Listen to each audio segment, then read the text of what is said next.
I want to welcome everyone to this meeting of the Interagency Autism Coordinating Committee. As you know, I'm Joshua Gordon, the Director of the National Institute of Mental Health and Chair of the IACC. I want to welcome all the committee members and public attendees. And I especially want to welcome Melinda Baldwin. Where's Melinda? Is she here yet?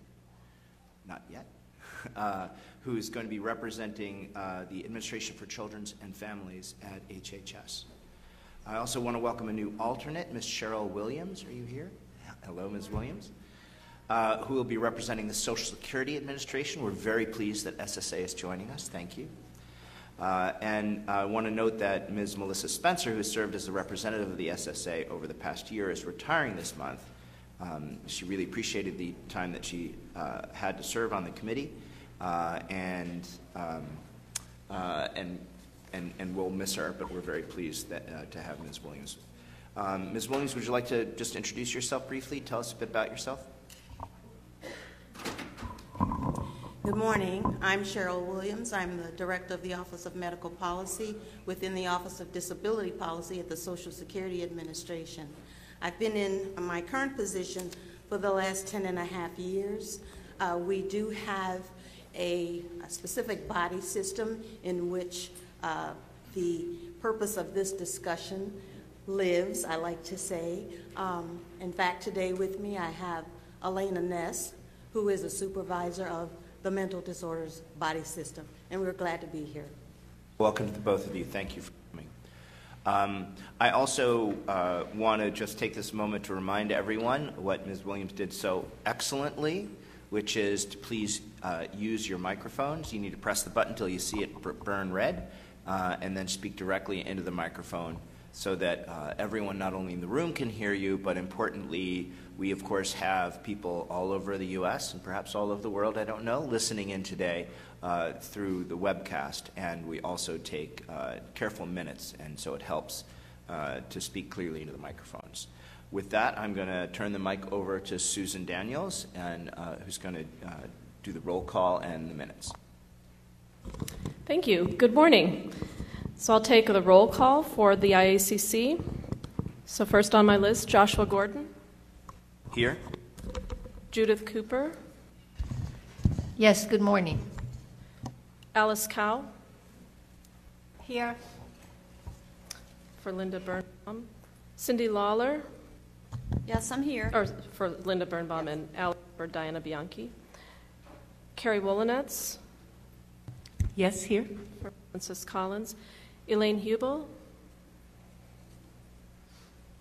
Tiffany Farchione is not able to join us today from FDA. Melissa Harris. Here. Jennifer Johnson.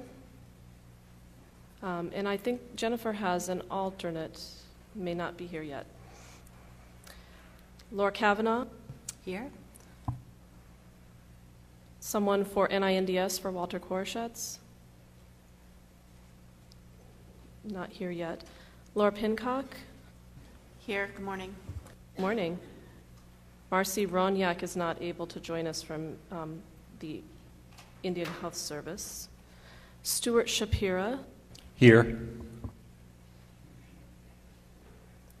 Melissa Spencer, or Cheryl Williams. Good morning. I'm here.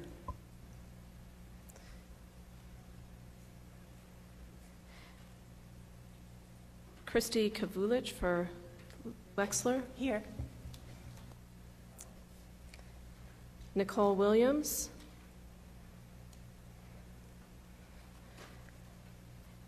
David Amaral. Here. Jim Ball. Samantha Crane. Jerry Dawson. Here. David Mandel is not able to join us today. Kevin Palfrey. Here. Edlin Pena. Louis Reichart. Here. Rob Ring. John Robeson.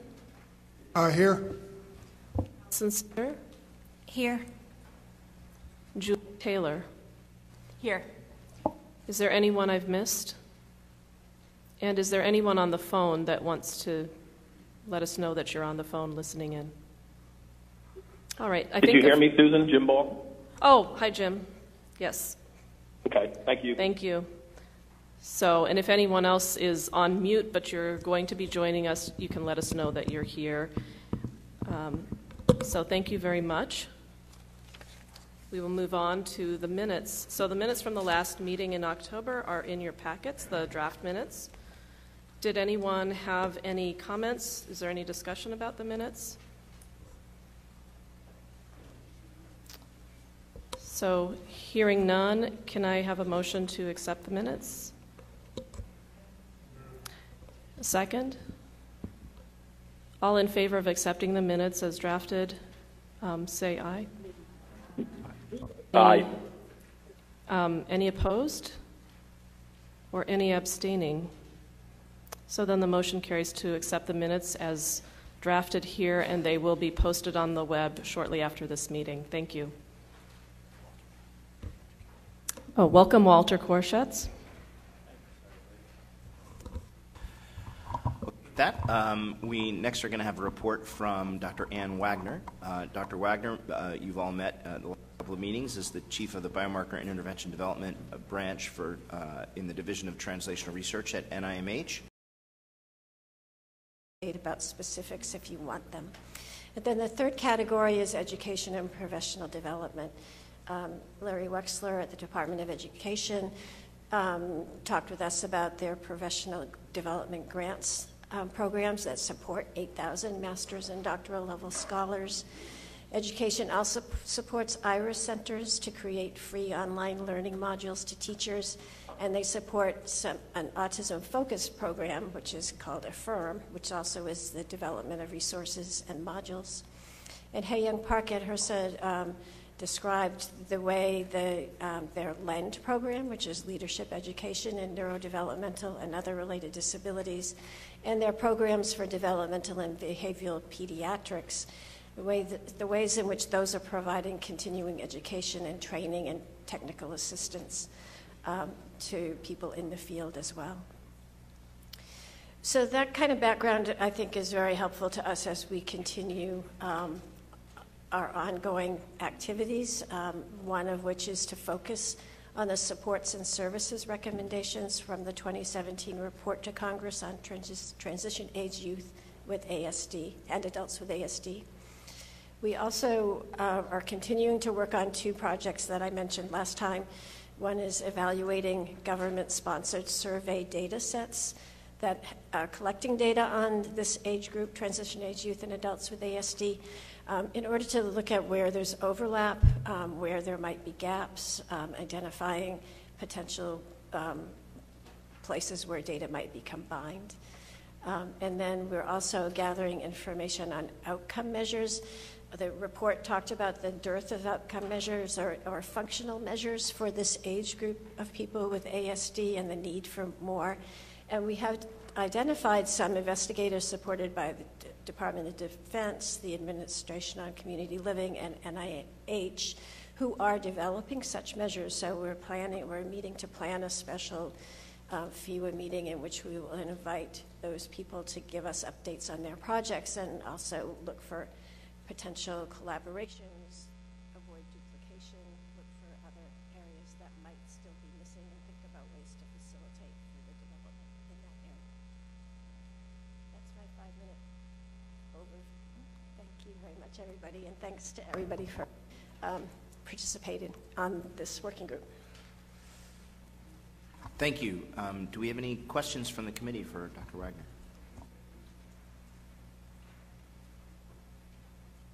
We'll move right along then to our first presentation of the day. And Melissa Harris is the Acting Deputy Director for the Center for Disabled and Elderly Health Programs at the Center for Medicare and CHIP Services at CMS. She's going to talk to us about the HCBS final rule. Hi, thank you. So I'm really happy to be with you here this morning. I've been on the phone for the last several committee meetings, and so I wanted to share with you today a regulation that has come up a few times in IACC conversations, and I thought it would be helpful to have a dedicated conversation about it. And I'm happy to field any questions. Oh, thank you.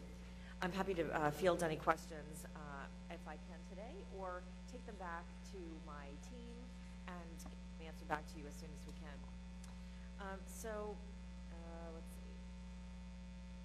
There's a lot of information on these slides, and if they weren't contained in the material sent out already, I'm happy to send them to you, so please don't feel like you have to take notes.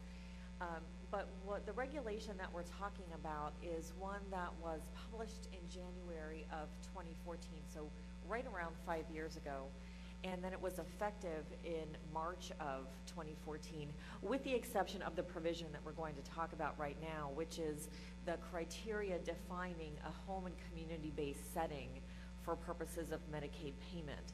But this regulation did a lot of things that are in effect right now, and we'll touch on those just briefly, but it tends to be known as the Home and Community-Based Settings Regulation, and so that's the provision that gets the most attention, and so that's what we're going to focus on today. And so we embarked on this regulation years before 2014. We actually used a vehicle that we don't use very often. Typically, when a federal agency is going to be issuing a regulation, they release a proposed rule saying, here's what we're thinking about regulating, solicit public comments, and then use those comments to inform any changes that take place in the final rule. We actually backed up a step in this regulatory adventure and issued what's called an advanced notice of proposed rulemaking, saying that we're thinking about regulating in this space and give us some ideas of what stakeholders want to see as the criteria of a home and community-based setting. Then we use those public comments to inform a proposed rule, again solicited public comments, and then use those comments to inform the final rule that was published in 2014.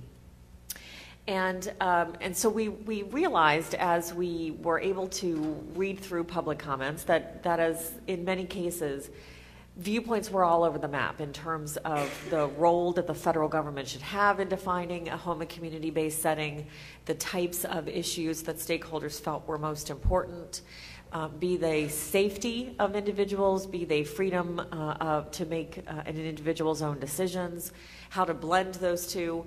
Certainly got a lot of conversation in the public comments. And we realized that whatever set of criteria defining a home and community-based setting we ended up with would take some time for providers to be able to implement and states to be able to oversee.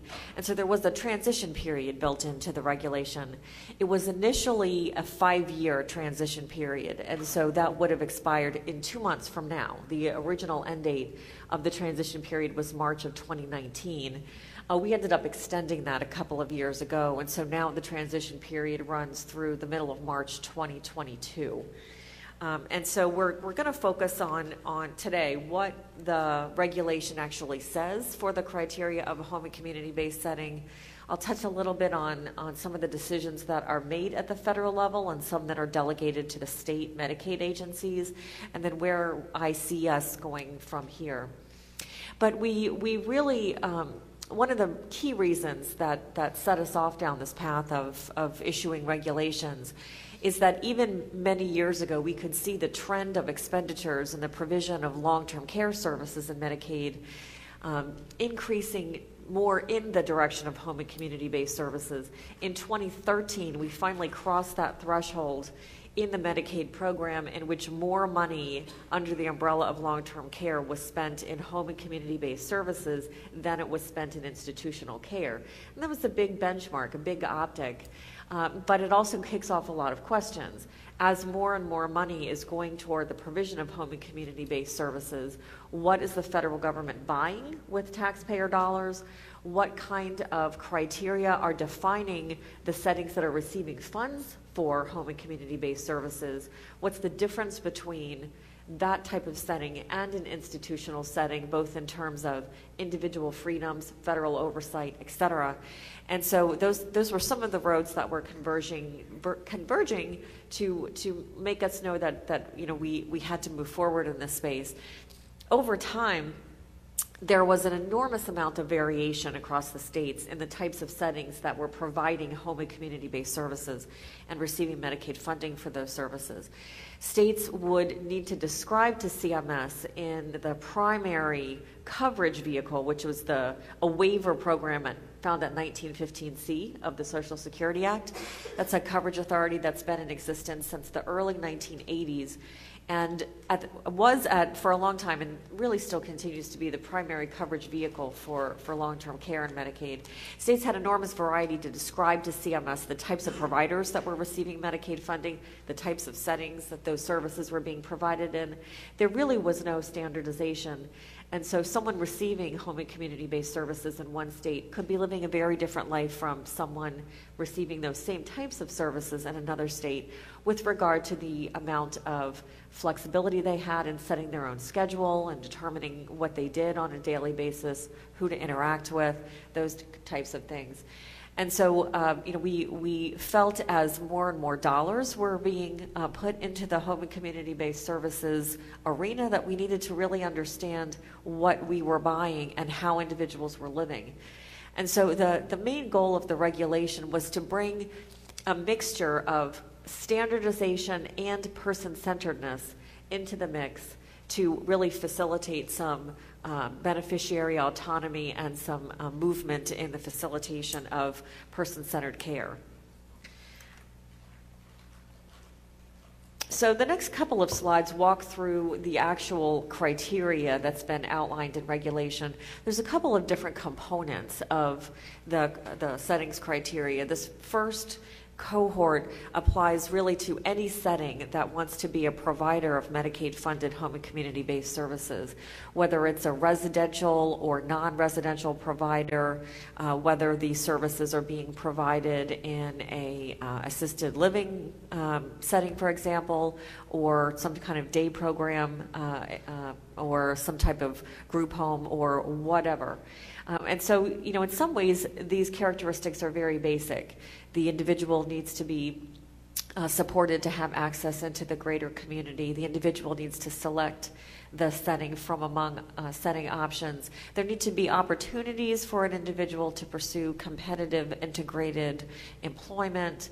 And the services need to be provided in such a way that the fact that an individual is receiving Medicaid services does not set up any type of barrier to receiving services. There shouldn't be any real difference in how Medicaid services are provided versus non-Medicaid services are provided. That's really what the criteria in the bottom left category is. It sets up a bit of a comparison between how other individuals in that same community who are not receiving Medicaid services receive care, interact with the community, and make their own decisions.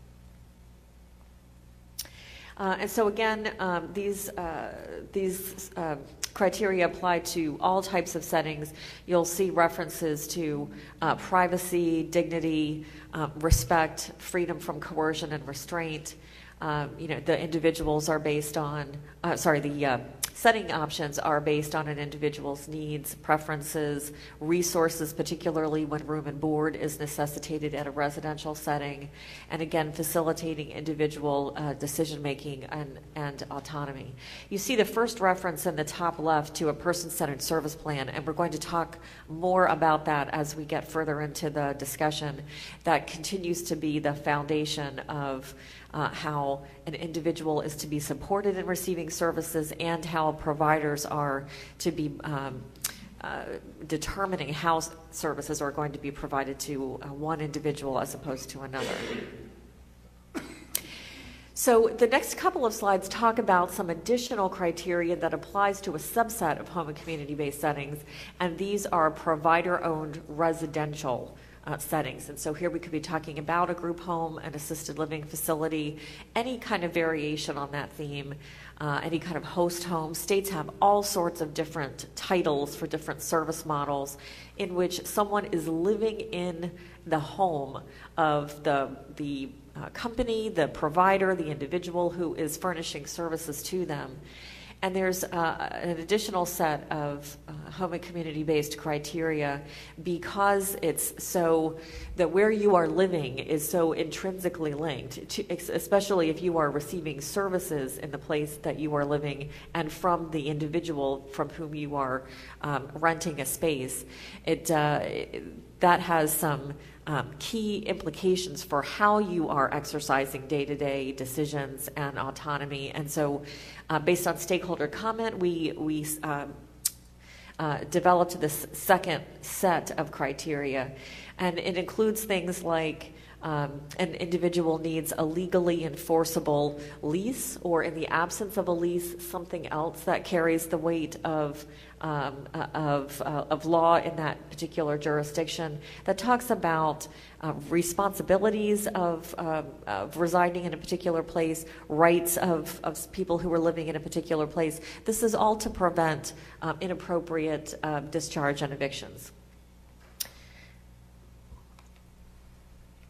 And then you see here on this second slide a list of a myriad of different types of requirements: privacy in sleeping or living units, an individual having the ability to lock their doors with only appropriate staff having keys, choice of roommates if an individual needs to have a roommate, the ability to decorate your own space, the ability to have access to visitors at any time, the ability to have access to food at any time, the requirement that the space is physically accessible.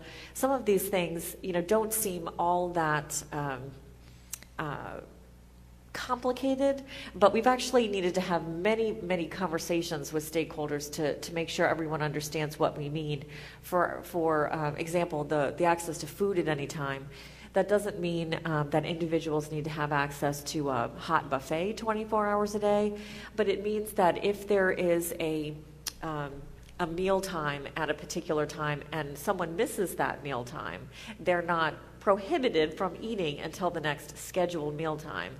There's snacks available, the ability to have a sandwich if you're not in love with what's on the menu that night, the ability to grab a piece of fruit in the afternoon if you're hungry. The same food decisions that you and I make on a daily basis, that's what really this is getting at here. It doesn't mean anything more formal or more complicated than that.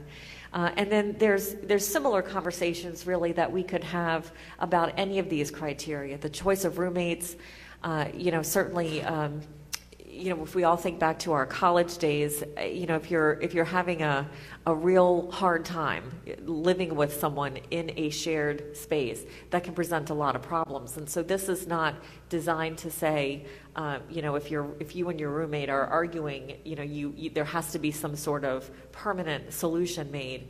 But as we talk to providers, it certainly is reiterated to us time and again that if you've got an inherent clash between individuals sharing a space, the provider is going to have to devote a lot of attention to make sure everybody is okay. And so this is just really to say, if two people are really not a good mix to be sharing a space, then there really should be some actions taken to maximize the ability for people to coexist together. And then the lockable entrance doors to individual units. We'll get into, again, the role of the person-centered plan in a minute, but this doesn't prohibit staff from having access to individual rooms. It just means that if I am living in a unit in one of these residential settings and I want to be able to have some privacy, I should be able to lock my door and have staff knock and be granted permission to enter my space if and when they need to get to me. We'll talk about some safety precautions in a minute that we can get to on an individual basis. But this is all towards provider mentality, helping providers recognize that the individuals that are living there are really living their life with those providers, and they need to be treated as independent individual people and not just charges that the providers can come and go at will and make such basic decisions for people. And I will say, as we've had conversations with providers, they've been really receptive to these criteria. They have questions. They want to make sure they understand what the federal expectations are that are behind these criteria. But when we really get behind what a lot of these are talking about, there's large acceptance and understanding of where these came from, and a recognition that with some modifications if necessary, providers really can adhere to these. And our goal is to make sure that whatever technical assistance is needed at the state level, at the provider level, is happening. And so here we'll get into a little bit more of the person-centered plan, because anytime you're talking about the Medicaid population, you're inherently talking about a lot of different people with a lot of different needs. Individuals receiving Medicaid-funded home and community-based services are literally at every place along the lifespan, from a newborn to an older adult. They have very different diagnoses, from individuals with a developmental or intellectual disability to a traumatic brain injury to physical disability, a mental health issue, and they present with very different and very individual needs and preferences and support requirements. And so the ability for the federal government to have a one-size-fits-all cohort of criteria is not possible, and was not the goal of us embarking on this regulation in the first place. And so what's really at the crux of all of this is the development of a person-centered plan. And the regulation has a lot of narrative about what goes into the development of a person-centered plan, the ability of the individual, and those who need to make decisions for that individual or with that individual, either through formal arrangements or through informal selection by that person, how they need to be at the table and how they need to be supported in making decisions. There's discussion about the need for providers to be at the table, so providers can confirm that they have the ability to provide the types of services that individuals need, but providers shouldn't be driving the bus and saying, because you need these services, you'll receive them in this way and you will live your life in this way. And so it's in an individual's person-centered plans that any modifications to the regulatory criteria that I just walked through would be documented. And so if an individual really should not be able to lock their room, it would be in that person's person-centered plan that conversation would happen. And there would be a discussion about the individual's needs that make that person having a key to their room not safe, not medically supported, whatever. If someone should not have access to food at any time based on some sort of health diagnosis like pica, Prader-Willi, that should be documented in the person-centered plan, along with whatever other modifications or what other kinds of activities or services should be implemented because of that person's health status. And so you'll see here that we have just a quick discussion of the fact that modifications based on an individual's needs and healthcare diagnoses are expected. This is not meant to be a regulation that sweeps under the rug the fact that some individuals need some fairly significant supports. It's meant to be a recognition that individuals are going to vary, and what one individual needs as a safeguard, other individuals living in that same location or receiving services from that same provider might not need. And so this isn't an issue of kind of going down to the lowest common denominator and having the same kinds of safeguards in place for everyone. It's a recognition that individuals are different and they need to be receiving services in a different way. So here you see again some requirements in the regulation for how any modification should be documented in the person-centered plan. This is not meant to, have someone spend their life documenting. Some of these requirements, we've been told, look a little overwhelming for documentation, and we recognize that some health needs that require modification of our regulatory criteria are not going to change over time. They're not going to improve, and so we certainly want to be reasonable as the documentation requirements are concerned. So individuals are not spending an inordinate amount of time writing down in a person-centered plan why an individual's diagnosis that will be with them for their entire life has not changed over the course of the year. So we're happy to have those kinds of conversations. But there are people who will need time-limited modifications. And so this is really meant to say, if there's something preventing an individual from being able to interact with their community such that they, are not able to be supported to fully experience the community the way you and I do. Let's take a periodic look at that and make sure that we're not just continuing those kinds of restrictions because they've been in place for a while. We need to make sure that any kind of restrictions are really linked to an ongoing health issue. So to go from the philosophical discussion and a walkthrough of what's in the regulation to more of an operational angle, because there is a transition period and because there will be activities needed at the state level and the provider level and the stakeholder level throughout the transition period, we developed requirements that each state submit a statewide transition plan to CMS to talk about the activities and the time frames associated with those activities that would need to happen throughout the transition period. And so that kind of organically shook out into two different types of approval of a statewide transition plan, and we'll talk about those in a second. But you see that 43 states, and in this case there's 51 states, there's 50 states and the District of Columbia. And so we are missing initial approval that I'll walk through in a minute of 8 states. And we have 10 states who have gone on to receive final approval of their statewide transition plan. And I'll flip back to this slide as we get a little bit further and get more into the details of what a statewide transition plan is.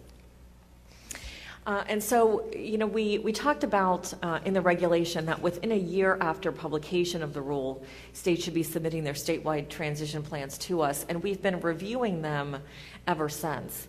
And so we asked the state to make sure that their plans were submitted to us, at least in their preliminary state, by March of 2015. And that largely happened. Not every state got their plans into us, but it's kicked off a rather extensive negotiation and collaboration period with the states as they and we have learned over time the types of information that needed to be contained in a statewide transition plan.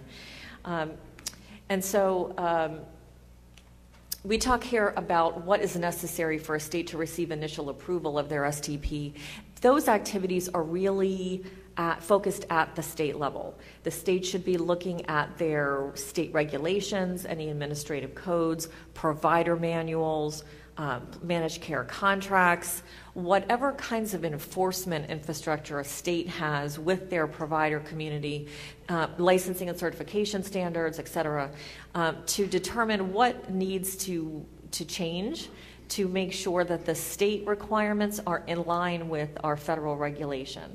It's not that we expect the state to totally regurgitate back our regulatory language, but we need to make sure that any state state requirements are not in conflict with our regulations. And that's so providers are set up with their best foot forward as they meet state requirements and federal requirements. And so what we talk about here as a systemic assessment is really a state looking at their state level processes and figuring out what needs to change. And then figuring out the timelines associated with those remedial actions.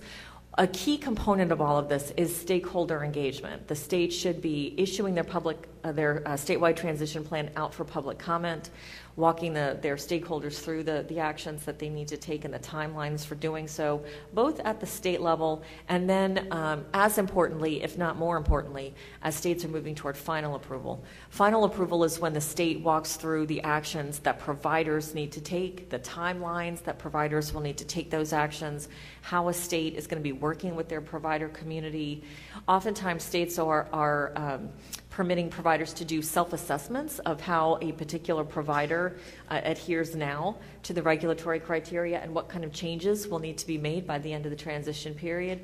But the statewide transition plan should be walking through how the state's going to be confirming a provider self-assessment and the state getting to a comfort level that by the end of the transition period, that those providers will be in compliance with the regulation. You see the final bullet on the slide. The statewide transition plan should identify how a state is going to work with settings that are presumed to have institutional characteristics. We'll get into that in a second, but that tends to be another component of this regulation that takes up a lot of mental space and energy. You might have heard the phrase heightened scrutiny. And that links to this provision of settings that are presumed to have institutional characteristics. The regulation, and I'm not sure how. Let's see. Yeah. So let's see. What slide did I just skip over? So here's some other components of what a statewide transition plan would need to have for final approval. Certainly talking about ongoing monitoring and compliance even after the end of the transition period. And something at that top bullet speaks to something that we hope happens in a minimum of cases, which is when a state is aware, either they've made a decision proactively or as time is passing, they become aware that a provider may not be in compliance with our regulatory criteria by the end of the transition period, and then decisions have to be made. It is a true statement that after the end of the transition period, which is March 17th, 2022, Medicaid cannot use home and community-based services funding to reimburse for services provided in settings that don't meet our regulation. That doesn't mean necessarily that all Medicaid funding is cut off, but it does mean that conversations need to happen between the state and CMS, and if there is no path forward for the continuation of Medicaid funding, then there needs to be some conversations that happen between the state and the provider to determine what next steps might need to happen so individuals residing or receiving services from a provider understand what their universe of options are. And we can spend a little more time on that in a second. So the regulation defines some settings that are not home and community based. Most of the real estate in the regulation is designated to talking about what a home and community based setting is. There are some settings that are not home and community based, and most of them are pretty straightforward. They're institutional settings. Institutions are legitimate locations of Medicaid covered services. They have their own coverage authorities, but they are not home and community based. And so here we talk about a nursing facility, an institution for mental disease, which is worthy of its own conversation in the Medicaid program. It's actually a type of setting in which the federal government is not permitted to reimburse for services due to a statutory payment exclusion, but those institutions do exist. Intermediate care facilities for individuals with intellectual disabilities and hospitals are all types of institutions that are not home and community based. But then this last bullet is where we get into heightened scrutiny, because it talks about other locations that are not formal institutions, but may be acting as one and providing services in an institutional manner. And so locations that are determined to have the qualities of an institutional setting are by their nature not home and community based. And that's led to the need for CMS to have quite a bit of guidance issued on what types of settings are those that are presumed to have qualities of an institution. We have quite a bit of guidance on our website, but it's also safe to say that we've been having some new conversations in this current administration. The regulation defines 3 types of settings that are presumed to have the qualities of an institution. Most of 2 of the 3 are determined so based on their proximity to an institution. The third one is not. So the first category is settings that are on the grounds of or adjacent to a public institution. And here we could be talking about a cottage on the grounds of a public ICF IID.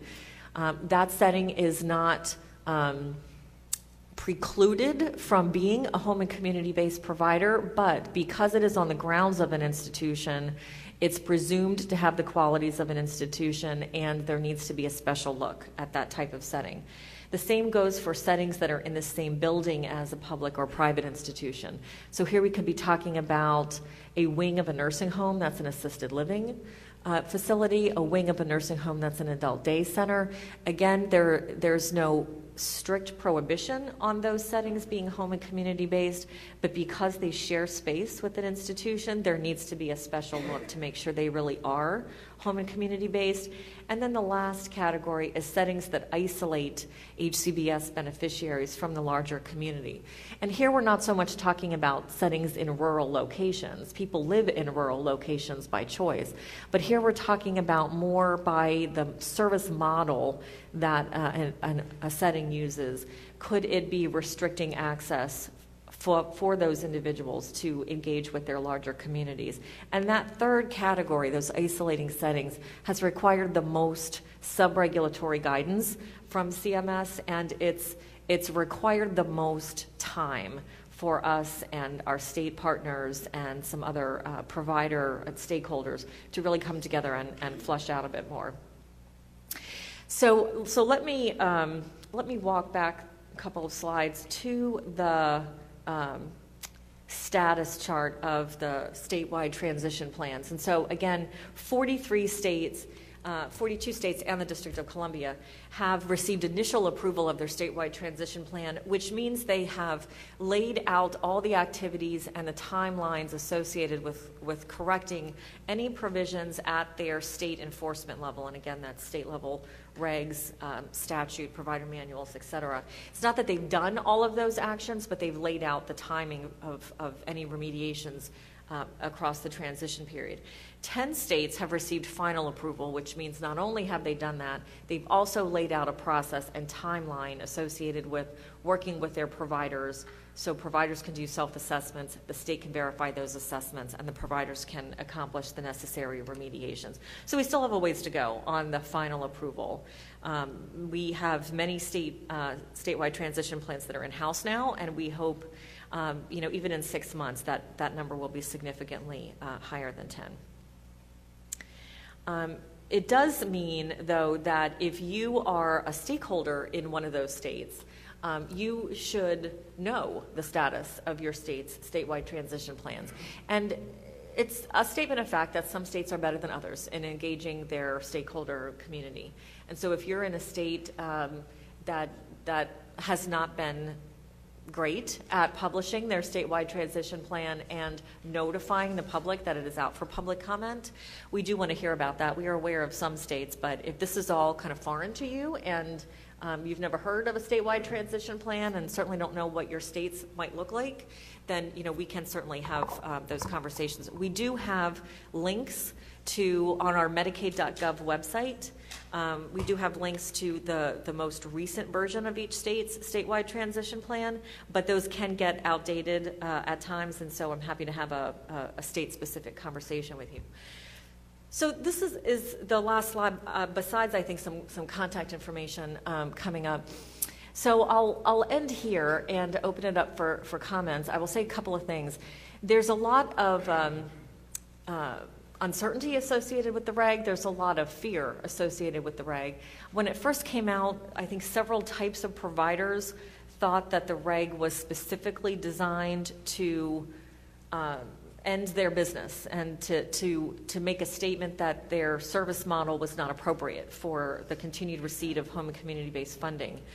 We did issue some guidance in 2015 that tried to give examples of what CMS meant by an isolating setting, or a setting that isolated HCBS beneficiaries from the larger communities.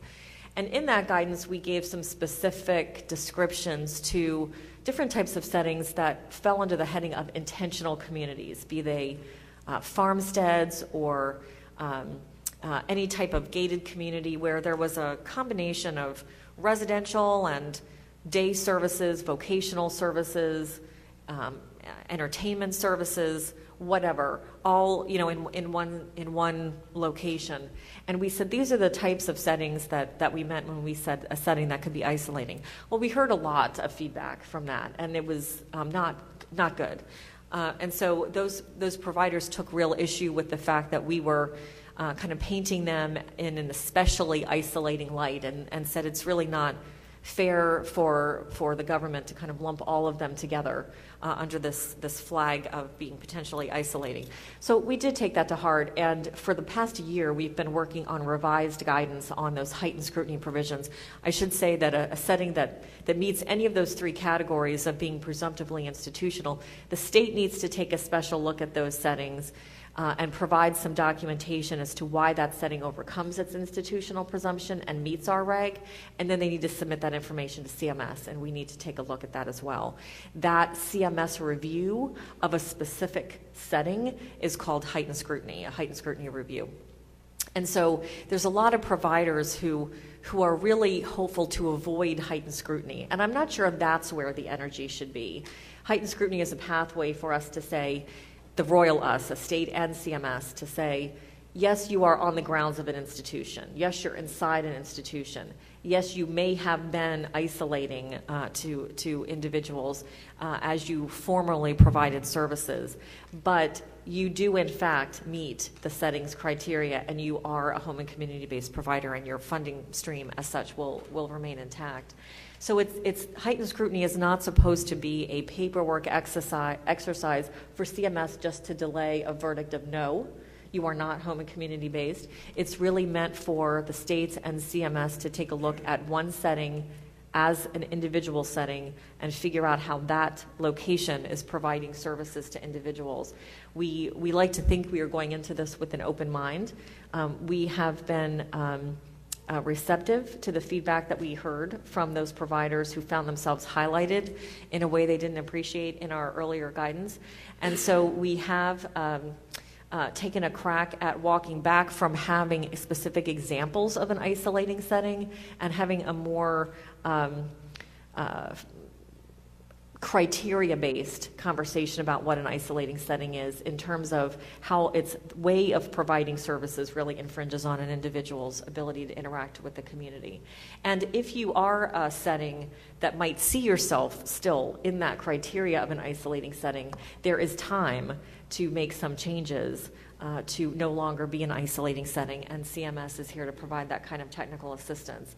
And so what we're really hoping to do is avoid disruption. We are not going to declare success if many providers cannot meet this criteria and individuals receiving services need to find another provider, or individuals need to make some kind of wholesale change in the way they're living their lives in a way that does not create meaning for them. That is not the intention of this reg. It is meant to say we need to take a look at the way services are provided and make sure we are doing so in as person-centered of a way as possible. So we are not treating everyone with the same diagnosis or the same condition in the same way, recognizing the differences across individuals. But the need for CMS to be out and about talking with stakeholders is not going to end anytime soon to try to combat misinformation, indicate what are federal decisions, what are state decisions. States have a lot of flexibility in this. A state can determine whether they want to continue doing business with a particular provider or a particular service model. And they could decide to use this regulation as a catalyst for some changes in their provider makeup. That's okay. CMS is not going to prevent a state from doing that. A state could decide that a setting that falls into a presumptively institutional category does not overcome that presumption and should not be submitted to CMS for a heightened scrutiny review, and that provider will no longer be a home and community-based provider. Doesn't mean that there's no other Medicaid category for them, but it means they won't be a home and community-based services provider. So, I would encourage you to understand your state's rationale and your state's vision for implementing the regulation. Find your state's statewide transition plan, ask questions of them, and then at the federal level, I'm certainly available to be the conduit into CMS and to the team that's engaged in working on this regulation at a national level, and I'm happy to open it up now for any questions. I've totally lost track of how much time I have. For that Q&A session, so Susan, I'm going to rely on you for logistical help. So thanks. So we do have just a few minutes, unfortunately, for questions because we had so much information presented there. It was wonderful. Allison. Thank you. I really appreciate your presentation today. It was a lot of really good information. I want to express my appreciation for CMS's flexibility with regard to the intentional community rules. We're really looking forward to the new guidance and hope to see that new guidance quickly, particularly because we are facing a capacity issue, and that new guidance is really important for building new settings and giving people the new options for more options to live if that's what they choose to do. I wanted to talk a little bit about the transition plan and specifically about the people who are involved and who are very much affected by these transition plans. I'm going to quote data from my own state of New York just because that's where I live, but in New York, in our plan, New York has identified 72 settings that cannot be modified, which affects 6,900 beneficiaries, and 243 settings that fall under heightened scrutiny, and an additional 336 that could be. So my question is really, how is CMS prepared to ensure that those individuals receive their necessary benefits? Are you working with states to build new capacities so that there are ways for individuals who need these benefits to continue to receive them? Yep, that's the question, or one of the main threshold questions associated with this regulation is we need to make sure at the end of the transition period that not only have we done all of this work to make the providers compliant with the regulation, but that we still have an array of providers designed to meet individuals who are at whatever part of their lives and whatever part of their diagnosis that they need the most supports for. And so, to continue using New York as an example, what we would do, and so New York is a state that has initial approval of their statewide transition plan, and that is relatively new. They received that in the last couple of months, I think. They do not have final approval, and so New York is one that has a whole lot of providers. One of the things that they needed to change was a requirement that, and I don't want to get too specific or I'll be wrong, but there was a particular type of provider that needed to be located inside of a nursing home. And so that right there is at cross purposes with figuring out what types of settings need heightened scrutiny if those settings are located inside a public or private institution. And so the numbers that they were giving us for the numbers of settings that might require heightened scrutiny were a little alarming because of some of the way their state statute is read, or state statute is written. And so we're working with them to try to figure out how best to crack that nut in terms of heightened scrutiny. And again, that would mean the state has made a determination that the setting falls into one of those three categories, a presumptively institutional setting, but nevertheless the setting overcomes that presumption, and then information will be sent to CMS. There could be, and it sounds like there is in these other 72 settings, a determination made by the state that the provider can't come into compliance with our reg by the end of the transition period, or the provider has communicated to the state they don't really have the intention to make changes necessary to come into compliance.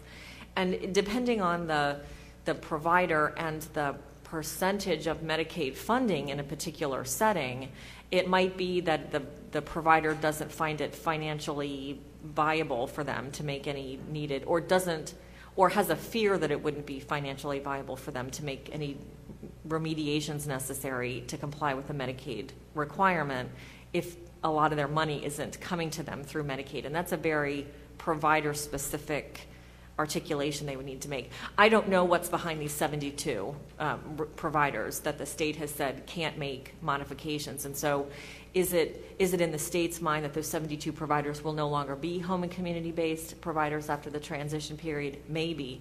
In which case the conversation would flip to I should say that the regulation applies to services provided under three coverage categories in the Social Security Act, and that service is provided under the 1915C Home and Community-Based Waiver, the 1915I Home and Community-Based State Plan option, and the 1915K Community First Choice State Plan option. It's all alphabet soup. but it's services authorized under those three authorities that are required to be provided in a home and community-based setting. Other Medicaid services don't have that requirement to be provided in a home and community-based setting. And so there are other coverage authorities like the institutions, and then there are this middle ground of services that could be authorized under those home and community-based authorities, but they don't have to be. And so you've got home health services, personal care services, some private duty nursing services, rehab, which can authorize a lot of mental health, substance use services.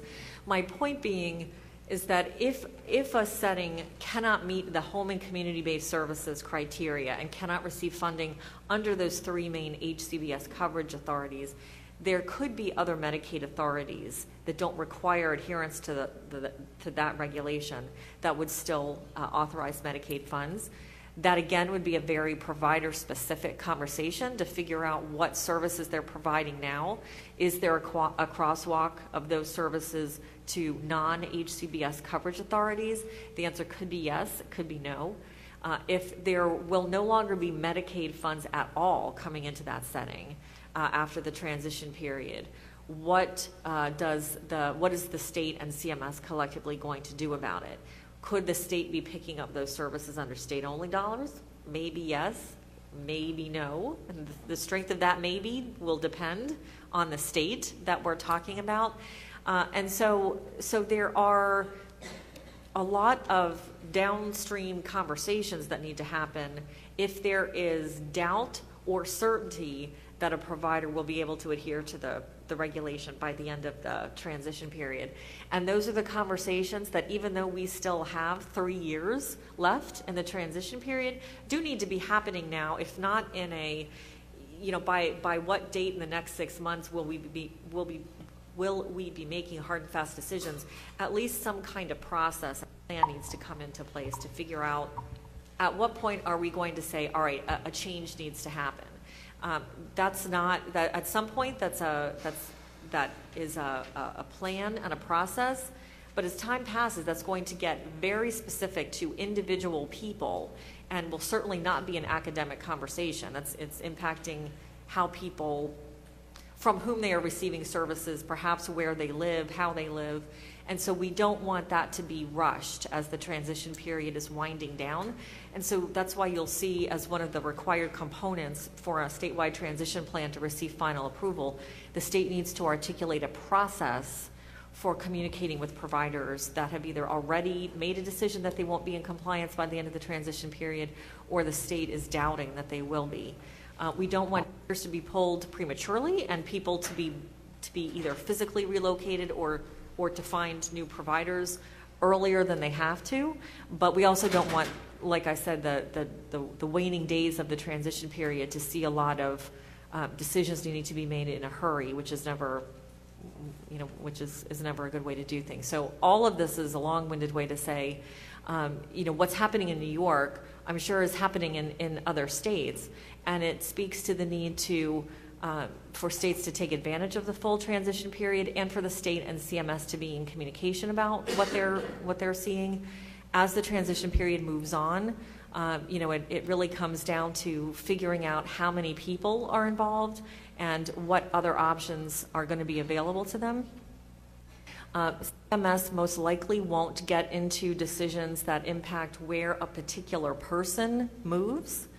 That's more a state and local decision, but we can walk through all of the potential options for maintaining federal Medicaid funding, and then what options are available in the absence of Medicaid funding that could have some pretty direct implications for how conversations with individuals play out. But thank you. There's a lot more questions and comments, but I'm afraid we're going to have to move on. So I'll be here for the rest of the day, Great. And I think my email address is probably somewhere associated with these materials. I'm happy to rattle it off now if you'd like to contact me as a follow-up. And if there is time in the schedule, we can return to this conversation later in the day, because I know there's lots of interest, but we have other speakers with time constraints. Let me quickly give you my email address, and then I'll stop, and then you can feel free to grab me throughout the day. It's Melissa, MELISSA, .Harris, HARRIS, @cms.hhs.gov. Thanks. Okay, thank you. Next on our agenda, we have a presentation from TRICARE, which of course is the military healthcare organization for active military. I welcome Captain Edward, the Chief Clinical Officer of the TRICARE Health Plan at the Defense Health Agency and Department of Defense, and Christina Bienia, I hope I'm getting that close, clinical psychologist and senior policy analyst at the Defense Health Agency. Thank you both for coming today, and we look forward to your presentation. Great, thank you. My name is Chris Biena. I'm a clinical psychologist, and I work at the Defense Health Agency, and I am the clinical lead for the autism benefit that we have under TRICARE. Nice to be here. I'm Captain Ed Simmer. I'm a psychiatrist, and I am the Chief Clinical Officer for the TRICARE Health Plan, which basically provides coverage for all of our military beneficiaries. Okay, I'm not going to go through our agenda line by line, but essentially we're going to talk about the military healthcare system, the TRICARE benefit, how one gets medical services under this benefit, and then focus mostly on the history of ABA services under TRICARE, and then really our way forward, and hopefully, my apologies, we will glean information from everybody here in the audience. Thanks, Chris. So I'm going to just give you a very brief introduction to what the military health system is, what we do, the kinds of things that we cover. So we are a worldwide system. Obviously, we have service members and their families in over 160 countries worldwide. We have to ensure medical care in each of those locations. And we are focused both on health and readiness, very importantly. We have about 9.5 million people who rely on us for their medical care. That includes not only service members and their families, but also retirees and their families, because anyone who served honorably for 20 years or is medically retired before that and their immediate family get medical benefits for the rest of their lives from us. So we have a lot of folks who are, come into our system at birth. They are born into a military family. They choose to join the military themselves. They then retire, and they may be with us from age 0 to age 100, and we're responsible for their care over that entire lifespan. We have both a direct and a purchase care system. We'll talk a little bit about that. Our direct care system is 55 hospitals right now and 373 clinics around the world. Those are facilities that we actually run ourselves and staff with military employees, some active duty like myself, also civilian employees and contractors. And then we also have a large purchase care system where we contract with civilian providers to provide care. About 70% of our care is provided through the contracts, through the civilian providers, and about 30% in our direct care system. Obviously, the number one reason the military has a health system is to make sure that our military can go to war, can maintain the peace, do all the things that our military has to do. That's why there is a military health system. So we talk about two things that are really our vision. We need to, number one, have a medically ready force. That means that our troops are ready to deploy on a moment's notice and have all their medical needs met. Their vaccines are up to date, they're medically fit, they're ready to go and do what they need to do anywhere in the world on a moment's notice. But we also have to have a ready medical force, because we have to have medical folks that go with them to take care of them. So it's very important to us to maintain our medical forces so that they're ready to provide whatever treatment is needed. And certainly sometimes battlefield medicine is very different than typical civilian medicine. And so we have to make sure that we're keeping those skills up, and that's another very important part of our mission. You see there we have an enterprise approach. We are very much right now focused on moving the network care and the direct care, the care in our own hospitals, closer together. In the past, those benefits have been different. You could get different things in military hospitals than you could through our civilian program. We're trying to change that, and we're trying to make those rules the same. That's going to be a process, but we're certainly moving in that direction. We also, as you can see, our priorities and goals, I think the first two really apply to autism specifically. So we are looking to optimize our operations, become as efficient as possible, but also very much focused on moving towards a high-value system of care so that we're providing high-value care that's proven effective, and minimizing the use of low-value care. So if I can give you a medical example, we want to encourage the use of vaccines so we don't have to treat as much illness from folks who aren't vaccinated. So that's an example of high-value versus lower-value care. And of course, we want to create outcomes for health, well-being, and readiness, because we realize that family readiness, which is really what we're going to be talking about here today with our autism care, very much impacts on service member readiness. When I'm a psychiatrist, as I mentioned, when I've been deployed, I have seen any number of soldiers or sailors come to me, and one of their primary concerns and reasons that brought them to me was they were worried about the health of their family back home. So when we take care of the family, we're actually making a service member more ready too. I think we have one of the most generous medical benefits of anywhere in the world. If you are an active duty family member in our HMO program, there is basically no cost to you for any medical care. Your prescriptions are free. All of your medical care is free. Basically, you get everything at no cost. There's no co-pays, no cost shares, no deductibles. Even for our retirees, the catastrophic cap right now is $3,000. So even if you need $1 million worth of care, you'll never pay more than $3,000 in a year. So it's a very generous benefit. As I mentioned, we support 9.5 million beneficiaries. We are not health insurance. I think that's a very important distinction. We are an earned benefit. People deserve this benefit because of the service they provide to their country, and I think that's an important distinction. And we are governed by law, and Congress does from time to time, and has with the Autism Care Program, as we'll describe, can get very much into the weeds and tell us exactly how they want us to administer the program. So we do have some statutory requirements that tell us how to do this. And you'll notice that because we have a lot of young active duty members, we have a lot of children. So about 2 million of our beneficiaries are actually under the age of 21. We have the basic benefit. The basic benefit is what we cover for everyone. Unlike most civilian insurances, you can't buy different types of TRICARE.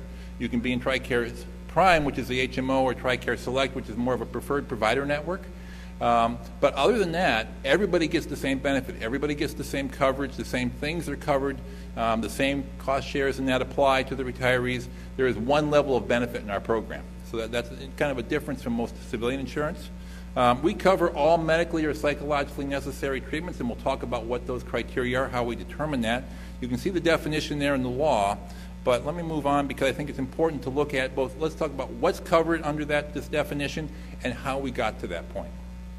So we cover medically necessary evidence-based treatment, and we'll talk on the next slide about how we determine what is evidence-based.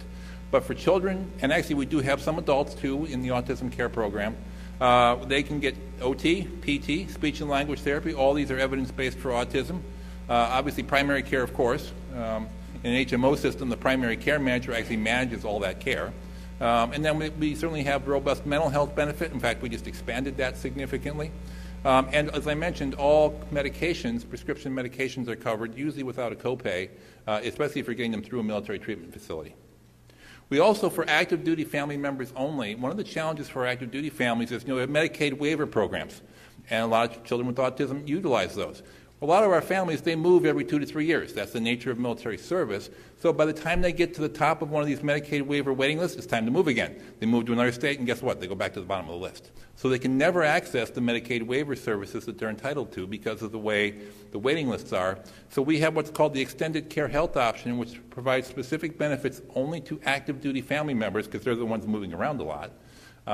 And that does provide some additional benefits to children with autism, respite care being one.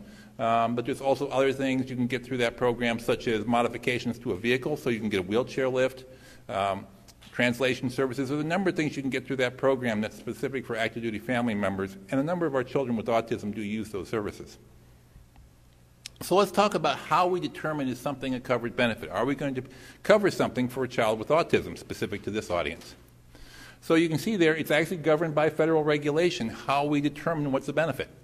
And these are in order of importance, and we actually have a whole team out in Aurora, Colorado that does nothing but look at the new research, monitors the journals, and reviews all sorts of different treatments and things to determine what should we be adding to the benefit. And on rare occasions, even what should we take out of the benefit. If the research shows that something we thought worked actually doesn't. So the number one thing is well-controlled studies with clinically meaningful endpoints. We are looking for that to be in a peer-reviewed journal. We prefer controlled and blinded studies when possible. But we also realize, especially in the pediatric population, that you're not always going to get a lot of that because there are both ethical and practical reasons why that kind of study can be difficult in the pediatric population. So especially in pediatrics, we tend to rely on the other 4 things you see there on the list as well.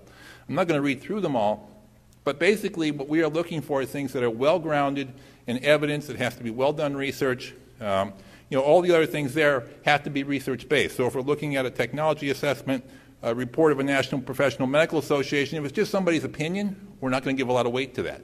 But if that is a well-documented report from a professional association, they say, this is what we recommend and this is why, so it's like a clinical practice guideline, we're definitely going to consider that in our deliberations. If this standard is met, that becomes a covered benefit, and all of our beneficiaries are eligible to receive it if they have whatever diagnosis is appropriate. So let's talk about how we determined what is and is not a covered benefit for autism. Because you'll notice on that list that I showed you with the OT, the PT, and all that, applied behavior analysis is not on that list. Applied behavior analysis, which is commonly used for autism, is not part of our basic benefit because it does not meet our hierarchy of evidence standard. The evidence is not strong enough to support its use. And we actually did a very extensive literature review, as you can see here. We have, if I go to the next slide, we have found that the studies do not consistently identify ABA. There's not a consistent way of providing the ABA. There's lots of variation in the studies that are out there in terms of the type of provider, the education of the provider, the way they're providing the service, the age of the children in the study. They're generally not well controlled. There's a lot of case series or even single case studies, or maybe 2 or 3 or 4 subjects, and that's just not sufficient research to make a determination, is this an effective treatment by our standards. Again, very small sample studies. Often the populations are very limited. They're very specific in nature, which makes it hard to generalize to a population like ours. And they're not always showing effectiveness. There's conflicting findings across these studies, and often the outcomes may not be clinically meaningful because we not only look for statistical significance, we look for clinical significance as well. If I could use an example of a depression study, if the score on the depression scale changed from 8.2 to 8.5, if you have a large enough sample size, that might be a statistically significant change. But did it really make any difference to the patient? Did it make a clinical difference? And we look at that too. And what we have found is that, by and large, the studies of ABA just don't meet that level of rigor. So, looking at the gaps in research, and this is where, a group like this, we're very excited to hear about the work that you're doing because we are constantly watching for new research. As Chris is going to talk about, we're also sponsoring some research because there were some gaps that we didn't see being filled, and so we thought we needed to put, DOD money behind that. But, so what are we looking for? Knowledge regarding specific ABA interventions. Comparative effectiveness studies. I can tell you, you may know, if anybody's been on one of our autism calls, you know that I often cite some work that's been done. Now, it's not rigorous research, all right? It doesn't meet the hierarchy of evidence standard for sure, but we're aware of a group that surveyed 8,000 people or more, parents of children with autism, who were signing up for basically a blog, and they asked them, what helped your child with autism the most? Right? Number 1 thing was occupational therapy. Number 2 was speech and language therapy. And then number 3, about 15% of parents said what was most helpful was ABA. So, we'd love to see some comparative effectiveness studies. What's best for the child? OT, speech and language, ABA, maybe some combination of those. And even more importantly, how do we know in advance which child's going to benefit the most from what? Right? It would be great if we could identify, using some sort of technique, children as they come into our program and say, this is what's going to help that child the most. And then we can target the right treatment to the right child up front and help them reach their maximum potential in the most efficient way possible. And that's really important. And right now, the science just doesn't support us doing that. And that's kind of frustrating.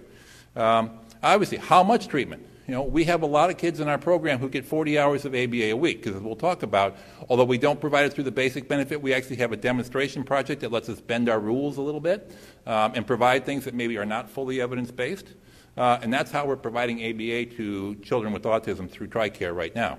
But we have kids that get 5 hours a week, 40 hours a week. There's really no rhyme or reason who gets what, right? And we are very much looking to determine how we can better manage those kids to determine who should get what level of service and what type of service, as I mentioned. Again, what's the therapist experience? Is a high school trained behavior technician really qualified to do this? Are they going to get the same outcomes as a board certified behavior analyst? We don't know. The research just doesn't tell us that. I mentioned patient-specific predictors of outcome. We mentioned the small sample size problem. And last, a lot of heterogeneity. There's no commonly used outcome measures. We actually will have some, and Chris is going to talk about that. We have some outcome measures that we are now using to help drive treatment planning that we think are reasonably reliable.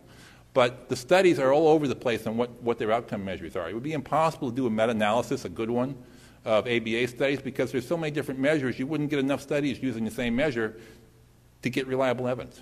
So with that, let me turn things over to Chris, who's going to talk about our autism care demonstration. So as Captain Simmer mentioned, this is a demonstration benefit because the research doesn't meet the hierarchy of reliable evidence. We, like Captain Simmer said, can bend the rules under a demonstration. And ultimately, our goal is to figure out how do we move these services to be a medical benefit? What must happen? And so I'll talk a little bit about that. The other thing to point out is Captain Simmer mentioned the difference between direct and purchase care. Most of the ABA services that are rendered under the TRICARE benefit are in the purchase care, meaning our network and non-network providers who are contracted through our regional contractors, HealthNet in the west and Humana in the east. I won't spend much time talking about them, but certainly feel free to ask me questions.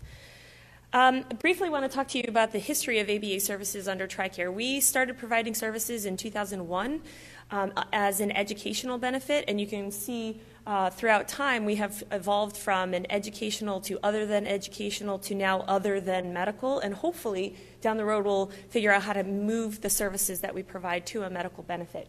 You can see right now the 2019, or why I included that is there was a CPT code change. I'm not going to spend a lot of time talking about that today, but that is a huge milestone for us because prior to this year, they were Category 3 codes, and prior to that, we were using non-standard code usage. So again, the evolution is moving us more towards medical benefit, but CPT codes are just one component of that. And then our demonstration authority ends December 31st, 2023.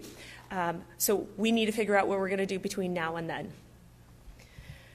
A little bit about our benefit currently. So I have here that about 15,000 beneficiaries are receiving ABA services under the demonstration, but I want to highlight we have about 30,000 beneficiaries under TRICARE who have a diagnosis of autism spectrum disorder. We don't know why the other 15,000 or so aren't utilizing the benefit. We have guesses, perhaps, maybe they've aged out of services, maybe they don't need the services, maybe they're receiving services elsewhere. This is a gap we're trying to address, and Captain Simmer will talk about later in the slides about our movement forward and what we're going to try to do for that. We currently have about 25,000 ABA providers. I believe it's somewhere around 10,000 board-certified behavior analysts, and then the assistants and the paraprofessional level make up the other 15,000. And lastly, on this slide, our annual cost of the ACD is $268 million per year, with a expected growth to about $400 million by the end of the demonstration. So we're really trying hard to be good stewards of taxpayer dollars when we talk about ABA services, medical necessity, and our beneficiaries and their improvement. I'm not going to go line by line here, but I wanted to highlight some of the covered elements of our benefit. Really to highlight, the autism care demonstration has no limits. We have no age limits, no dollar limits, no duration limits, and no caps on any of the services.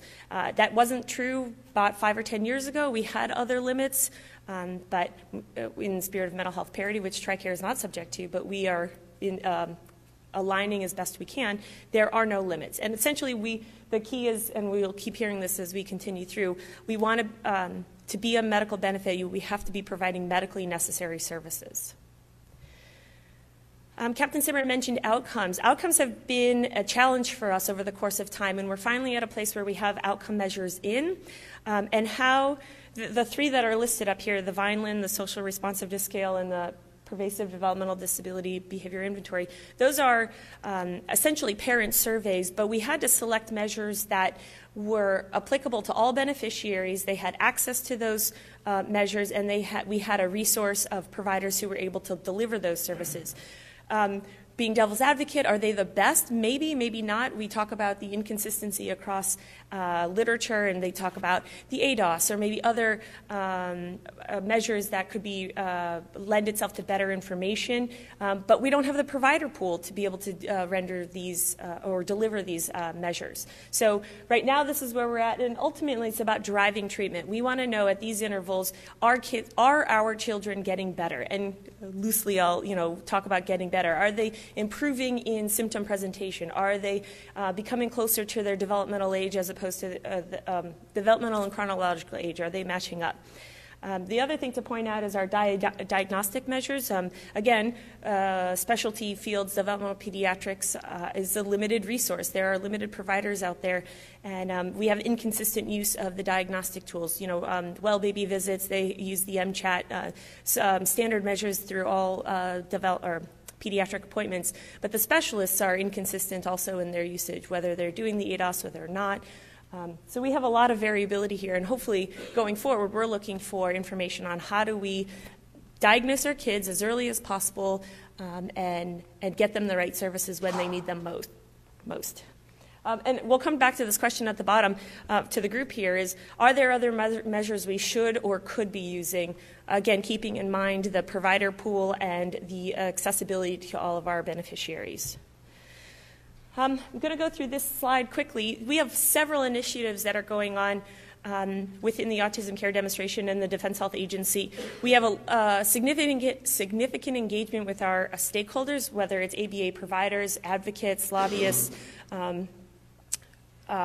internal and external, so like the developmental pediatricians within our military health system. Lots of engagement to provide us good information, resources, even research, up-and-coming research. One of the other ways that we communicate, and I'll highlight because I want to give you the email address, is our ACD mailbox.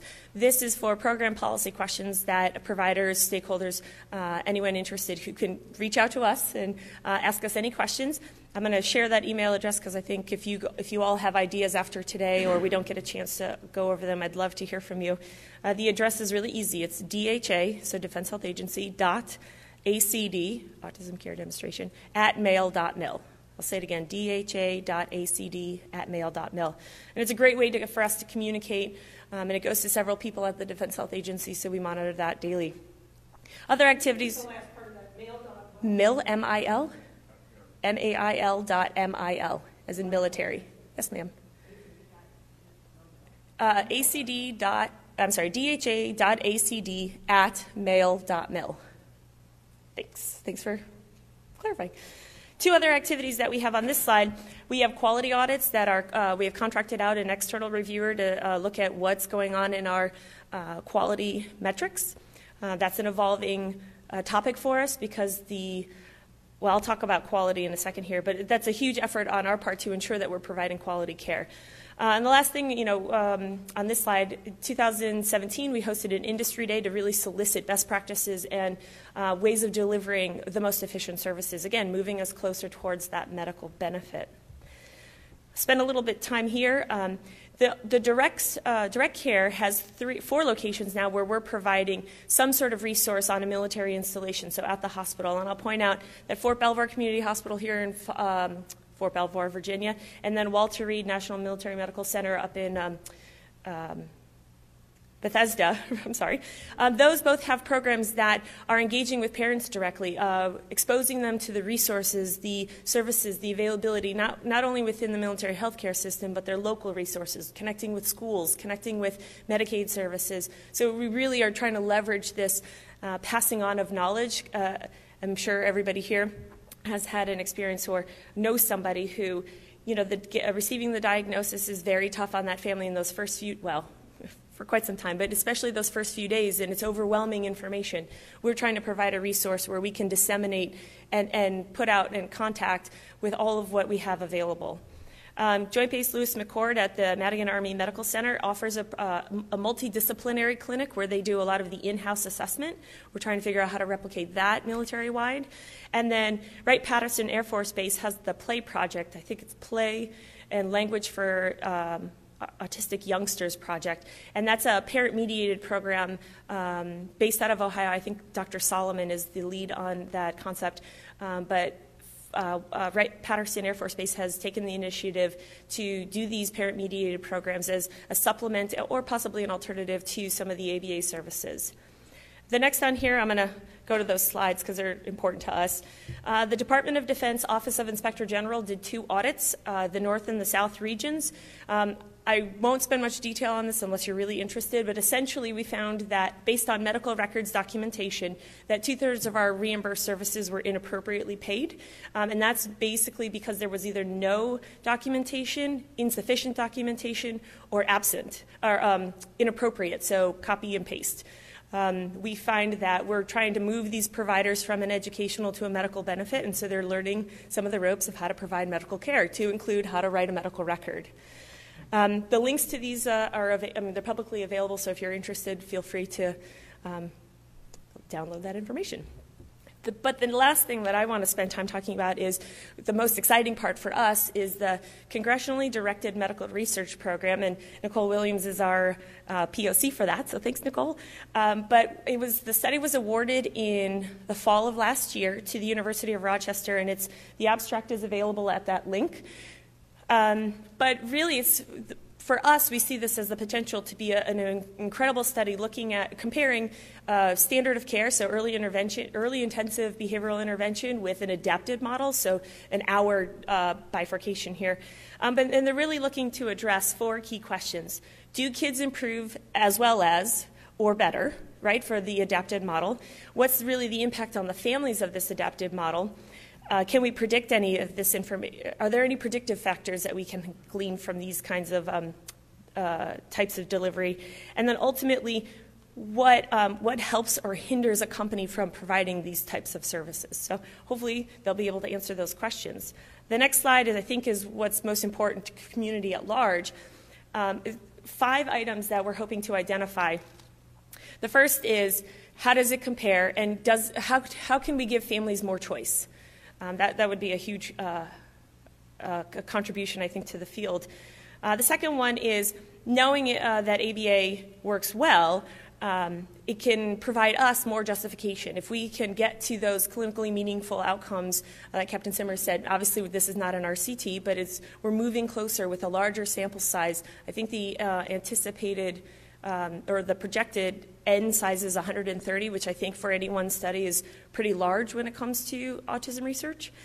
The next one is for family selection. What works best for the family? This is intensive on the family. People go into these families' homes and they spend lots of time. Can we do this more efficiently? The last one, or the number 4, is can we provide services at a lower cost? Like we said, we have 263 or 68 million annually right now. Can we provide better, more effective care at a lower cost? Not reducing reimbursement rates, but can we get to a more meaningful outcome from a different model? And then lastly, I think not only for TRICARE, but I think this will provide information to all funding sources on ABA services. So we have great hopes. It's a 5-year study. There'll be annual reports. And at the end, obviously, we're anticipating some sort of a published, hopefully a peer-reviewed journal to talk about this 5-year study. Captain Simmer? Thank you. All right. So the last thing that we wanted to cover before we give you some questions is a little bit about where we're hoping to go next with the autism care demonstration.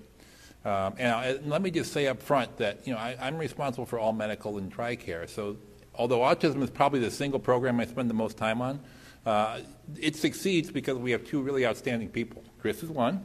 We also have Miss Amy Hines down in San Antonio. But all these kids get their care because of their work. So just wanted to really shout them out and say what a great job they do and recognize them. So this is where they're taking us next. This is what we want to do next. So we want to have a truly comprehensive benefit. If you read the autism care demonstration, and you can go to the TRICARE manuals, we have 5,000 pages that tell you what TRICARE does online. If anybody's really bored, go read them. But we actually have, we've actually used those. And in there, if you go to the TRICARE operations manual, you'll see in Chapter 18, there is a section on the autism care demonstration. And right now, it is very focused on applied behavior analysis, and it's very provider-focused. How do we take care of the providers? That needs to change. TRICARE is a beneficiary and family-focused program and service member, right? We talked about that. So the autism care demonstration needs to become a beneficiary and family-focused program, and that's where we're going next. And you're going to see some very dramatic changes, I think, to the autism care demonstration between now and July. That's really our goal, to get all these changes published and announced.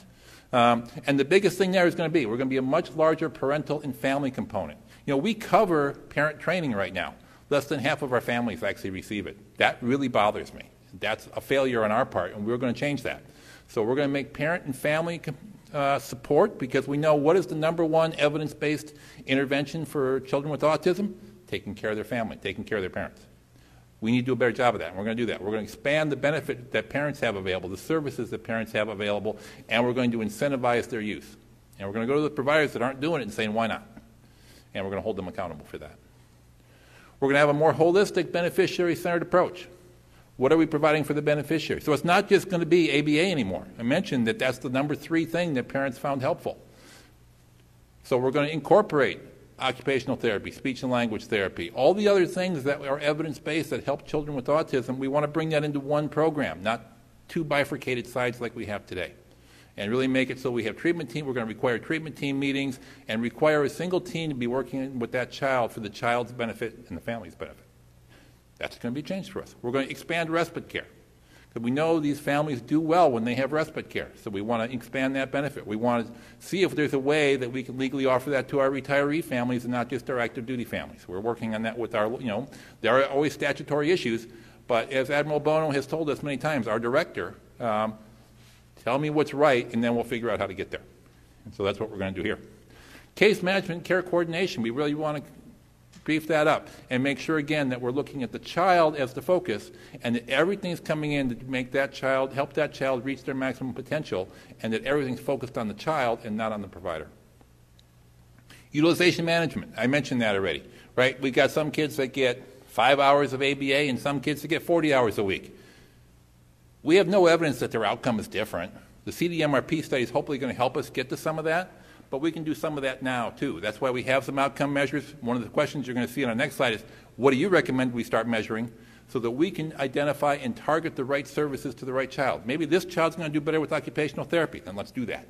And this child will do better with ABA, then let's do that. Or some combination. We need a better way to manage the utilization in such a way that it serves the child and the family. Quality oversight. We're going to have a big focus on that. One of the things we're doing on a large scale in TRICARE is moving to value-based care. That's not just in autism, that's in lots of things we do. We have a number of value-based care initiatives. And we're focused not only on incentivizing providers, but also incentivizing patients, encouraging them to use the highest value care. And that's going to get built into this care demonstration. And we're going to identify the things that are the most needed for that child and then set up the financials and some of the non-financial incentives too, so that we can ensure those children get the care, again, the best thing for them. So, questions that we'd like to ask you. One, if you are aware of any research or any data that would help us with that utilization management piece, what's the dose response? How can we identify, because we know autism spectrum disorder is not one illness, right? It's a variety of different things that all kind of fall under the same thing in DSM-5 and the ICD, because it's very simple. Right now the description is rather symptomatic, not based necessarily on the underlying etiology. What other outcome measures can we use? Because we definitely want to measure the outcomes. We want the treatment plans to match the outcomes. And if we're not getting the outcomes we should be, then the treatment plan needs to change. And we need to hold those providers accountable to make that happen. And we have the authority to do that from Congress, but we need good science to base that off of. And finally, what are medical necessity criteria? You'll notice these questions all kind of interrelate. We want to be able to look at the science and use that science to develop treatment plans for these children that will help them reach their maximum potential, help their families adjust the best way possible to having a child with autism, so that we are using, we've put a lot of money into this program, and that's great if it's helping the children. We don't mind spending the money if it helps the children, but let's make sure we're making the best use of the resources that we're expending, and that, again, that we're using the most recent science and evidence that we can to get to where we need to go. So with that, we're going to open it up to discussion. Thank you very much. I see John and Jerry and Lou. Go ahead, John.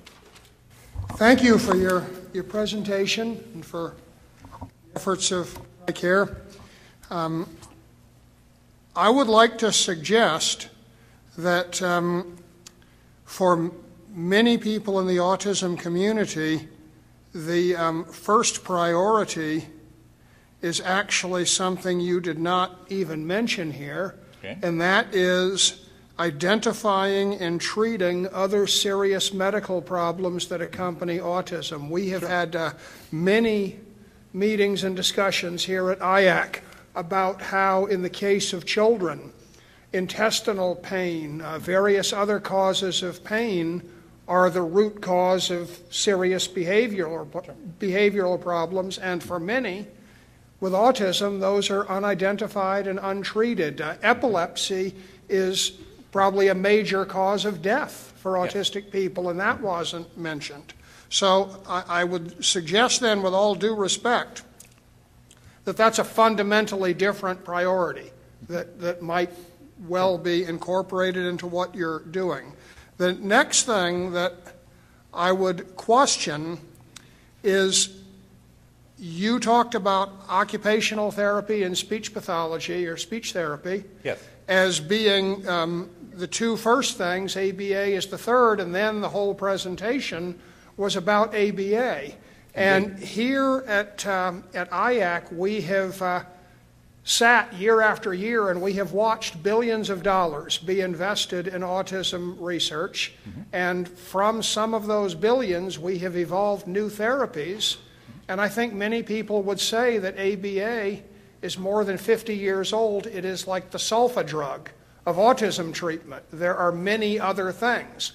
And it concerns me that you didn't mention trying that. And I see a risk that we're going to be trapped with one treatment for autism that TRICARE covers, and that's ABA. And I would very much hope that that does not happen. And the final thing that I would ask you all to consider in evaluating ABA, speech and occupational therapy, too many of the studies that evaluate those things are based on parent report and clinician report. And we've got 20, 30 years of all those things being administered in big numbers to autistic children. And the autistic children who receive, in particular, ABA, often when they are adults, they have strikingly different opinions about the value of those services than their parents did. And I would urge you to look at that when evaluating what we should do. Okay. Well, great comments. And let me tell you, I agree with all three of your points, first of all.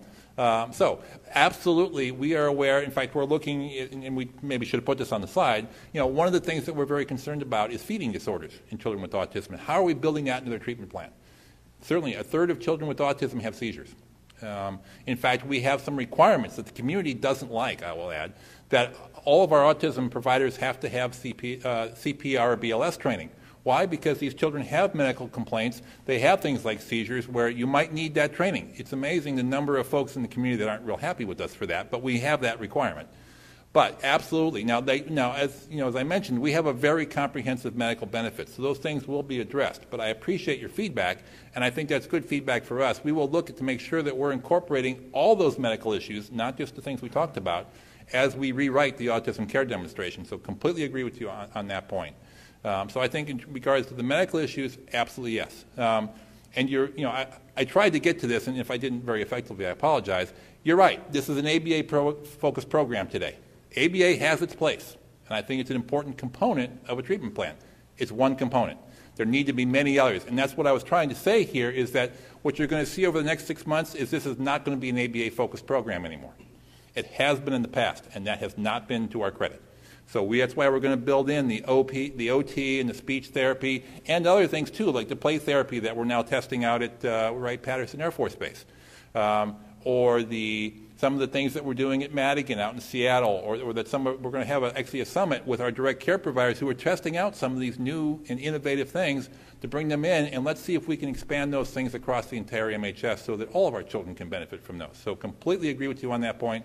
And we are absolutely wanting to make this again, ABA has its place. We're not going to We're not going to eliminate ABA, but we are going to make this a more holistic program and not only focused on that. So completely agree. And actually, do you want to take the third part? Sure. I think the comment about parent and clinician-based feedback, that's absolutely one of the issues we're trying to take as just one component, because when we talked about outcomes, like I said, the three that are on there are provider and parent surveys. We want to go beyond that. We want to go beyond what's self-report, essentially. And I think that's a critical component of moving forward and also getting us to include other evidence-based services that are out there. We know there are a whole host out there, but like Captain Simmer said, we've been driven, external forces have driven us to focus predominantly on ABA services. And we think we're finally at a good enough place where that's settled. Let's evolve. Let's keep growing. Let's provide what the child actually needs. Because long term, we want them, like Captain Simmer said, to be the most well-functioning individual and possibly contributor to society, right? So I think that we want to keep evolving and keep growing and moving in that direction. Dr. Dawson. So first of all, I'm thrilled about your new program that you're developing. That is, looking at the efficacy of early intervention and the new program out of Rochester. I just think that's fantastic. And I actually, recall being at the Senate, hearing around TRICARE benefit and testifying at that, and having Kristen Gillibrand suggest that the review that apparently now has been done be conducted to understand the evidence base. So it's interesting to see how it's evolved. Just have a few comments. One is, and this was, other people had mentioned this to me, so I'm saying it also on behalf of others, which is that I think it's important to keep in mind that ABA is a very broad term. Sometimes people think of ABA as discrete trial training or discrete trial teaching, but ABA actually encompasses a very broad range of evidence-based treatments, including the play-based and naturalistic, types of developmental behavioral interventions that are now being used in many cases. The other thing I wanted to say is that although I completely agree the evidence base needs to be stronger, should be stronger, I guess I respectfully disagree that it's quite as weak as perhaps it was portrayed, that I do think there have been very high-quality randomized clinical trials, and that those trials have shown meaningful outcomes. So, for example, I'm aware of one, very well a randomized clinical trial where the outcomes were IQ, language ability, adaptive behavior.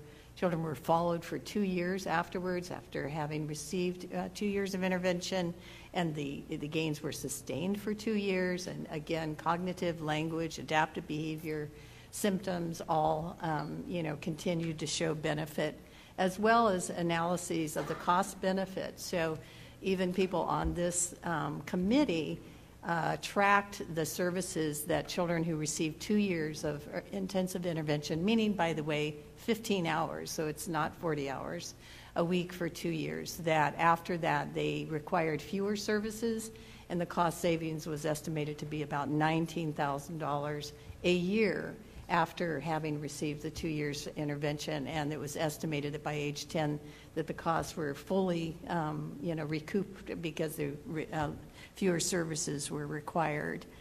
The other thing is just to say that NIH has funded a number of studies that will be coming out in the next year or two. There's a study in PRESS, which is a multi-site randomized clinical trial of intensive early intervention, which I will, just say that that there was benefit found in meaningful outcomes, and I won't, disclose too much because it'll be coming out soon. As well as there is a study funded by NIH that is, I think, close to being done, where they're comparing more play-based versus traditional types of ABA interventions at 2 dose levels, so that we can start to get some information about dose. Thank you. Sure. I very much appreciate those, the comments and the feedback. I agree that there are, for our review, we identified 6 RCTs that had, in that 2013, actually I believe it was the 2015, but we had identified 6 RCTs that were as part of that medical benefit determination. While there were some great findings in there, one of our challenge is replicability. One study finds some great outcomes, and then we don't see another one that replicates the same criteria, the same outcomes, the same population, the demographics of the children studied. So yes, totally agree, there are some good studies out there. It's the big picture here that we struggle with.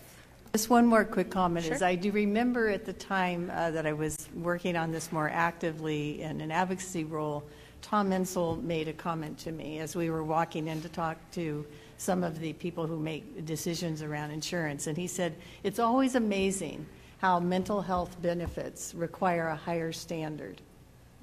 So, for example, have there ever been a randomized clinical trial of speech therapy? And so I'm just saying that there is 6 trials, so the outcomes were a little different. I think that the standard, for some reason, for these kinds of benefits is higher. And I just think it's unfortunate because a lot of people are waiting while we require these incredibly high standards. I'd say two things, if I could. One, we're always looking for new studies. I think we've probably seen the ones you referred to, but if you could send us the references, that would be great. We'd appreciate that. So if you could use that dha.acd@mail.mil, and we'd love to communicate with you some more. I think that would be really helpful, so I would ask you to do that. I will tell you that we do apply the same standards to those hierarchy of evidence standards that we mentioned do apply to everything that we do.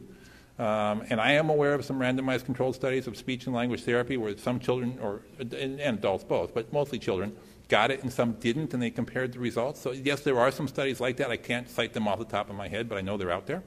And I think we are pretty good about using the same standard. As I mentioned, we actually use a slightly lower, I don't want to say lower, a slightly different standard for pediatric studies because we know that the same level of evidence doesn't always exist for pediatrics as adults, and that doesn't mean that the treatment's not helpful. So I think, if anything, we do have a slightly different, and I certainly would not say higher standard for pediatric research than for adult. It's just a little bit different. One more comment I wanted to, sorry, I'll be quick, I promise. The comment about the number of hours, it's interesting for us right now, and this is why we're looking for medical necessity criteria, is that these providers in the community make these recommendations, and that's essentially what we go on. So there is nothing out there for us to go back and say, really, why did you decide 40 hours? How come you're only, and then billing us for 10? If you thought 40 was medically necessary, we need to figure out a way to get 40 to get our child to the, the logic to me is that if you're under providing what your recommendation is. It's just like any other service, right? If I have my Z-Pack of, because I'm ill in some way and I take 5 out of the 7 pills, well, I haven't done the dose response, right? Now, that's a little bit different because we know some of that information, but these recommendations, we're trying to move so we can make better decisions on what is the right amount of care for our kids, and we just don't have that yet. So I'm going to go to Dr. Reichard in a moment. I just wanted to make a comment, which is, in a similar circumstance, which is the use or recommendation by the U.S. Preventative Services Task Force for screening for autism, we've been engaging in a dialogue with them about the kinds of research that they would find compelling enough to change their recommendation to suggest in favor of universal screening for autism. And we have designed a research program to answer those questions. So I think engaging with you and other healthcare funders around the kinds of evidence that you would find compelling, would it be a repeat of the kind of study that Dr. Dawson mentioned, et cetera, might help us, as in addition to, of course, awaiting the results of the study that you identified, which has the potential to replicate the earlier findings. So I think continuing this dialogue will help over time. And in fact, I already sent off an email to Anne, who runs the NIH-wide research program, to ask, well, what do we have in this area, and to send that information to you. So we'll engage in that dialogue going forward. I want to give Dr. Reichart a chance for the last question or comment before we move on. Yeah, I just wanted to say 2 things. Sorry, can you the mic? Sorry, excuse me. I enjoyed and appreciated your presentation. I think one comment I'd have for you to consider is that in terms of analyzing future risk, actually genetics is one of the best prognosticators about what else might happen to something, and you might consider incorporating this, which is now quite low cost and would probably provide some comfort to the families. Knowledge is always helpful for families. The second thing is I'd hope that maybe we could talk about, some incentives to persuade your families to participate more widely in autism scientific research, which again may be of future benefit. I mean, there are a lot of new drugs that I think are on the horizon for improving cognition and so on, and particularly knowing as much about these people, their characteristics, IQ, genetic, and so on, may be very important in determining who's most appropriate for inclusion in such trials. Thank you. Thank you. I'm afraid we're going to have to move on. Susan has some announcements before our break. Thank you. Thank you, everyone. Thank you so much for the presentation. Let's thank TRICARE for their presentation.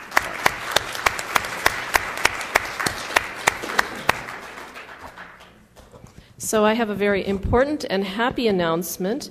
Sam Crane sends her greetings, and she wanted me to announce to you that her baby arrived today. So she has a good excuse for missing the meeting, but she said she's sorry she can't be here, but she's well occupied and doing well.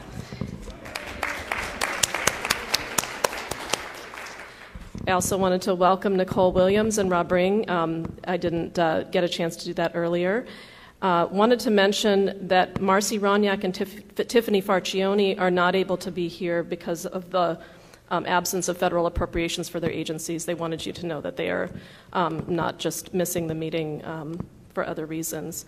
And we will have a photo of the committee during this break because we have a number of new members and want to update our website. So if members would please step to the side here, we'll get that done as soon as possible. And then we'll come back. Josh, what time would you like to start? I think we should be back at 11:10. So we're going to get started again. We want to make sure to use the full amount of time for committee business that we need.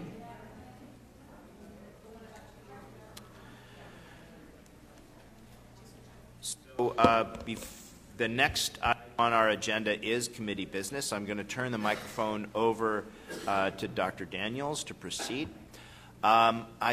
Before I do that, I just want to mention that I have an obligation during the lunch hour over on main campus, so I'm going to be leaving a few minutes early from the business session, and I will be back hopefully not too many minutes late into the public comment session, but I'll be hopefully back here by 1:15 at the latest. And during that time, of course, Susan will chair the session. Thank you. So we'll move on to IACC committee business.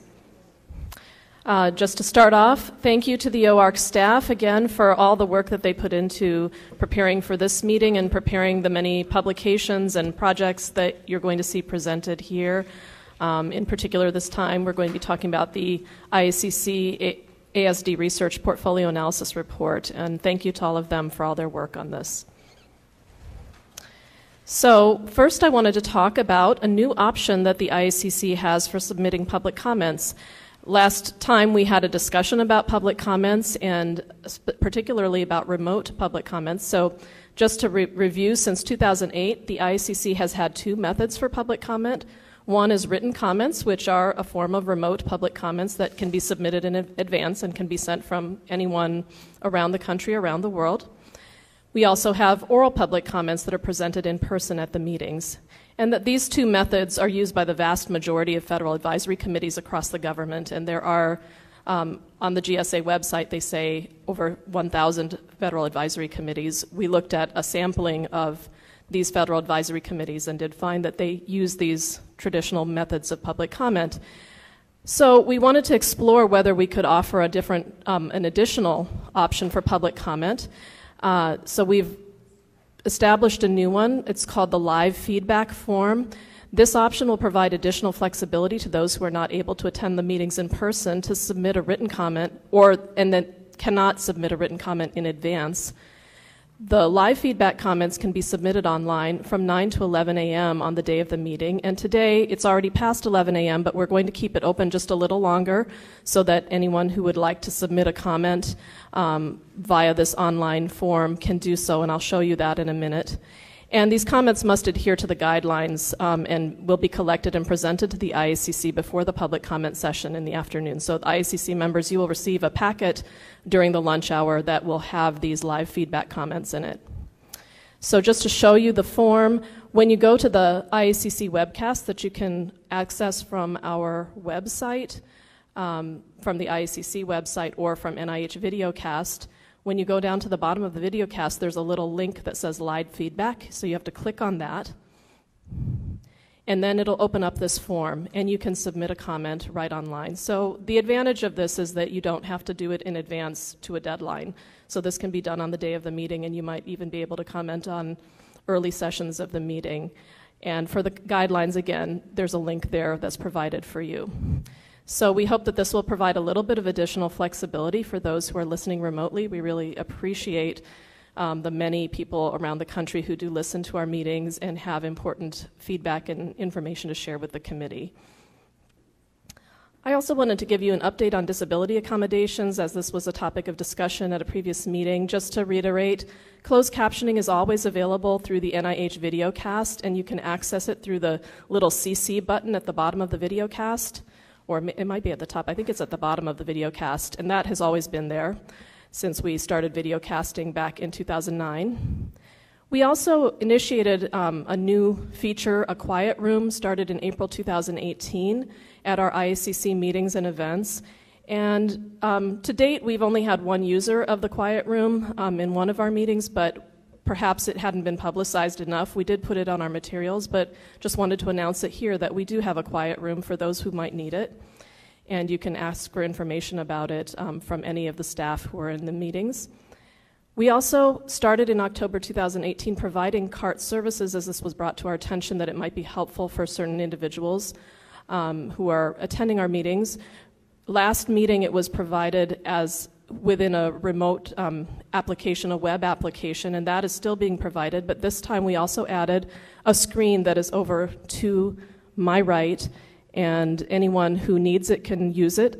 Today it looks like we have no users in the room. However, there may be people logged onto the app, and you're welcome to use that. If you need information, please email our office about that for future meetings, and any other disability accommodations may be made available upon request. So just moving right along, I'd like to make an announcement that we have the 2016 IACC Autism Spectrum Disorder Research Portfolio Analysis Report that has just become available. This was just released. This is the first portfolio analysis report that is coding projects to the 23 new objectives in the strategic plan that you all put together in 2016 and 17. And to accompany the report, detailed 2016 project data are now available in the Autism Research Database that is accessible via the IACC website, so you're welcome to look at that. And members, you have a draft or a preview copy of the report at your table. We have not done the full printing run of this. If there's anybody out in the audience who wants a paper copy, please leave your address with us and we'll mail it to you. Or anyone out there in the public who's listening in, you can just email us and send us your address and we'll send it. So just to give you very brief highlights of the report, the analysis includes data from 18 federal agencies and private organizations. And in the 2016 data set, we found that research funding totaled $364 million and included 1,360 projects. And federal agencies supported 80% of the overall funding that was analyzed in this report, which is similar to previous reports. This was the 9th report that we've done in OARC for this. So in 2016, federal agencies and private organizations supported research in all 7 of the IACC strategic plan question areas. And in 2016, question 2, biology, continued to be the most highly funded research area. And this pie chart shows you in more detail what the funding was for each section. I wanted to give you an update on the budget recommendation that the IACC made in the strategic plan. The 2016-17 IACC strategic plan calls for a doubling of the 2015 ASD research budget to $685 million by 2020, and this would cover federal agencies and private organizations that are funding research. To accomplish this goal, the committee recommended a nearly 15% annual increase in ASD research funding. And just to give you an update on what is happening with that, since 2015, funding for autism research has increased 6.3% in funding. So there's a similar figure inside the report. This table, I'm not going to give you all the information, but I put it in the slide set. It does not appear in the report, but it gives you an update on the funding levels for each of the strategic plan objectives and the project counts. And so anyone who wants to go back to this information can find it on the slide set when we post it on the web. In addition, the 2016 IACC ASD Research Portfolio Analysis Report includes a map displaying institutions involved in ASD research across the U.S., a list of countries that are receiving U.S. funding for ASD research, funder contributions aligned with the 7 strategic plan questions to give you an idea of the mission areas that are being accomplished by each of these funders, a subcategory analysis for each strategic plan question to show you what types of scientific and services research are being done, and ASD research funding trends from 2008 to 2016 arranged by strategic plan question. And at the bottom we have a link to the full report, and you're welcome to look at it there, and we have information that's also been sent out and will be going out about this report to make it available to everyone. Next, I'd like to share with you an update on the Autism Cares Act report to Congress, which is required in the Autism Cares Act. So this report will detail progress on activities related to ASD and other developmental disorders across the federal government. On behalf of HHS, OARC is coordinating responses from federal departments and agencies, and we've prepared this report. The report is in the final stages of completion, and we expect this report to be out shortly. And so you can be looking for this, and we will, of course, share it with you at the April IACC meeting. In addition, I wanted to share an update with you about the IAC strategic plan update, which is required by the Autism Cares Act as well, and we discussed this last time.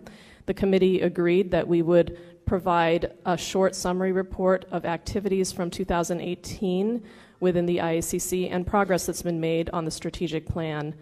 And this report would include a summary of health outcomes working group activities and the workshop that was just held, a summary of the IACC portfolio analysis report, which I just shared with you, and a summary of the Autism Cares Act report to Congress. And so committee members will receive a draft for review and comments. The reason that you have not received it before this meeting is because we are waiting for this Autism Cares Act report to Congress to be cleared and published before we can share the information with people who are not part of the federal government. So we hope that we will be sending that to you shortly, but we have it basically ready to share with you as soon as that happens. And we expect the final publication to be in spring 2019, so we'll also be presenting that report to you in April. Other reports that OARC has in preparation include the 2017 IACC Portfolio Analysis Report. We really appreciate the contributions of many federal agencies and private organizations to this report. We've collected the data already, and we expect the final report soon, so we hope that this spring we will be able to share that report with you. And we also, that one is not expected in spring, that's expected this year. In the spring, we expect to share the 2016 International Portfolio Analysis Report with you, and that covers the US, Canada, and the UK. And we will give you an update on that as soon as we have that. So the next update, just keeping us moving here, is improving health outcomes for individuals on the autism spectrum working group. So this working group has been meeting.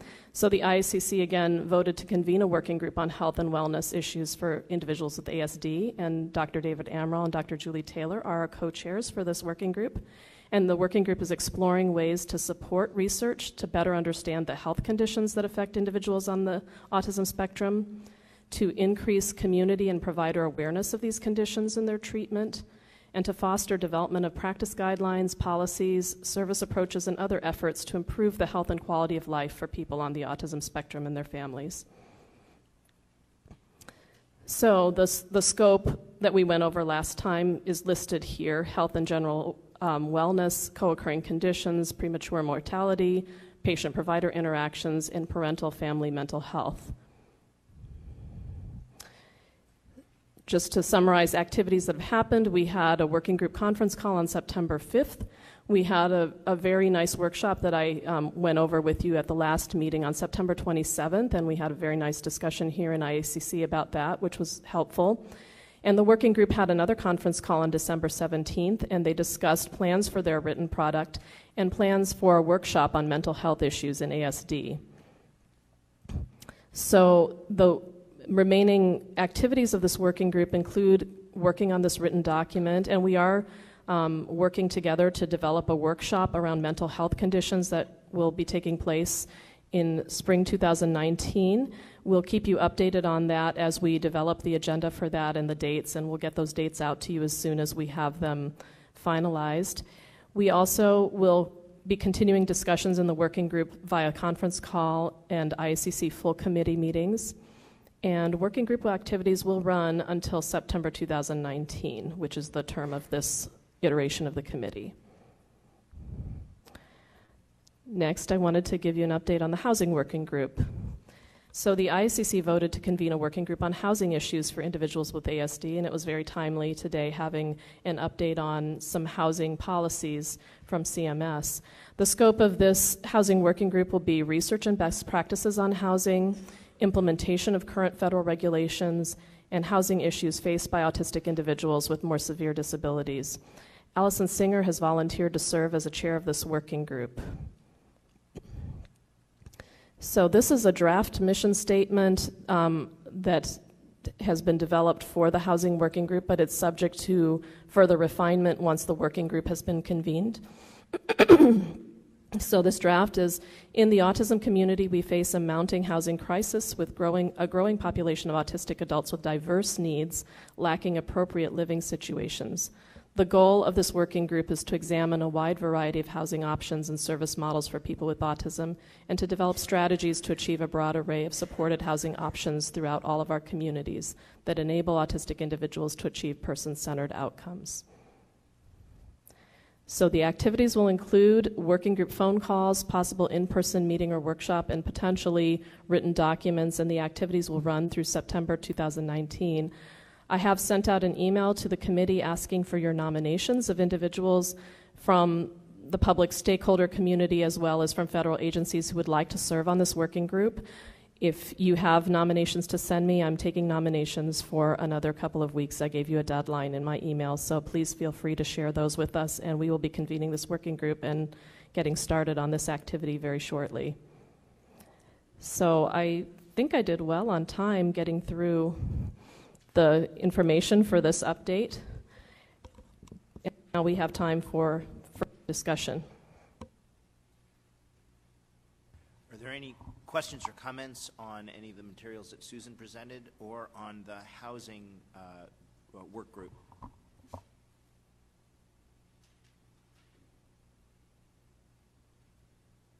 Dr. Eckhart. I just wondered if there was any way we could get these portfolio analyses when they were less out of date in a sense. I mean, this is obviously hugely useful, but it would be more useful if it were 2017. Of course. So the challenge for us is that we wait for federal data to close, and that doesn't happen until that fiscal year is already over. And there are some agencies that have even additional restrictions that don't allow us to even collect the data before a certain time. And so that's kind of what creates that lag, because we have to have finalized data from federal agencies. But we do our best to collect it quickly, and we really appreciate that many of the private organizations here and federal agencies do their best to get us those data as quickly as possible. And the data analysis also takes time, but we recognize that that it's always a little bit behind where you would feel is current, but because of the need to close the data out, we can't really start analyzing it until those data are available to us. I think this update's simply terrific, tremendously useful. I mean, it's just trying to make something that's really good a little better possible. Sure.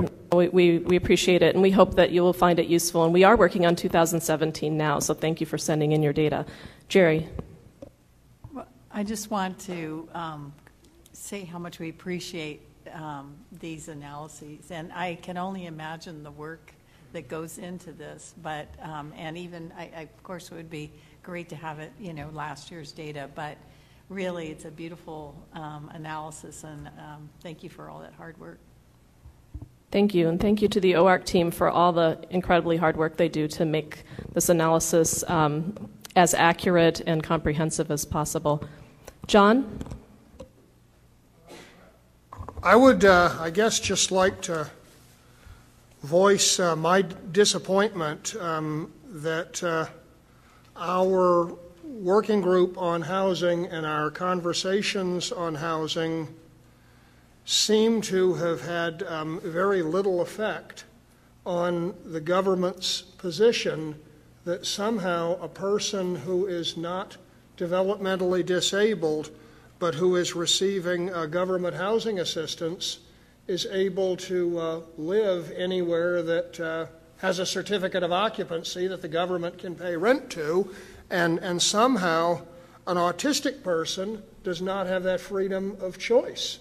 And it is very troubling to me. I understand that there are some autistic people who are very disabled and they have guardians, and the guardians choose in what they believe is the autistic person's best interest. But outside of being under guardianship, it is not clear to me why this continues to be a matter for debate within the government. Why can we not choose freely where we wish to live if we are able to do so? And I just, you know, I don't know if it was you that I asked. I don't mean to seem, you know, offensive, but I said to the last person who made this presentation, why can't we get a straight answer on where autistic people, why can't we be free to choose where we want to live? Why does the government feel the need to interfere? And I'm still very disappointed. And I certainly don't speak for every autistic person, but I speak for a lot of autistic people who tell me that. John, just so I'm clear on what you're talking about, is the regulations that were discussed earlier today, for example, on the needs to meet certain sets of criteria in order to be eligible for this disability housing programs, et cetera. These are the restrictions that you're talking about? Right. That's what I take issue with, Josh, because a person who's not developmentally disabled can receive government assistance, whether he wants to live on a farm, live in an apartment complex, live in a freestanding apartment. The only restriction I believe the government places is he can't live in a tent. He's got to live somewhere that's a legitimate residence. But we have a legitimate residence does have definitions, different definitions than the ones that were elucidated earlier. But I would imagine it has to have heat and running water and all the rest, right? And right, free of vermin. but it doesn't have definitions that we apply to developmentally disabled people. We don't tell somebody in an apartment, we don't tell a college student who else will have access to his room when he locks the door. We don't tell people who are on welfare who can enter their apartment and who can tell them when they can and can't eat. I just think that we're losing sight of basic human rights here. I'm wondering if you might like to discuss that a bit. Sure, and I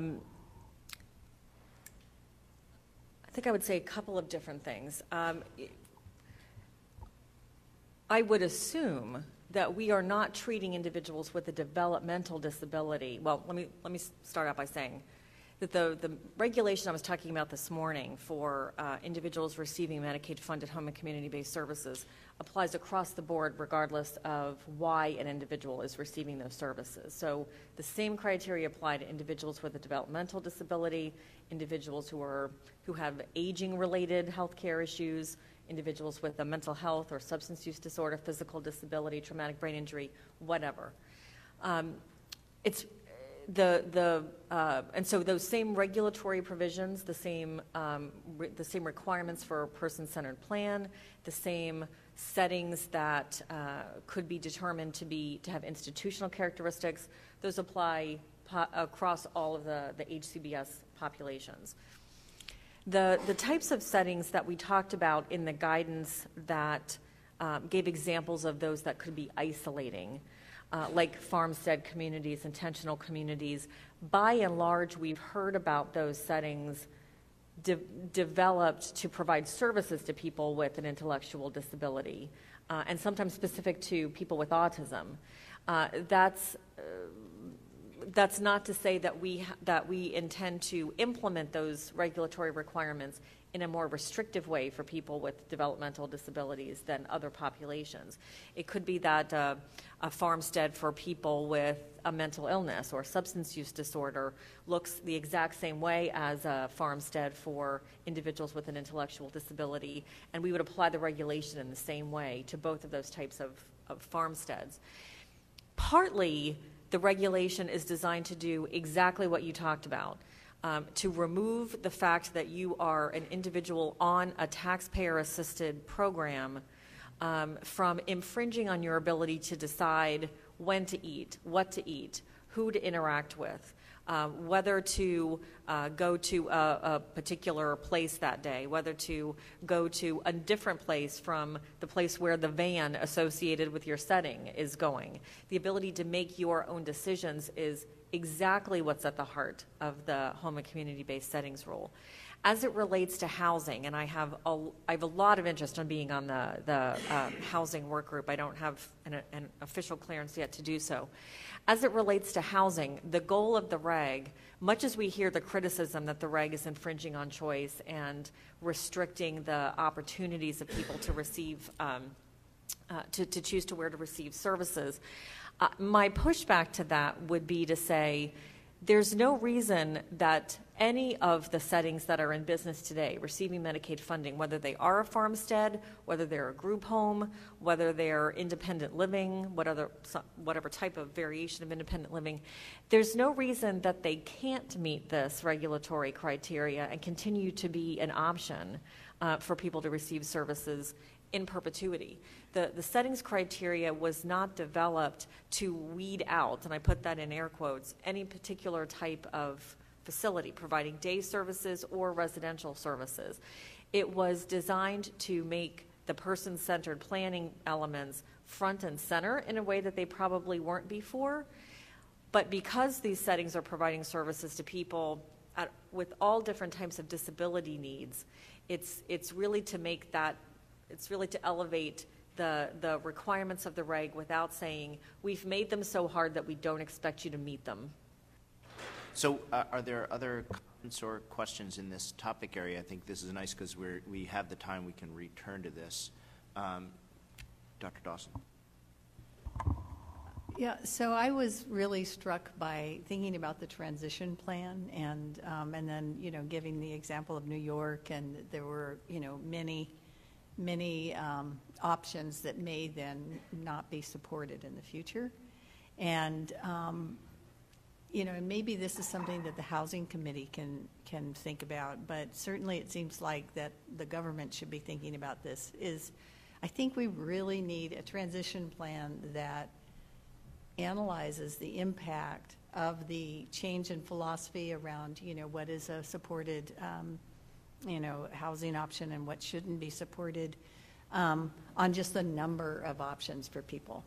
Because I think, running an autism clinic and walking with families every day that are trying to find places for their, adult child to live, or an independent, adult, him or herself finding a place to live, there just aren't enough options, right? So to me, I am so concerned that we're trying to do something good, but actually the impact is going to be fewer options for people, and that the overall impact will be negative on families and individuals with autism. So I feel like that has to be part of the plan, right? That we actually say the net gain is not just that we like, this, we have this philosophy and now we feel good about it, but really, that we haven't limited the number of options. I totally agree with that, and it's a shared goal to make sure that's not the outcome of this regulation. And so when I hear scenarios of a state saying this many existing settings won't be able to be in business after the end of the transition period, I wonder what has gone into that to know 3 years in advance of the end of the transition period that a setting can't eventually be in compliance. Now, like I said, the states have a lot of discretion. Maybe the states wanting to take the provision of HCBS in a different direction. Many times, though, we hear from a variety of audiences, the federal regulations won't let this provider continue, or CMS won't allow me to continue funding services in X provider type. That's probably not true. It could be the state or whoever is speaking. It could be their genuine interpretation of the reg, but that doesn't necessarily mean that we CMS have had a hard and fast statement to say we agree with you that this provider will not be able to be in compliance. That's why these conversations are so critical, and I I would hope that the housing subcommittee or the housing working group would delve into these exact things. No, I appreciate this discussion, and it is really important to think about the impact of the regulations, and it's wonderful that we have at least the forethought to provide this transition period and ask states to be thinking 3 years in advance, you know, how their facilities will or won't be able to respond. I want to point out that John was just asking a slightly different question, I think, than the question that's being addressed by these responses.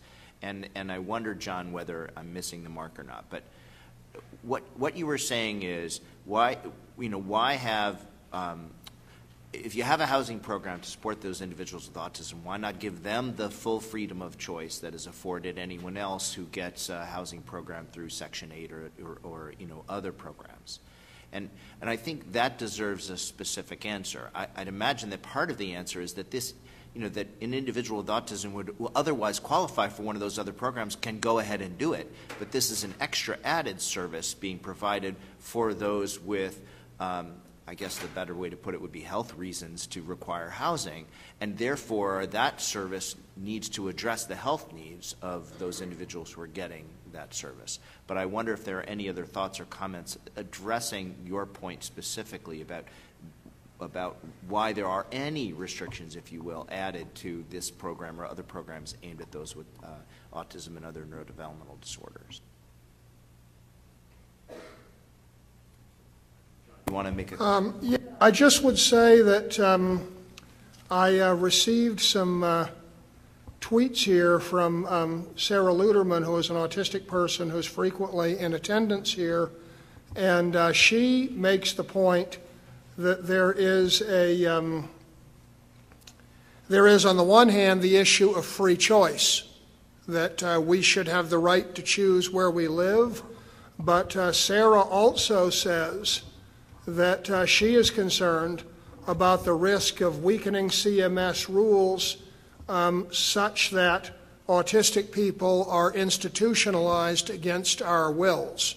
And so I think that we have to be clear, whose free choice are we talking, and does the ability to choose mean that someone else could institutionalize us? And I think we have to be mindful of that. Or I think the point would be that you might have free choice to end up in a housing situation that is for a myriad of other reasons, not just inappropriate, but actually harmful. I think what I would just say, without going on and on this with respect to your housing thing, is that if you look at the comments such that, you know, that I see and our committee gets, it's clear to me that despite your best intentions, the issue is far from settled. And we don't really have a consensus about exactly what you should do, but it seems like there is a consensus that what is proposed is not what either camp wants. And I think that more work is needed. Allison? I think we just have to be careful about the use of the word institution. You know, I think we all bristle at that word. My brother was in Willowbrook. I have firsthand experience of seeing it. No one would recommend that we go back to any sort of situation like that. But the intentional communities that are built today for people with autism are nothing like the institutions that we saw in the 1970s. Many of them provide important opportunities for socialization with peers, active participation in the community. They have to be part of the spectrum of choices. And I think some of the fear was in the 2014 regulations and guidance. There were specific examples of types of intentional communities that were called out. And I'm sort of getting from what you're saying now that in the new guidance, which we're looking forward to seeing, there won't be those specific call-outs. So no type of intentional community would be off the table. Is that what you're saying? That's right. And so in essence, this would level the playing field of an intentional community with any other type of setting for the state to make a determination of whether that particular setting, be it a farmstead, be it a group home, be it a, whatever, whether that setting is isolating to HCBS individuals. And we will have some criteria about what an isolating set, or what CMS would consider an isolating setting to be. And it's not by virtue of location necessarily of, it's just tucked away in a rural setting. It's more like the method of service provision does not facilitate an individual being able to make choices to leave that intentional community. For example, in some cases, the intentional community will have a host of resources available on that campus. And if I'm living in that on that campus and I want to avail myself of the resources and the service options or entertainment recreation options on that campus setting, I should be able to do so, no problem. And nothing about our regulation says you shouldn't be able to access on-campus activities. But if I also want to interact with my family and friends who live off campus and use the resources of my community, the problem comes in when my service setting, my service provider says, you don't need to access the community. We've got those types of resources here. And so then it starts to become very insular and very isolated, and I'm not encouraged as an individual person to exercise my choice to go off campus. Doesn't necessarily mean that the provider has a fleet of vans to get me off campus whenever I want to. It might mean that the setting and in my individual plan, my friends and family who live off campus and are my natural supports are part of the equation to come get me and take me into the community. But nothing about the way that setting operationalizes its services makes it works to prohibit me from being able to leave campus. That's the kind of thing we're talking about when we're talking about an isolating setting. We did go down the pathway several years ago of providing some specific examples, and it caused more problems than it solved. And so we are taking a step back and saying, now we're not going to show specific examples of an isolating setting. We're just going to provide you with criteria of what one would look like. And so an intentional community and a state could say, I don't meet that criteria of an isolating setting. I don't need to be elevated to CMS for heightened scrutiny. Now, it might be that there are stakeholders in that state who don't agree with that, with the state's position that a particular setting does not require heightened scrutiny. There's a lot of different viewpoints around this issue, and everybody is attached to their viewpoint with a lot of strength and passion. And so we are aware that a state could say, I looked at this, Farmstead, it does not meet the definition of isolation. I'm going to work with it to make sure it complies with the settings criteria by the end of the transition period, but I'm not sending it forward for heightened scrutiny. And there could be stakeholders who disagree with that decision. CMS probably is not going to get involved in a disagreement between the state and the stakeholders. We've left open the possibility for us to get involved if there's a really, kind of sustained disagreement between stakeholders and a state about a particular setting. What that looks like, I think we'll all kind of need to work out operationally as time passes. But we hope that the new guidance, and we've been saying it's coming for about a year. We are in the final stages of clearance. It is at least partially impacted by the status of the federal government. And so we all hope to be able to have that released as quickly as possible. But we hope that will really demonstrate the fact that we've heard some of the criticism of prior guidance. We're not walking away from the fact that the regulation talks about an isolating setting, but we're taking a different tack at defining it and not calling out specific settings over others. Thank you. Additional questions or discussion? Or any remaining questions from any of the earlier sessions in the meeting? John. I'd like to raise another comment with respect to our TRICARE folks that in their presentation. Lewis raised a good point about how genetic information could provide valuable insight and also comfort to families. And there are 30,000 such families receiving assistance under TRICARE, according to what we just heard. What I took away from all that is that genetics also tells us that with those 30,000 kids receiving some kind of autism service under TRICARE, there are most likely 60,000 parents, many of whom are part of this broader autism phenotype that genetics has shown us. And we look very hard for communities that we can study, looking at autism over generations, and we also look at adults that we can study. We talk, for example, about screening adults for autism and the difficulty of doing that in the United States. And in the armed forces, with the TRICARE population, we may have a large group of potential folks to study that could be tremendously important to science. And I never really thought that until listening to his presentation, but you know, with the congressionally mandated autism research, that's a thing. We could jump right on with that. And we might be able to do some really high impact studies of broader autism phenotype among TRICARE families. And I didn't want the meeting to continue without that. And Louis, you always help me see the value of genetics.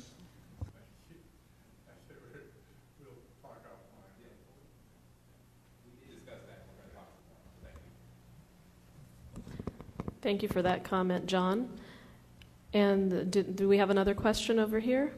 Or any other comments? All right, I'm seeing none. So that means we can break a little bit early for lunch, which I think will be welcome to everyone. Welcome back from lunch. And looking forward to hearing from our public commenters. Today we have 5 oral public comments. And so I'd like to invite Dr. Eileen Nicole Simon first to the podium to give her public comment.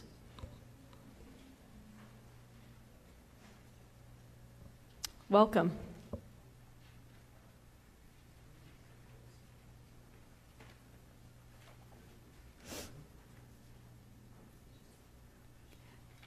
Thank you. Language disorder is the most serious problem of children who receive a diagnosis of autism. I am attending the IACC meeting in person to add emphasis to the many written comments I have submitted for discussion by members of the IACC. Many parents of nonverbal children have come here to plead for attention for these most severely affected victims of this affliction. I cannot understand the need to look for adults who were not diagnosed with autism as children and who did not have problems learning to speak. The IACC was formed as part of the effort 20 years ago to seek out reasons for the increase in autism that became evident in the early 1990s. Why has this mission been set aside? My oldest son is now 56 years old. Too many people have tried to tell me I should be more accepting of his autism. Does anyone believe that childhood cancer should be accepted? Autism is a serious neurological disorder. Autism, like cerebral palsy and spinal cord injury, must be made the focus of research on ways the brain can become damaged in the perinatal period, and what measures can be adopted to prevent brain damage in children as well as adults. Thank you. Thank you, Dr. Simon. Are there any comments from the committee? All right, and we will have more discussion time later, so then we'll move on to the next public comment. Thank you, Dr. Simon. And now I call Sherry Chase to the podium to give a comment. Welcome, Sherry. Thank you, everybody. It's been a babies in the world. One was frozen, that's Alec, 22, the younger one with autism, and the other one is now a biomedical engineer. It's amazing, how far we come in the world. But thank you for having me. First of all, I'm a mom of 2 young men. One has autism and is 22 and has fallen off the cliff since leaving high school last year. His days are not meaningful. Normally, he thrives when being creative and accomplishing meaningful jobs and roles.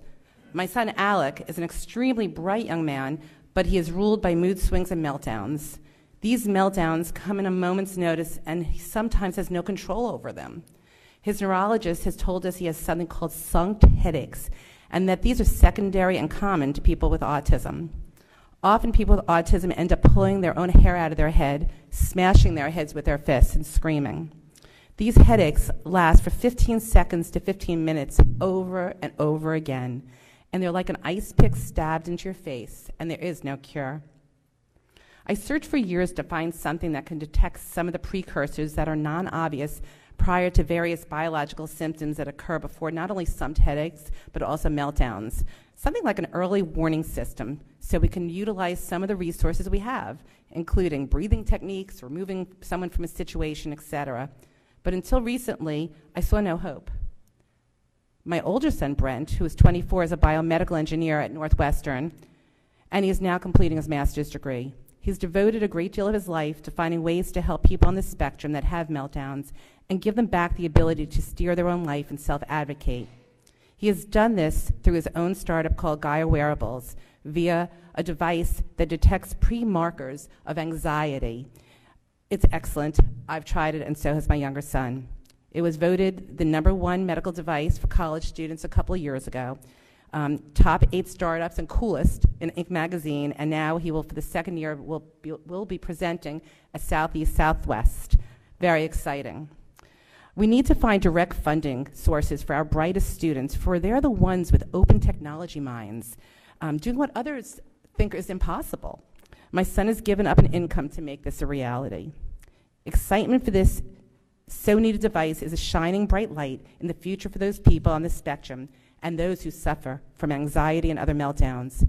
It will be more than a life preserver, it's a springboard to being able to rise to a person's fullest potential. For often, as is the case in my younger son Alec's life, the meltdowns actually prevent him from working and attending college, which is what he wants to do so badly. But it can't stop here. We must find ways internationally and nationally, and share these techniques through some type of web base on a current basis that work and those that don't work, so that we don't waste our valuable, precious resources and time. We need to be more functionally coordinated and directive. And I'm not saying this committee, I'm saying all of us, everyone that has a stakeholder in this. Watching your child, whether 8 or 22, smashing his head with his fist is a cry for help. And I personally am pleading for assistance from everyone. Let's all dig in. The damage is not only to those innocents on the spectrum, but to the families and the caregivers. I'm sorry, excuse me 1 second. I got out of order here. Look at that. Well, look at that. I don't have the proper organization. Can you give me 1 second so I can get my other page? Pardon me?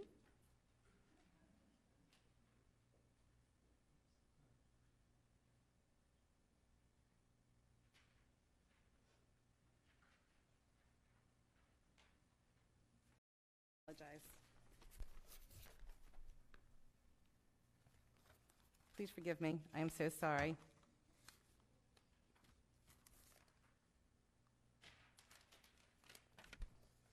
All right, well, anyway, these emergencies can't be pushed to the side, and there's no more time to discuss is taking action.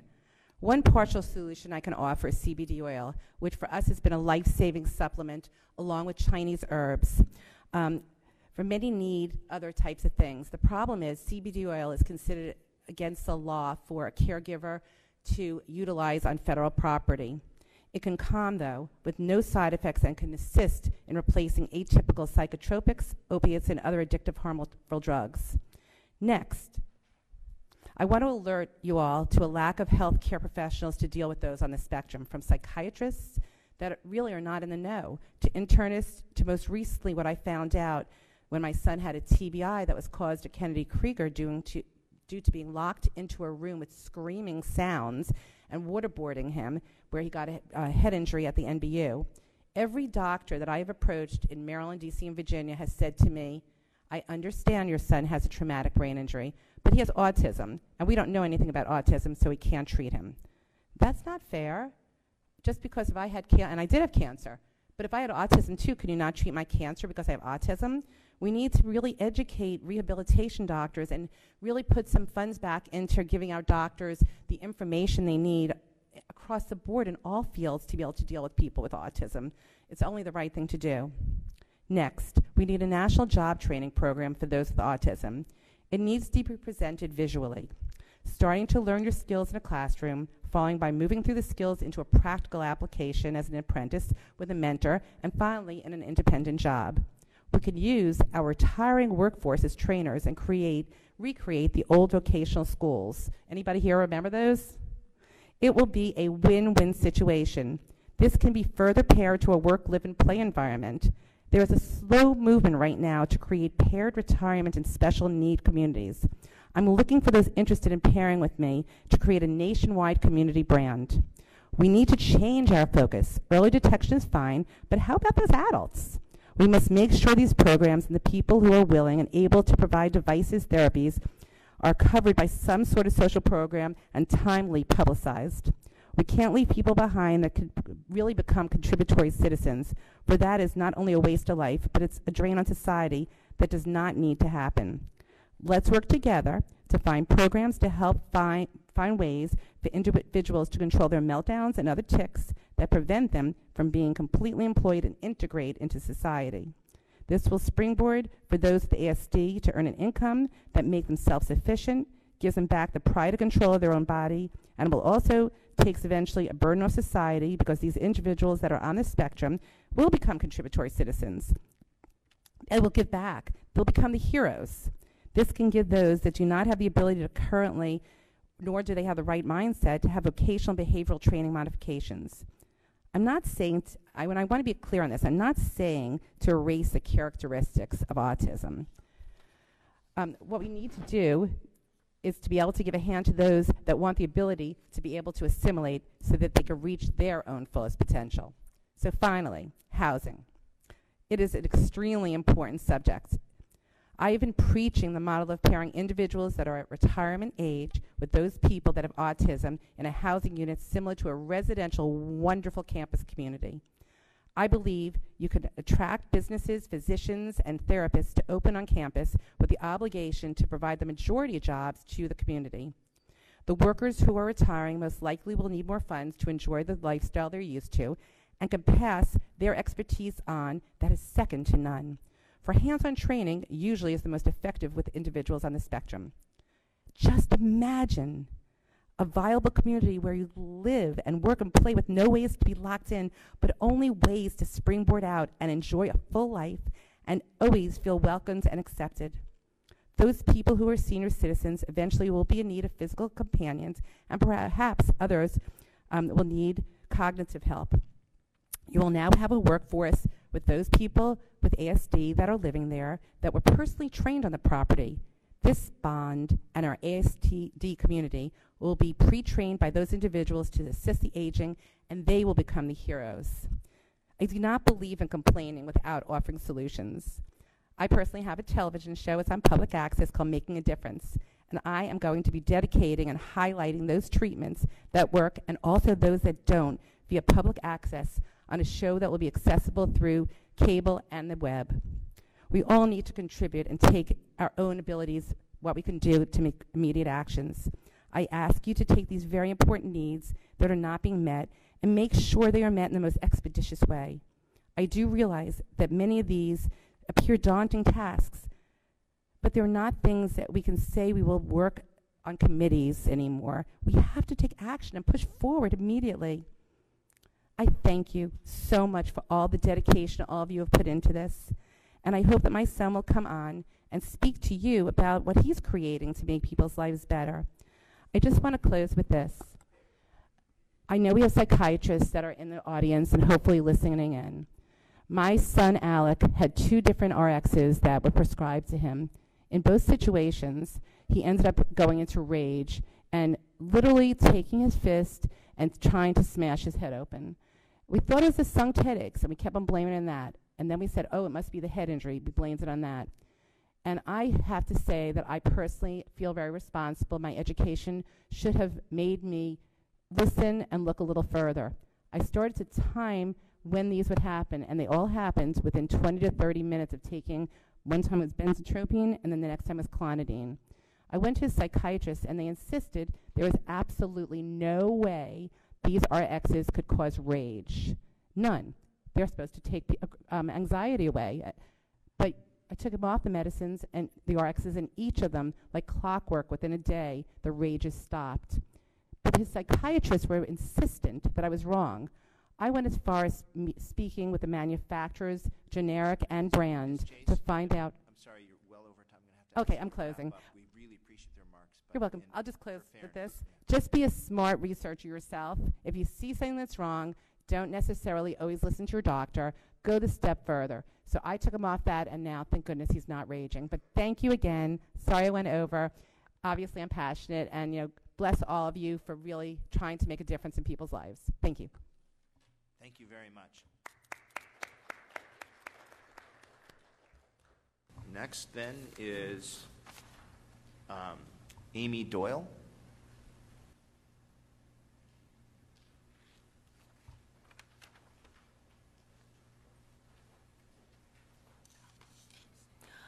Hi there. I'm Amy Doyle. I'm an attorney. I'm an autism mom, and today I am testifying on behalf of Safe Minds. I'm going to read the statement. I am pleased to present my testimony on behalf of the National Autism Nonprofit Organization, Safe Minds, to the Interagency Autism Coordinating Committee for its January 2019 meeting. Safe Minds remains concerned about the federal government's lack of urgency related to autism disability. Urgency and a commitment to rapidly improving outcomes are desperately needed due to the increased prevalence of autism over the past 18 years, from 1 in 150 American children in 2000 to 1 in 59 today. Improving outcomes are also desperately needed due to the significantly increased mortality of those with autism and the lower quality of life associated with autism. In an effort to obtain feedback from the autism community on the federal response to the autism crisis, Safe Minds, in collaboration with Autism Action Network, TACA, and the Thinking Moms Revolution, developed an online survey and sent it to their constituencies in the summer of 2018. We received 1,405 unique responses via SurveyMonkey. The autism community stakeholders who completed our survey included people with autism, caregivers of people with autism, family members of people with autism, autism service providers, physicians, and others.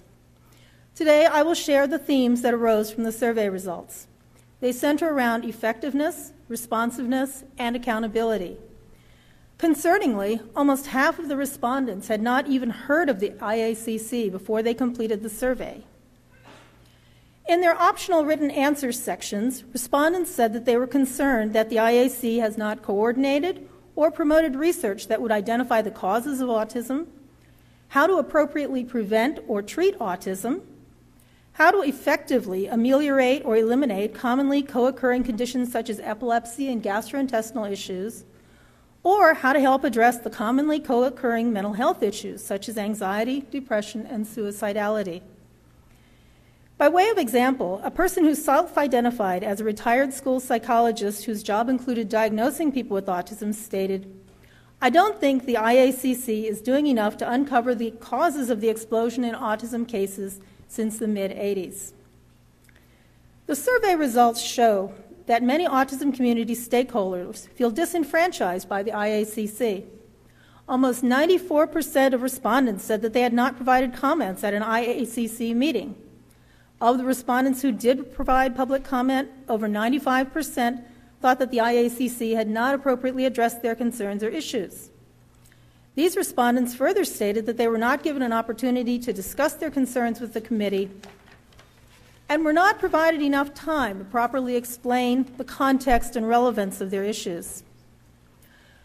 Over 46% of 1,400 respondents reported that the work of the IACC has affected their life either not at all, that was 24%, or negatively, that was 22.21%. Conversely, only 4.93% stated that the work of the IACC has affected their lives positively. Further, over 56% of 1,370 respondents said that the work of the IACC is not improving the lives of people with autism and their families. 38% stated that they did not know if it was. Conversely, only 6% stated that the IACC is improving the lives of these stakeholders. When asked if the IACC members represented their interests when it comes to addressing autism in the United States, nearly 60% of the 1,402 respondents answered no. 33.38% of respondents said, I don't know.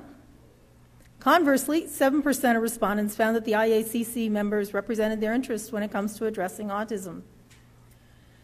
By way of example, a self-identified service provider to people with autism stated, the autism community is not being well represented by the IACC. If the IACC wants to make a positive difference in the lives of those suffering from autism and their family members, you must seek out and listen to organizations which represent that demographic. It seems that outreach to the leadership of the many autism nonprofit organizations representing people with autism and their families would be in order.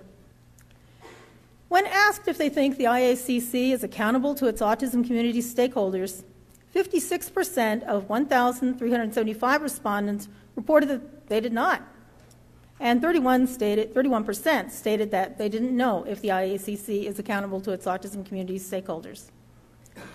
12% of the 1,375 respondents answered that they did think the IACC was responsible to autism community stakeholders. It appears that there is much to be done to improve the efficacy, responsiveness, and accountability and responsiveness of the IACC. We hope that we can work together during the year to move forward together as a community. The full report is available on SafeMinds' website, www.safeminds.org. Thank you. Thank you for your comments. To thank all of the, actually before we do that, is Dr. Martin here? Okay. Thank you very much to all of the commenters. We really appreciate you making the trip and giving us this feedback. We will have a discussion period momentarily. John, you wanted to say something now? I just would like to speak to what we just heard from SafeMinds.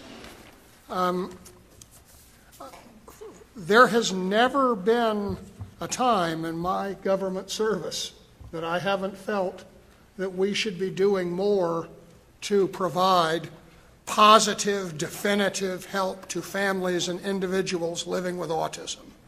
And I don't think there's really anyone here on the committee that would disagree with me that we all want to do a better job for people living with autism.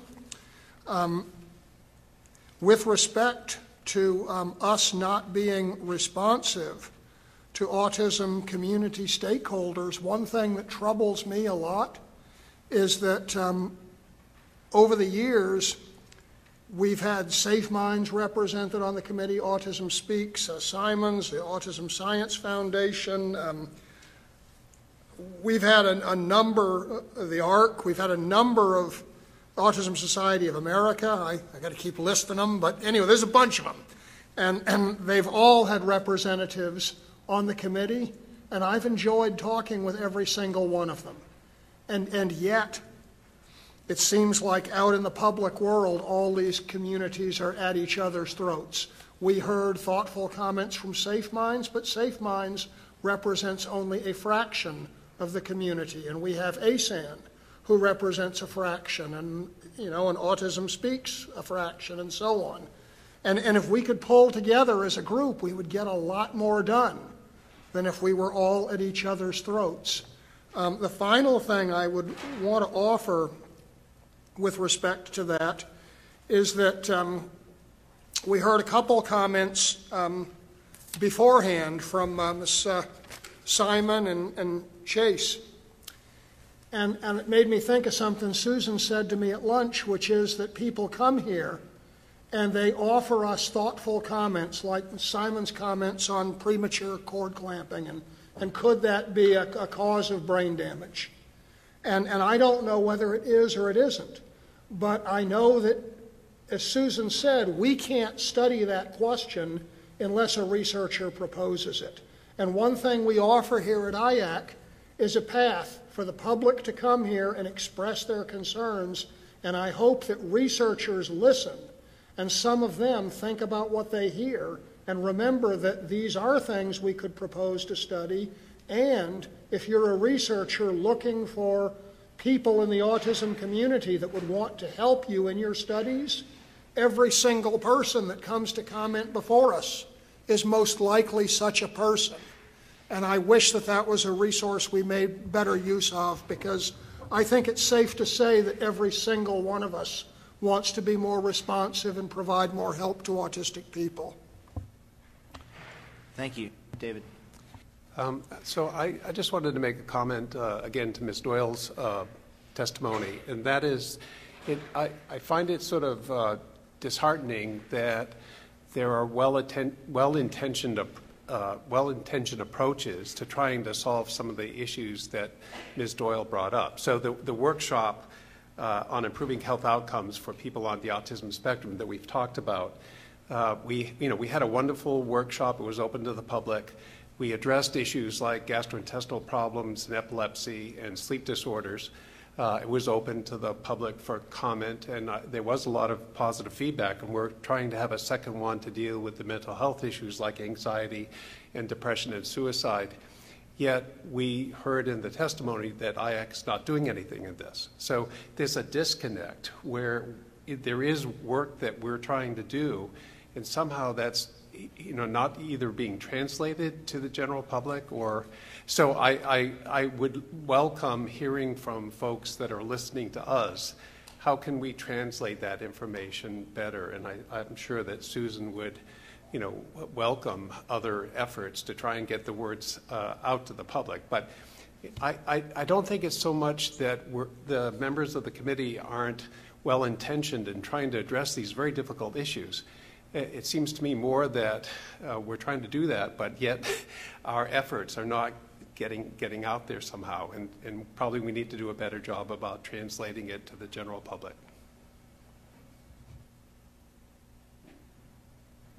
Okay, again, we can return to have some discussion at the conclusion of the public comment period. Now we're going to have the reading of the written, the summary of the written comments. And I want to remind folks, although I imagine this is a duplicate of Susan probably already did, about the immediate comments. We'll do that after. Okay. Right ahead. Sorry, who's giving me...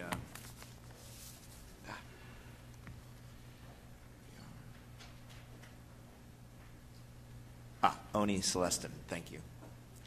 From the Office of Autism Research Coordination will be summarizing the written comments. Hi, Oni. Good afternoon. Excuse me. Since the October full committee meeting, the IACC has received written public comments from 17 commenters. For the purposes of this presentation, we've organized these comments into 5 broad topics. The committee has been provided the comments in full, but they will be summarized briefly here. The first topic is concern about medical practices and potential causes of autism. There were 5 comments received on this topic. Dr. Eileen Nicole Simon thanks the committee for discussing her comments submitted to the October 2018 IACC meeting. She encouraged the IACC to investigate several factors that could be contributing to autism symptoms.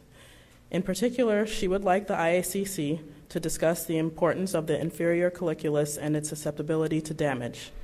She believes that brain injuries caused by Wernicke's encephalopathy, bilirubin exposure, or umbilical cord clamping may contribute to autism.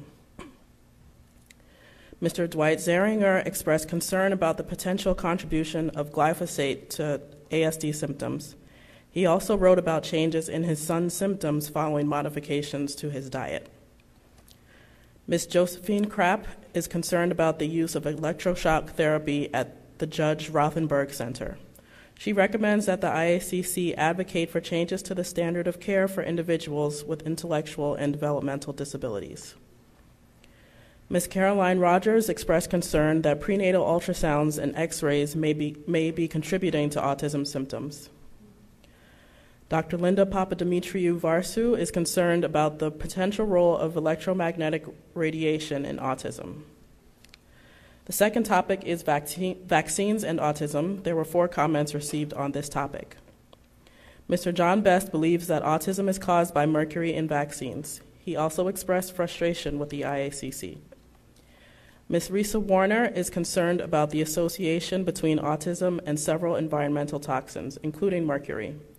She requests that the IACC call upon the Department of Justice and the Department of Health and Human Services to investigate allegations of fraud and obstruction of justice in the omnibus autism proceeding. Ms. Margaret Ewell expressed concerns about the childhood vaccination schedule. She believes that autism is caused by vaccine injury and that the National Childhood Vaccine Injury Act of 1986 should be revised. Mr. Dan Fergo believes that a clinical study should be done to compare children that have been reported to regress into autism versus neurotypical children. He also expressed concern about the 3-year statute of limitations in the National Vaccine Injury Compensation Program. The third topic is the role of the IACC and the federal government. There were 4 comments received on this topic. Mr. James Kilpatrick shared a link to an online commentary expressing concern about the progress of the IACC. The commentary recommends the formation of a new autism task force and a vaccine safety commission. The commentary also recommends amendments to the Individuals with Disabilities Education Act, or IDEA, to provide more options for special education. Mr. Dwight Zaringer requests that the IACC facilitate a survey of autistic parents in order to better identify research needs. He also requests that the IACC make a formal request to Congress to investigate the CDC whistleblower issue. Ms. Michelle McCormick believes that the IACC should work harder to identify causes and treatments for autism. And Mr. Mark Spilo also requests that the IACC increase its focus on identifying causes and treatments of autism. The fourth topic is service needs, resources, and policy implications. There were 3 comments received on this topic. Ms. Whitney Ellenby shared a link to an online commentary she wrote advocating for an increase in sensory-friendly opportunities. Ms. Karen Harb shared several concerns with the committee, including the need for group housing with properly trained staff. She is also concerned that public school special education programs are not able to meet the needs of the increasing autistic population in schools.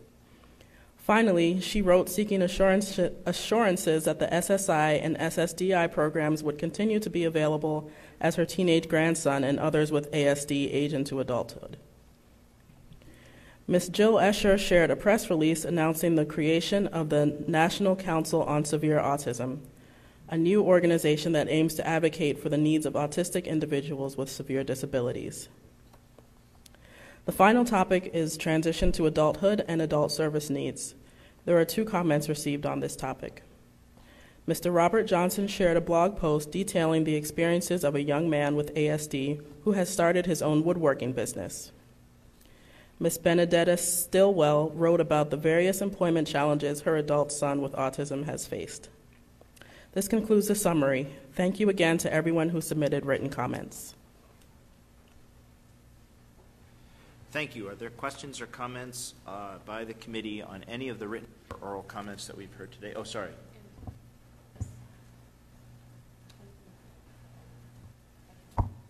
There we go. Can we also just add the live feedback comments right here before we discuss? So just to bring to your attention, our first set of live feedback comments are at everyone's place at the table. We received 3, one from Carla Shepard-Rubinger that was a question about the TRICARE presentation, a comment from Rose Walker with concerns about ABA, and a comment from Sarah Luderman about employment issues. And so just wanted to bring those to your attention, and we're going to be putting those up on the web shortly for anyone out in the audience. So just wanted to add those in for discussion as well. Yep, Kevin. wanted to, I read with great interest the Caroline Rogers comment. Can you just get a little closer to your microphone? Oh, sure. I read with great interest Caroline Rogers' comments about prenatal ultrasound. I had done a lit review because we were utilizing or planning to use ultrasound for studying brain development. And I had recalled when I was at Yale, Pashka Rakesh and I had a conversation about ultrasound and autism. So I went back through that literature. It's an interesting hypothesis, and Caroline, or Mrs. Rogers, is looking for research on the topic. And so I wanted to bring to her attention, the committee's attention, there was a couple of studies done by Pashka's group looking at a mouse model where they actually administered ultrasound. It was an R01 that was funded by NIH. And the results were very interesting in the sense of changes in migration as a result of very intense ultrasound, so about 30 minutes of continuous ultrasound to a mouse brain, a fetal mouse brain. So you can imagine the analog to that would be a really, really long series of ultrasounds for a human brain. And they published this in PNAS. Dale Purvis was the contributor of that. And so, that sparked a lot of interest. And then the studies that have followed this up, one just came out recently in JAMA Pediatrics. The overall results were negative. There was no association. When you kind of dug into the data very intensely, with the associated risk of finding things that aren't really replicable, there were some associations between certain parameters of the prenatal ultrasound. But the problem with that study and many others like it is that unlike the mouse model, there isn't a randomized experiment that you could do with prenatal ultrasound, in the sense that if you are getting more ultrasounds, usually there's a reason. And so those reasons, so for example, in my daughter's case, she was developing slowly and very small for that, the time period, and so she was prescribed additional ultrasounds. I don't think it caused her autism. I think that whatever caused her kind of very slow development also caused her autism. And so, there's always those types of third variable problems. So I think that while it's an interesting hypothesis, we're not really able to do the studies that are required to unambiguously, put this to rest.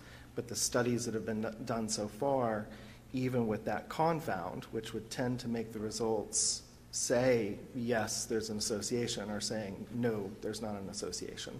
So I think the conclusion would be that wouldn't recommend somebody foregoing an ultrasound that is deemed medically necessary because of a concern about autism. Again, it's always a risk-benefit ratio, and you want to say, well, what's the purpose of this, and what's the likelihood that it could do some harm? The likelihood looks like it would be very small, and the information gained could be very valuable in facilitating the child's development in other ways. So,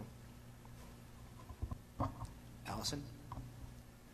I'll just add that Lisa Crone also studied this and found no association. But I wanted to talk about the press release from the National Council on Severe Autism. I'm really excited that this group has now been launched. I'm thrilled to serve as a member of its founding board. The group is really trying to focus on the needs of a population of people with autism who have been left behind, those whose autism is severely disabling, which includes those with cognitive disability, severe verbal impairments, severe deficits in adaptive functioning, and self-injurious and aggressive behaviors. The needs of this population are very different than the needs of the broader autism community. And these are individuals who rely in many cases on their parents to be their voice because they are not able to come to the policy table and advocate on their own behalf. So In less than a week since this group has been launched, we've already had almost 1,000 people sign up on the Facebook page and on the website to get more information. So we know this is a group that's really looking for support. I encourage all of you to look at the new website. There you will find position statements on very important topics that are facing the autism community, including guardianship, vocational options, personal safety and abuse prevention, access to appropriate health care, including crisis care, HCBS residential policies, educational placements, and the need to include this population in research, which we know from a study published last month from Dr. Siegel's group in Rhode Island, this population of individuals with autism are often excluded from research studies, and therefore most autism research that we look at does not even apply to this population. So this organization is already hard at work to make sure that the needs of this population are accounted for at the policy table, at the research table, and at the services tables. Thank you, Allison. David. I wanted to make a comment now because I won't be here for the round robin, but it also relates to Dr. Simon's request for more postmortem research. So I wanted to give an update on Autism BrainNet. Autism BrainNet is a program started initially by Autism Speaks and the Simons Foundation, and now is one of the programs within the Simons Foundation Autism Research Program. It's a program that ask individuals to consider providing postmortem donations of brain material in order to carry out research that leads to better understanding of the causes and treatments of autism. So we've been doing this for now a number of years. We've had 146 donations, both of brains from individuals who had autism during life, as well as appropriate control donations as well. And what I wanted to mention is that we've been holding off doing any distribution to researchers until we thought we had a critical mass of cases and controls, but now we do. So we will be announcing in the next few days that all of this tissue will be open to researchers worldwide to carry out research. There's a process, if anybody is interested, on our website, autismbrainnet.org. There's a tissue catalog that itemizes the cases and some of the characteristics that we can release to the public, but researchers can select from that catalog the cases that would be most appropriate for their research and then put in an application for tissue that goes through a peer review process, an independent peer review process, and if it's approved, the tissue is distributed to those researchers free of cost. This is an ongoing process. We're continuing to request donations so that if any of our listeners would be interested in getting more information about Autism BrainNet, please consult our website. People can sign up for a quarterly newsletter.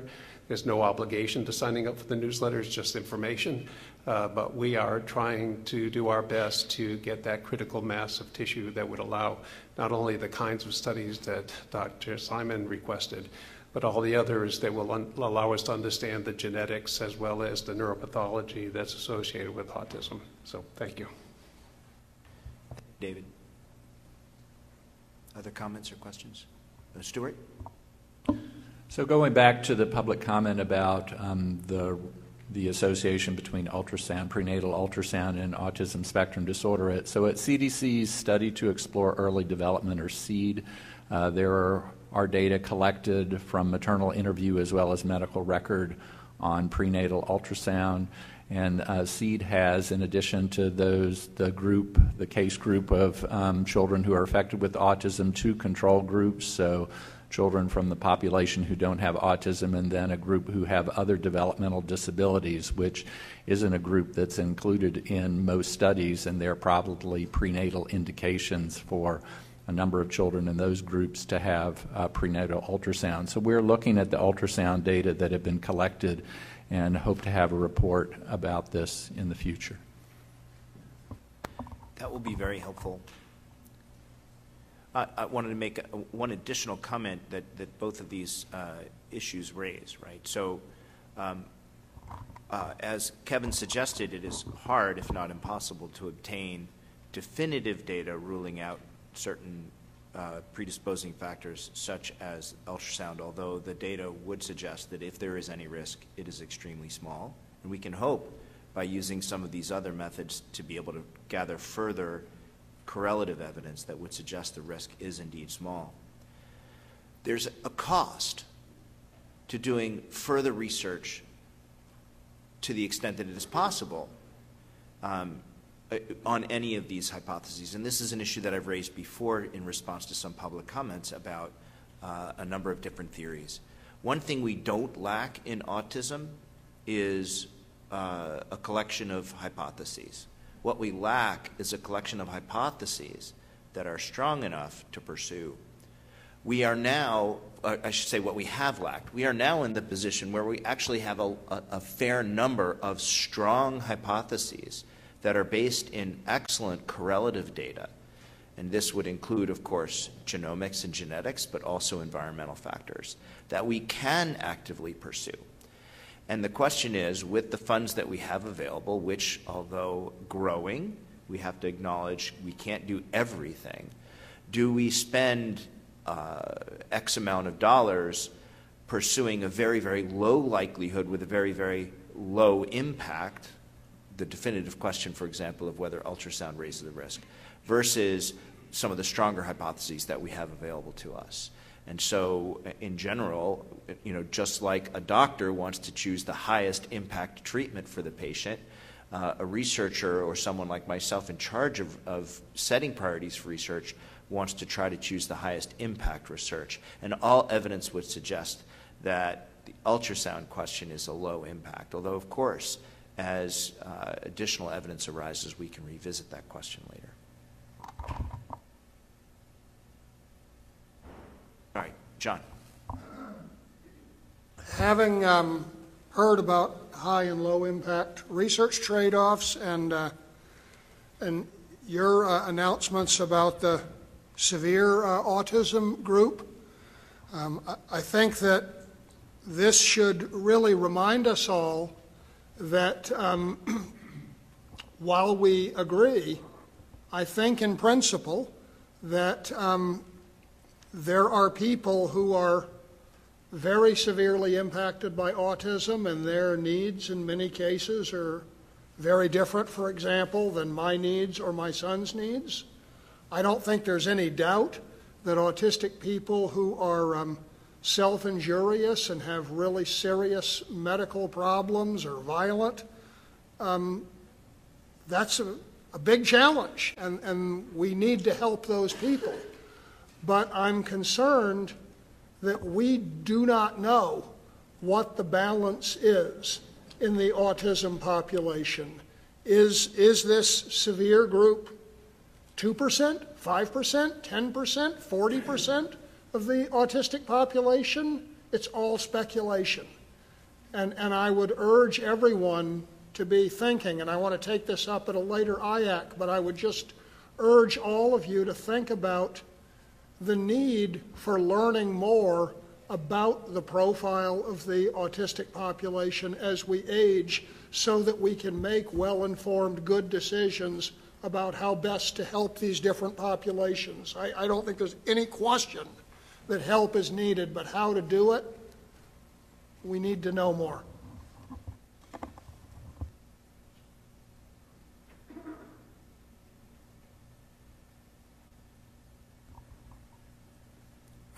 Something went wrong. Nobody's saying it.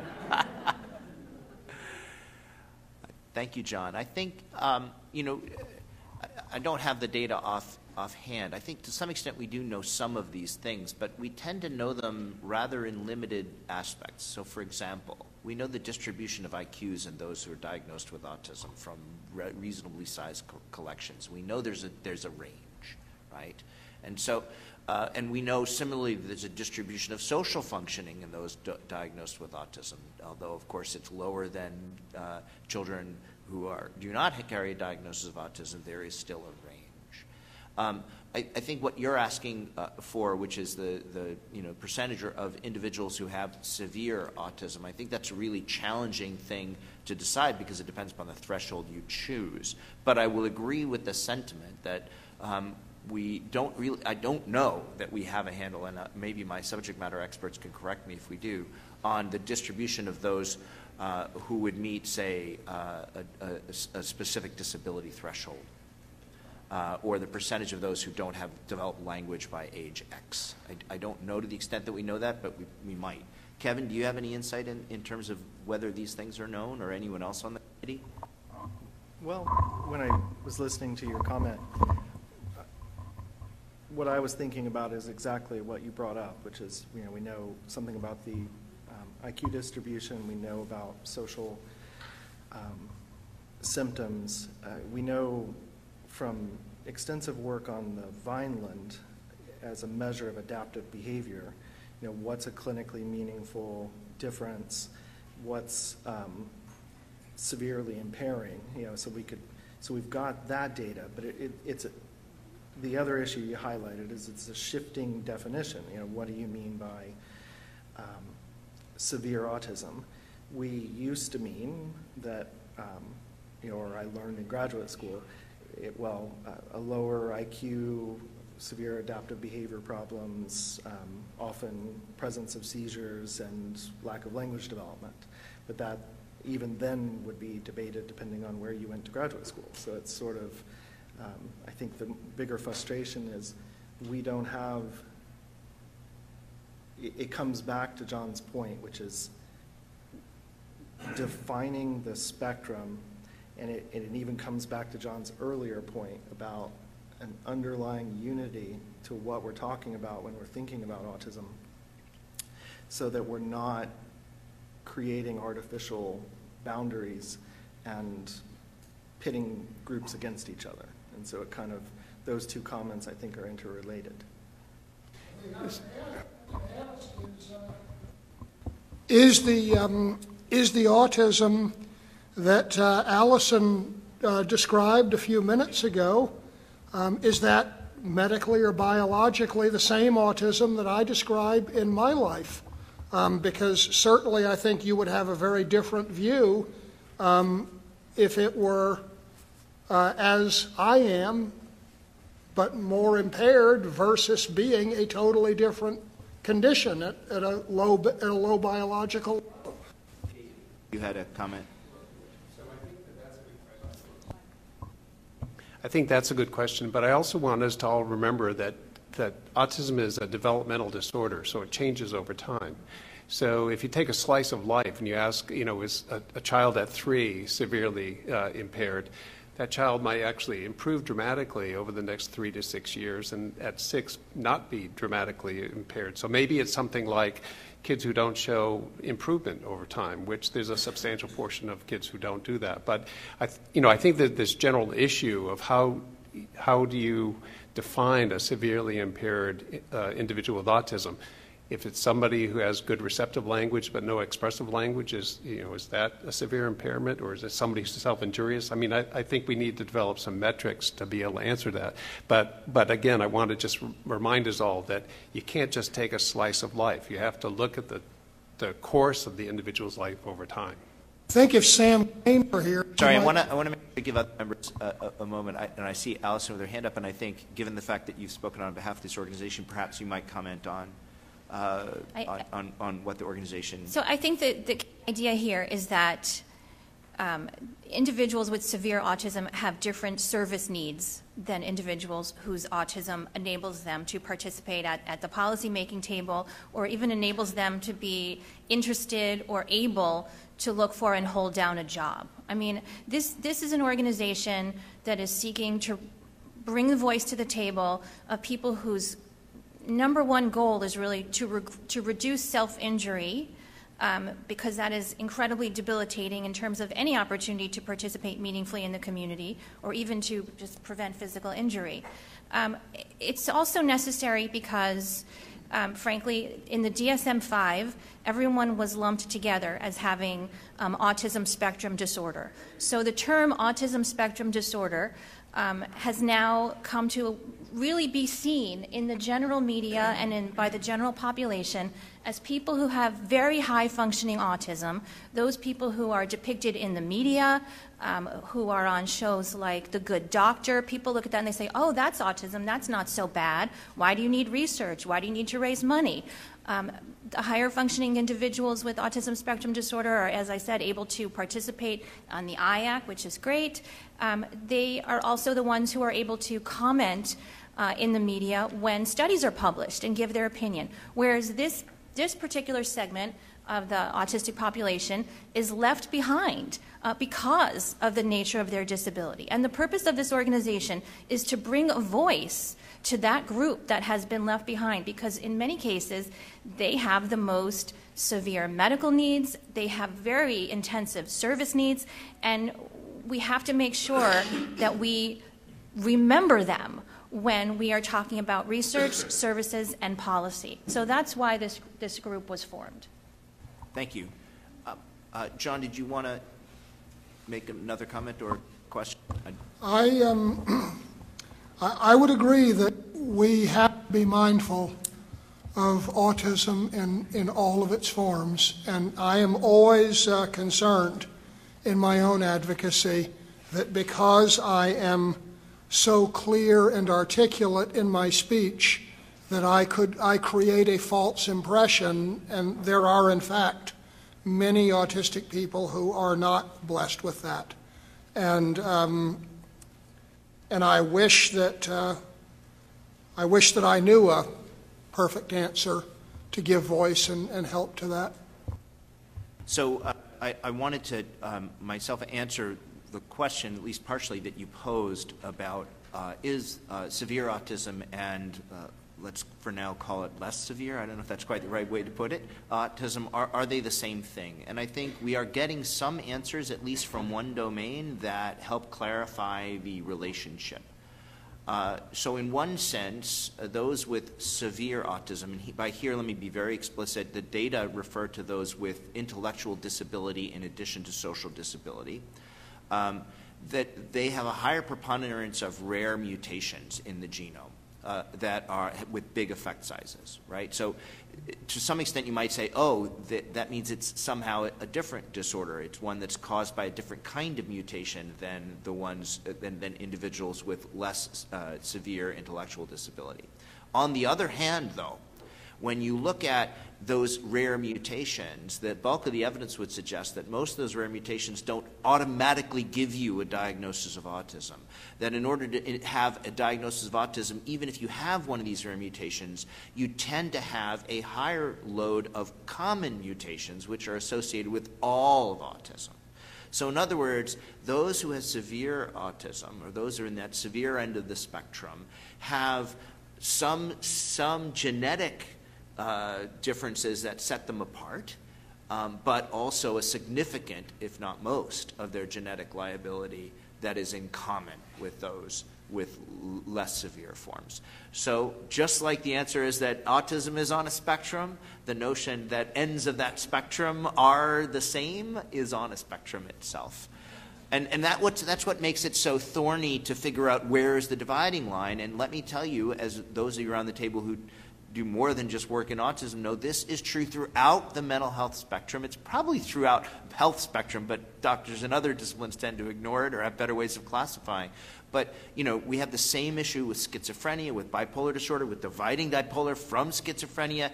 And in fact, globally, as our colleagues at SAMHSA will tell you, we have the same issue with deciding what severe mental illness means compared to the rest of mental illness. So I think these are common themes when talking about brain disorders that have tremendously complex multifactorial etiologies.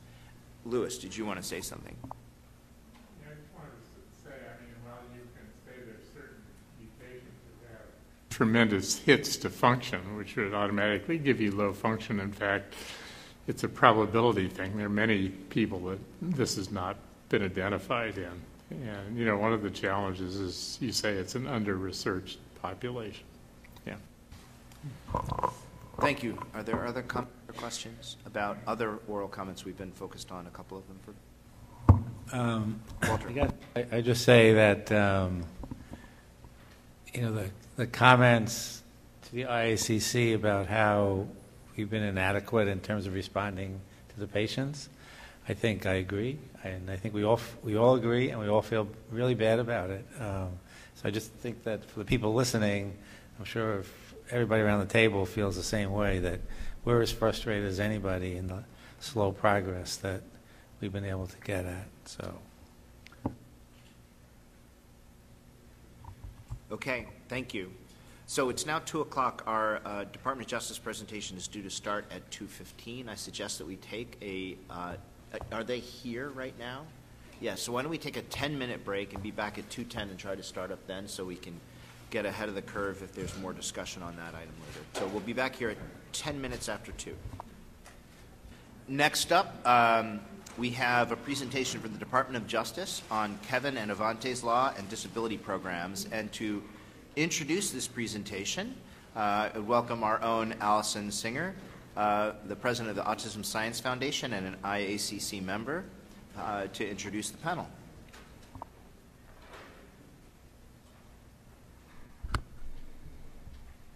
Okay, so I am going to give just a brief 5-minute sort of historical look back at the issue of wandering as it relates to the IACC before I introduce the panel. So in 2018, the most recent year, we had 224 cases of autistic individuals wandering, and it resulted in 19 deaths. That's about the same number of cases each year. We have approximately 20 searches per month for individuals, and unfortunately, we have about 2 to 3 deaths per month. And trends are pointing to an average increase in age of the people who die as a result of wandering. We are seeing more deaths among teenagers and adults who are wandering. Overall, I'd say we're seeing more training and better awareness about water risk, but there are still many agencies in rural areas particularly who are unaware of this particular phenomenon, and many agencies that continue to request training. So here's just a look at the timeline. Back in October of 2010, the issue of wandering was first brought to the attention of the IACC during public comments by Lori McElwain, the president of the National Autism Association, who will be on the panel today, I'm thrilled to say. And immediately we formed a safety subcommittee to investigate wandering. And that subcommittee was chaired by Lynn Redwood of Safe Minds and by myself. In the following month, a consortium was formed. The consortium members included the Autism Science Foundation, Autism Speaks, the Autism Research Institute, the Global Autism Collaboration, and the National Autism Association. And we immediately wrote and distributed a survey to study wandering utilizing the Interactive Autism Network. So it took us about 2 months to design that survey, and by March of 2011, the survey was released to the community. And it surveyed 1,218 parents of children who had ASD, and 1,076 of them also had non-affected siblings. At the same time, we also drafted a letter to then Secretary of Health and Human Services, Kathleen Sebelius, and the following month, March 2011, we received a letter back from Kathleen Sebelius thanking us for alerting her to this issue. I think this is a great example of urgency and of response to urgency, because 5 months after we released the survey, we presented preliminary data to the IAC about the problems of wandering. And what these data showed were that 49% of kids with autism spectrum disorder had attempted to elope at least one time after age 4, which was 4 times the rate of their unaffected siblings. We used the unaffected siblings as our control because we didn't want to have an issue of this being the result of bad parenting. So the idea was, if you were a bad parent, your non-autistic child would be just as likely to wander off because of neglect than your autistic child. 53% of the kids who eloped were missing long enough to cause concern. Also, I want to point out that from age 8 to 11, 27% of children who were diagnosed with autism spectrum disorder eloped, compared to only 1% of the unaffected siblings. I also want to point out that I always think this data looks like a shoe, sort of for wandering. Okay. 6 months later, just 6 months from the launch of the presentation by the National Autism Association, the CDC had already worked to get an ICD-9 medical subclassification code for wandering. And this was another way for us to get better data on the extent of wandering, because now we had a medical code where doctors would be able to make a notation in medical records. So thank you again to the CDC for those efforts. In May of 2012, the data from the wandering study were presented at the International Meeting for Autism Research. And in October of 2012, those data were published in Pediatrics. And this study was later included in the 2012 IAC Summary of Advances of one of the key studies in that year. The study, when it was published in Pediatrics, got a tremendous amount of press coverage, including USA Today, US News and World Report, the New York Times, ABC News, and Good Morning America.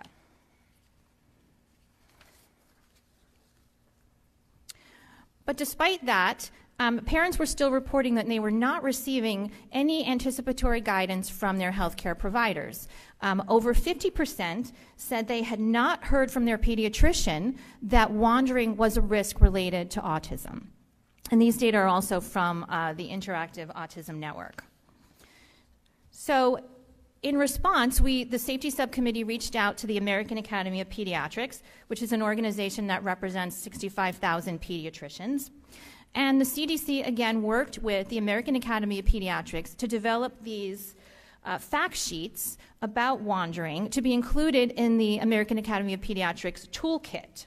These fact sheets were designed for parents, so they were designed for pediatricians to give to parents as part of anticipatory guidance, so that parents would know that if they had a child with autism, there was a risk for wandering.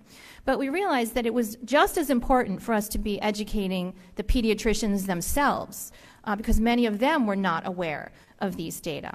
So in 2017, and this took some time, from 2013 to 2017, we were finally able to have the American Academy of Pediatrics have a presentation at its annual meeting, which is the meeting that all the pediatricians go to, not just a workshop, but a keynote presentation on the issue of autism and wandering. And that presentation was done by Dr. Susan Hyman and Dr. Susan Levy.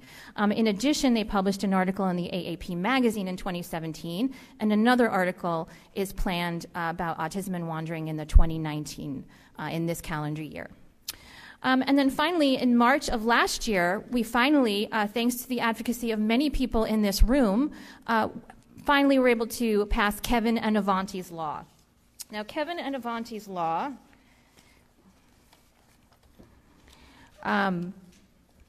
revised and extended the federal missing patient alert program. So this was a program that was initially established to meet the needs of Alzheimer's patients, but through this law, it was expanded to cover individuals with dementia and developmental disabilities, and was renamed the Missing Americans Alert Program. Through Kevin and Avanti's law, the DOJ, the Department of Justice, is now also authorized to offer grants to be used for the purchase of tracking technology. And we've heard a lot about tracking technology at the IAC, and I believe we'll hear more about it from the panel. And finally, the law enables the Department of Justice to issue grants to nonprofits and law enforcement agencies to develop training and emergency protocols for first responders and for school officials so that they can be trained in the unique aspects of wandering that are related to autism. Unfortunately, we still do not have an appropriation for funds for Kevin and Avanti's law. We have an authorization, but still no appropriation.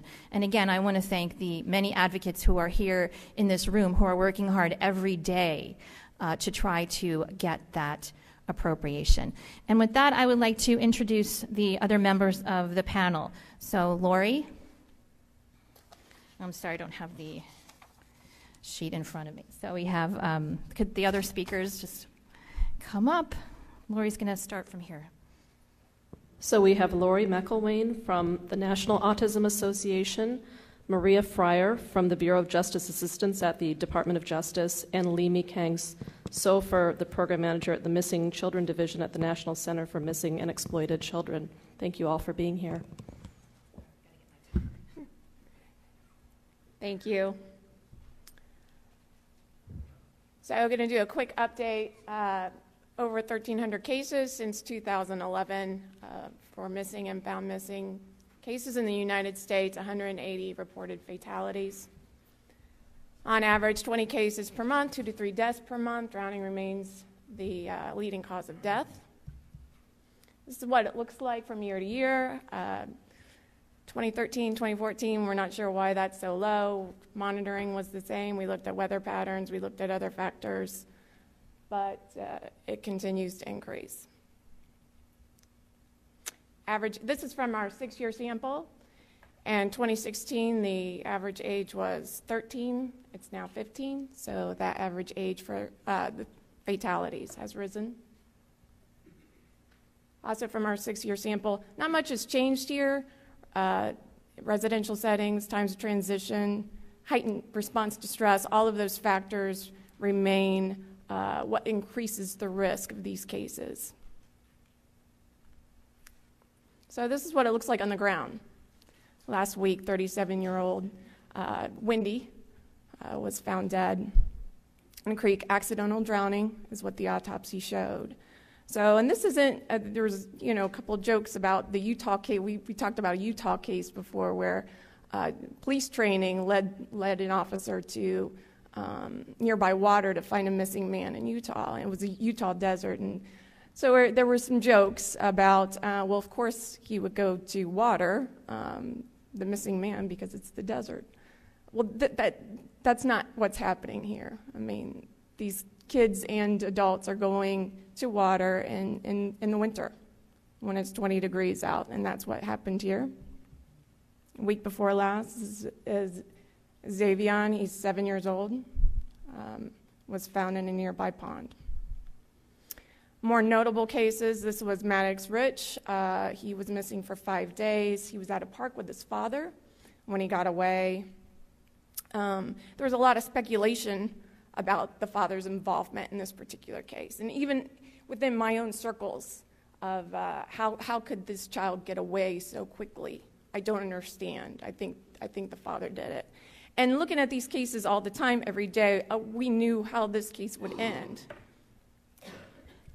And he was found dead. It was accidental drowning. But this is another case that shows just how quickly they can get away. So this little boy was missing for an extended period of time, was found, treated by EMS, got away while he was under the supervision of EMS staff. So that's how this is happening. These kids get away quickly. It doesn't matter if it's a parent, a teacher, or EMS, or a police officer. So training, on that side, once the child is found, it's very, very different from a typical missing child. They're found, they want to be found, right? Not the case with kids with autism, and so that training is necessary as well. This was Trayvon Rowe, 14 years old, out of New York, went missing from school. This was very similar to Avante Akindo's case, and it was compared to Avante Akindo's case. Once this case came up, and we looked at some of the details, it didn't seem right because he was, to us, higher functioning. And once it came, once he was found, we were very confused. But this kind of made a little bit more sense. So this is happening, and we don't have much data on how often it's happening. And it seems to be, so he was upset that he lost his cell phone. And so we are seeing this, and I am seeing this in my own son. Reactions that are out of proportion to the event, right? So my son, it could be a computer virus, the dog barking, make him run, and actually verbalize that he wants to die. And it's a very acute reaction, very acute suicidality. It's not, these children aren't going to write a note. They're not going to tell a psychologist or somebody that they're thinking of killing themselves. An hour after the meltdown has happened, or the shutdown, or being upset, they don't want to die. It's very in the moment, and so we don't have a whole lot of data on these cases or information, but that's another, adding to the complexity of these cases is something that we need to discuss. There's been a ton of work on this, and a lot of it's thanks to IACC. So you guys really took this issue. Allison, Lynn, Jerry, Susan, you took this issue, and Kathy Rice, I love her. And you you got the data, which opened a lot of doors for resources. So I know that this committee could do really great things very quickly. So I'm very proud of that. And so, once we got that data, a lot of resources came together. We've sent out nearly 50,000 Big Red safety boxes with life-saving materials in them. Over 100,000 provided to agencies for Project Lifesaver. Friends of Autism Speaks have done similar things. But, that's limited when we don't have the proper funding. So that's why we need Kevin Avante's law to be appropriated and for us to get that funding. Prevention is essential. These are some of the survey results from our Big Red Safety Box recipients. And we'll get emails and comments from parents saying, just that door alarm saved my child's life because he got out and he was heading towards the road. But because I heard it, I was able to get him, before he could really get away. So we get a lot of that. And it's not that hard, these little door alarms, and giving them out. And we also do it for schools as well. Project Lifesaver is in other radio frequency, not GPS, but radio frequency trackers, more reliable and run through law enforcement agencies. And so if the child does get out, if the child is missing, this is sort of the gold standard. And after Maddox's case, a lot of people wanted these tracking devices, but a lot of times they're just not available. If they are available, some still have age exclusion. So this was a case out of Michigan. A mother had called. She had lost her son to drowning. He had autism. His brother also had autism, and she wanted to get a tracking device for her other son. But there was an age exclusion. They had to be 60 or older, right? Now, this county worked with me, but they had to jump through some hoops to make that happen. And that shouldn't be happening. It should be open for everybody. IACP, I love this initiative. It would be great to have something similar for autism. 40,000 members getting training, getting collateral pieces, do's and don'ts. Just search water first. Just that one little tip. 40,000 members. It's easy. We can do this tomorrow, right? It's easy. But IACP needs the funding. So once again, we need to get that appropriated.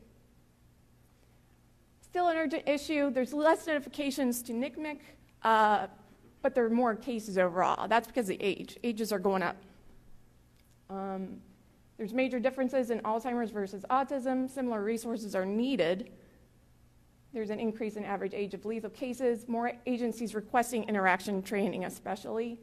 And just mental health or comorbidity is adding complexity to this issue, and we really need to talk about that and the unique hidden challenges that these children face. So risk contribution, really. Risk contribution. I think 56% have intellectual disability or borderline intellectual disability.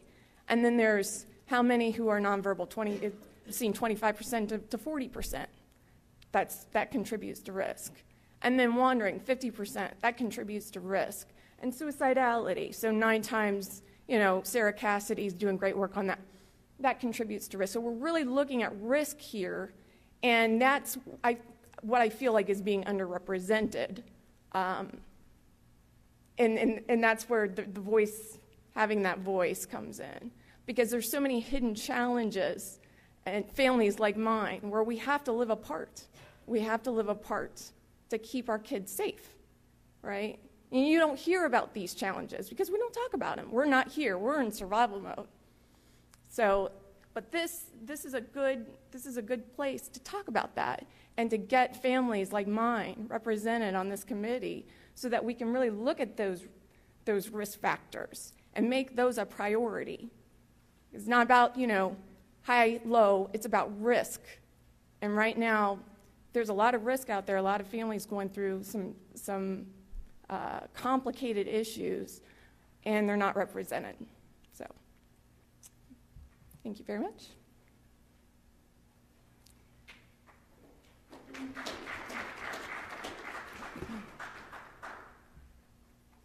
Nope, I'm going backwards. Okay. Good afternoon. My name is Maria Fryer, and I'm the policy advisor at the Department of Justice Bureau of Justice Assistance, and I oversee the justice and mental health portfolio.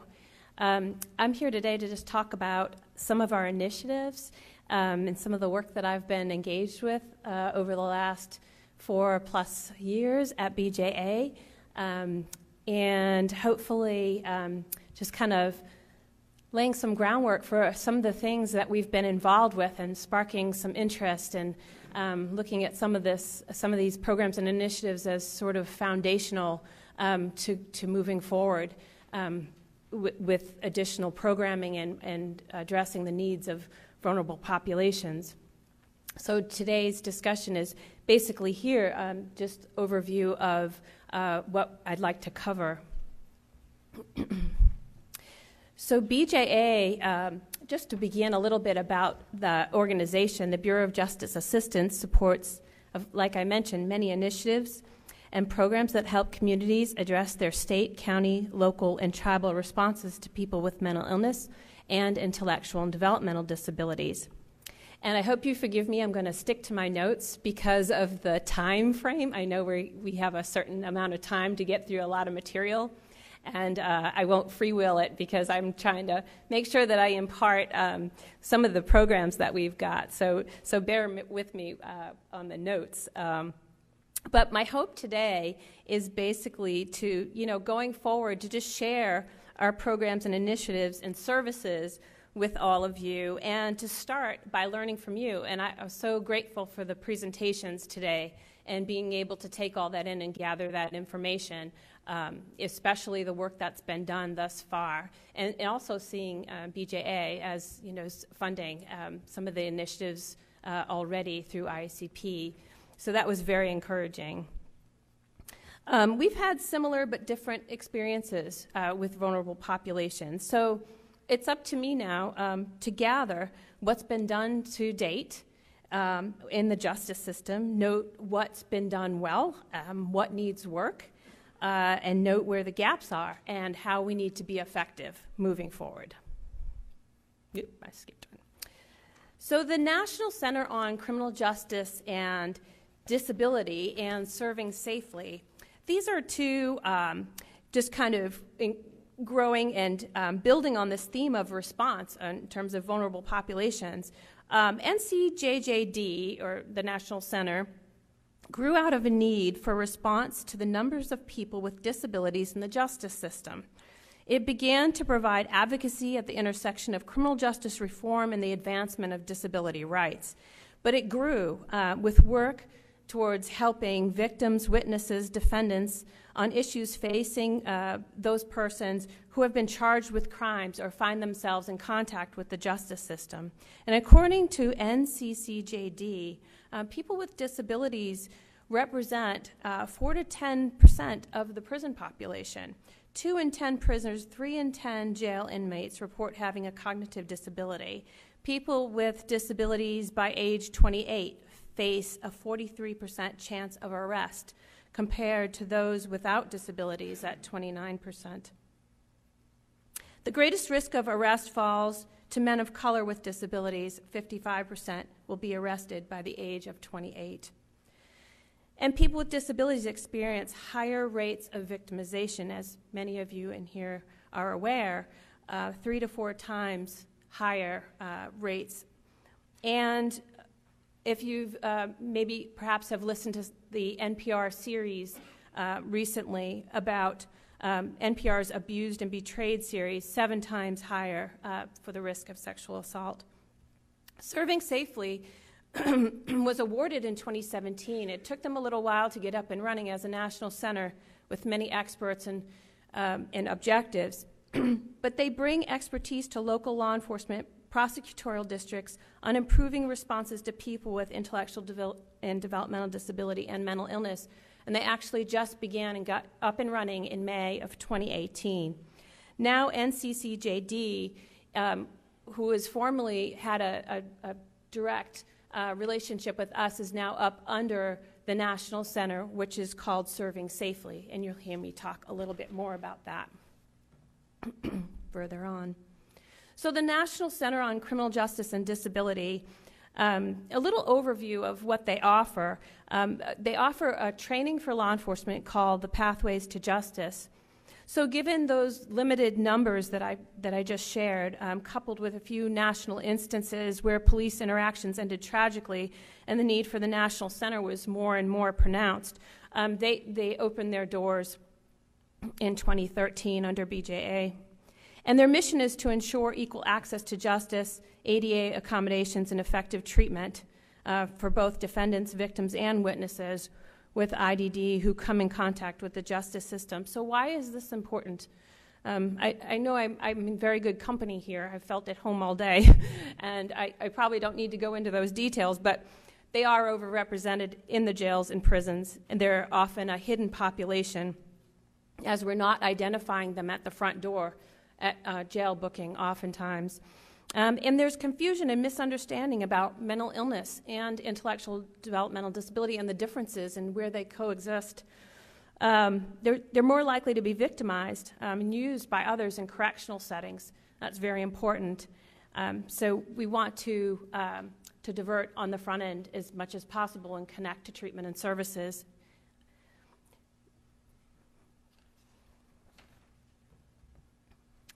So again, why Pathways to Justice?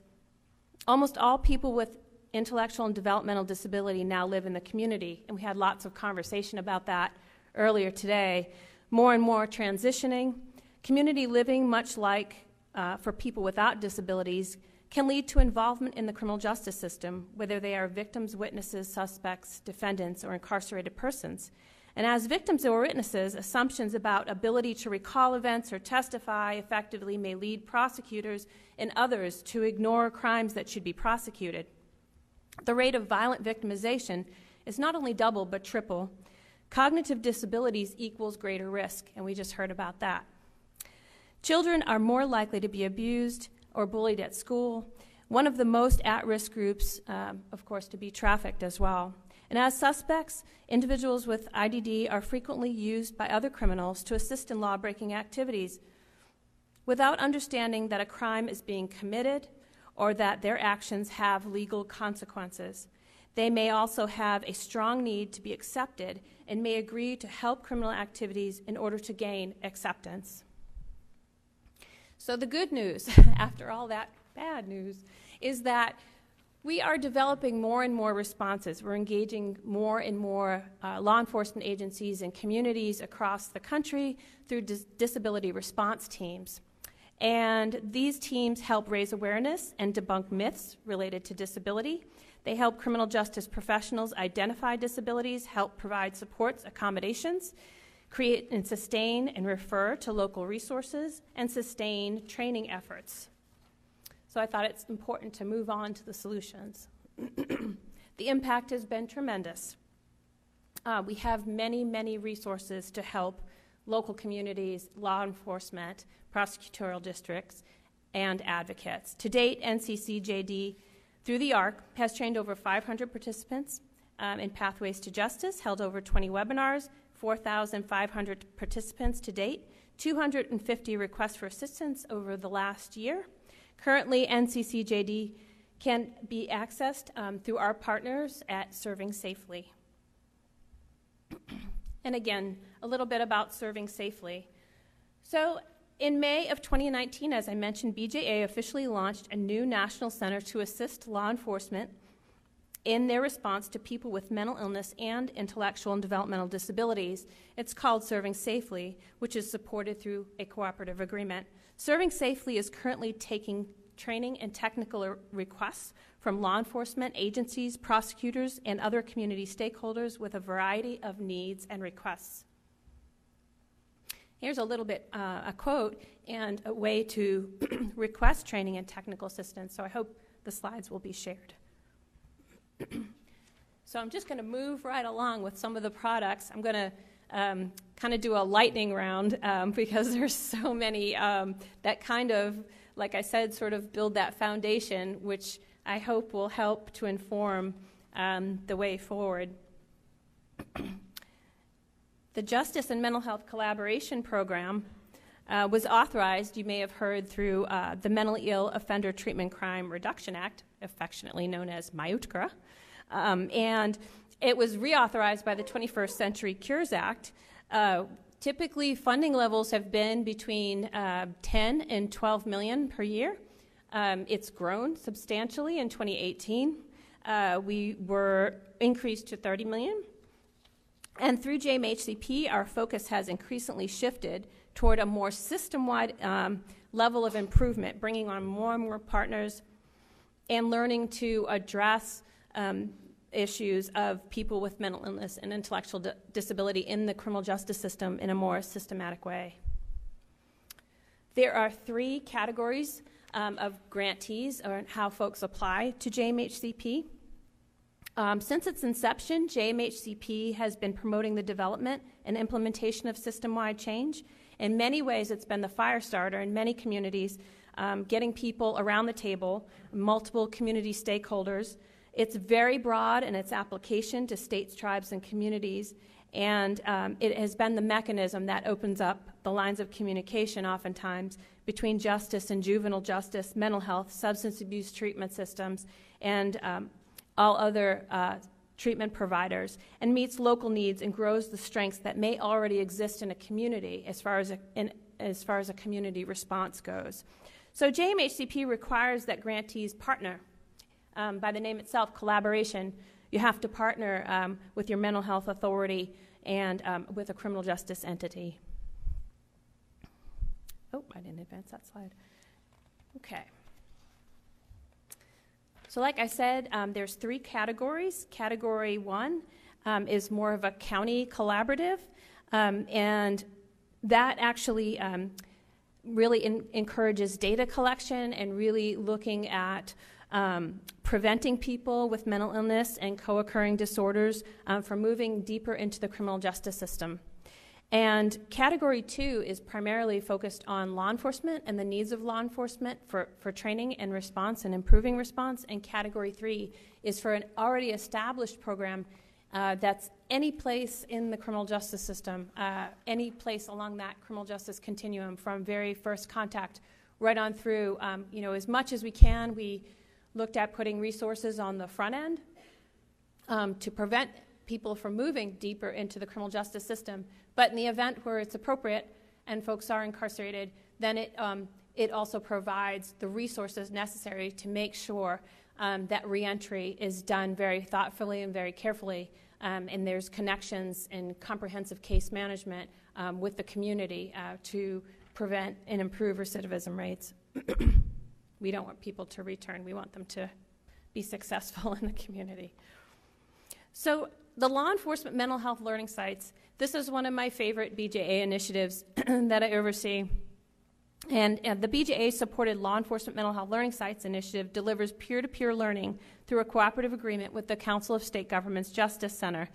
There are currently 10 agencies in the sites above. They represent a diverse cross-section of model strategies and examples of police mental health collaboration. And agencies can visit these sites.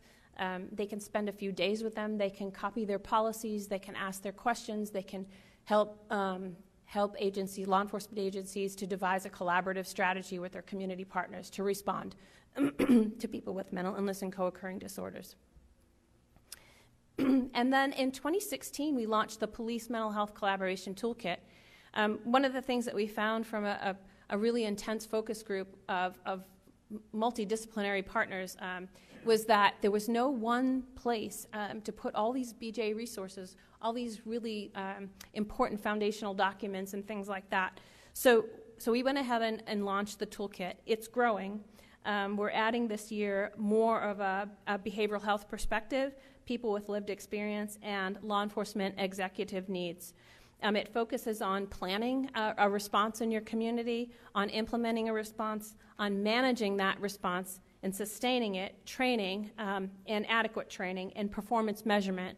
The need for data collection is critical in order to show impact and to continue to sustain programming and obtain resources. So we help with that too. Excuse me. Another Sentinel document that's just about ready to come out is the Police Mental Health Collaboration Framework. This framework document basically takes the lessons learned. It's more of helping leadership to plan and sustain their response. And it runs through these core metrics and helps to plan to collect these metrics. And it asks law enforcement leadership and helps provide guidance around 6 basic questions. Is our leadership committed to response? Do we have clear policies and procedures to respond to people who have mental health and co-occurring needs? Do we provide staff with quality mental health and stabilization training? Does the community have a full array of mental health and co-occurring and support services for people who have special needs? And do we collect and analyze data to measure the police mental health collaboration against the 4 key outcome measures up here? And do we have a formal and ongoing process for reviewing and improving performance? We're always improving performance, and using the data to improve performance is really important. Stepping Up is another BJA initiative, actually BJA funded. It's an initiative that's a collaborative between BJA, the Council of State Governments Justice Center, the National Association of Counties, and the American Psychological Association Foundation. And its intent is to reduce the number of people with mental illness and co-occurring disorders in local jails and to help coordinate response. To date, we have 461 counties that have passed resolutions to work on the 4 key outcome measures within this initiative, which is to reduce jail bookings of people with mental illness and co-occurring disorders, reduce the length of stay, increase connections to treatment, and again, reduce recidivism. So I just encourage you to just put Stepping Up initiative in your Google app and just see all the resources that we have to offer, and all the counties that are doing just some tremendous work out there to reduce the numbers. And of course, we wouldn't ask you to pass a resolution without guidance, lots of guidance. So we have the 6 questions guide. And again, this is to help counties to reach their goal of reducing those numbers. And you can see the 6 questions there. There are also other guidance that's provided through the Stepping Up initiative to reach this goal. A county online assessment, the coordinator's handbook, tools that assist with screening and assessment, which is critically important. We ask that communities reach a goal of 100% for screening and assessment. I hope one day that we can get there also with other vulnerable populations and people with intellectual and developmental disability. So again, some more additional resources. And this is where I just kind of put some questions up there because it's really important for me. I kind of breezed through all that so quickly because, like I said, I'm gathering the information going forward. This is Kevin and Avanti's law has been is going out in a solicitation, so it's a competitive year right now. I can't talk about what's in the solicitation because it is competitive, and we want a wide pool of applicants and a really strong pool of applicants. But it's really important for us to hear from you in this work. And so I thought, putting some questions up there and having a bit of a listening session would be wonderful. Just exploring what's been done, what works, what doesn't work. I've learned a little bit about that today, but I'd like to learn more. What do we know? What do we don't know? Where are the gaps in knowledge? Where are the gaps in services? And how can we leverage what resources we all have to make this better? These are some additional resources. I didn't bring them all with me today. I had intended to do that, but I thought you might appreciate them electronically versus paper to carry home. So let me know if we can put those out on a web link, if something that interests you. And here's my contact information. I would love to hear from you. This is just so important to us, and we want to be successful, and just learning a little bit about the initiatives that we have thus far. I'm hoping that will provide sort of that groundwork moving forward. So thank you very much for your time and attention and all the work that you've done. Thank you.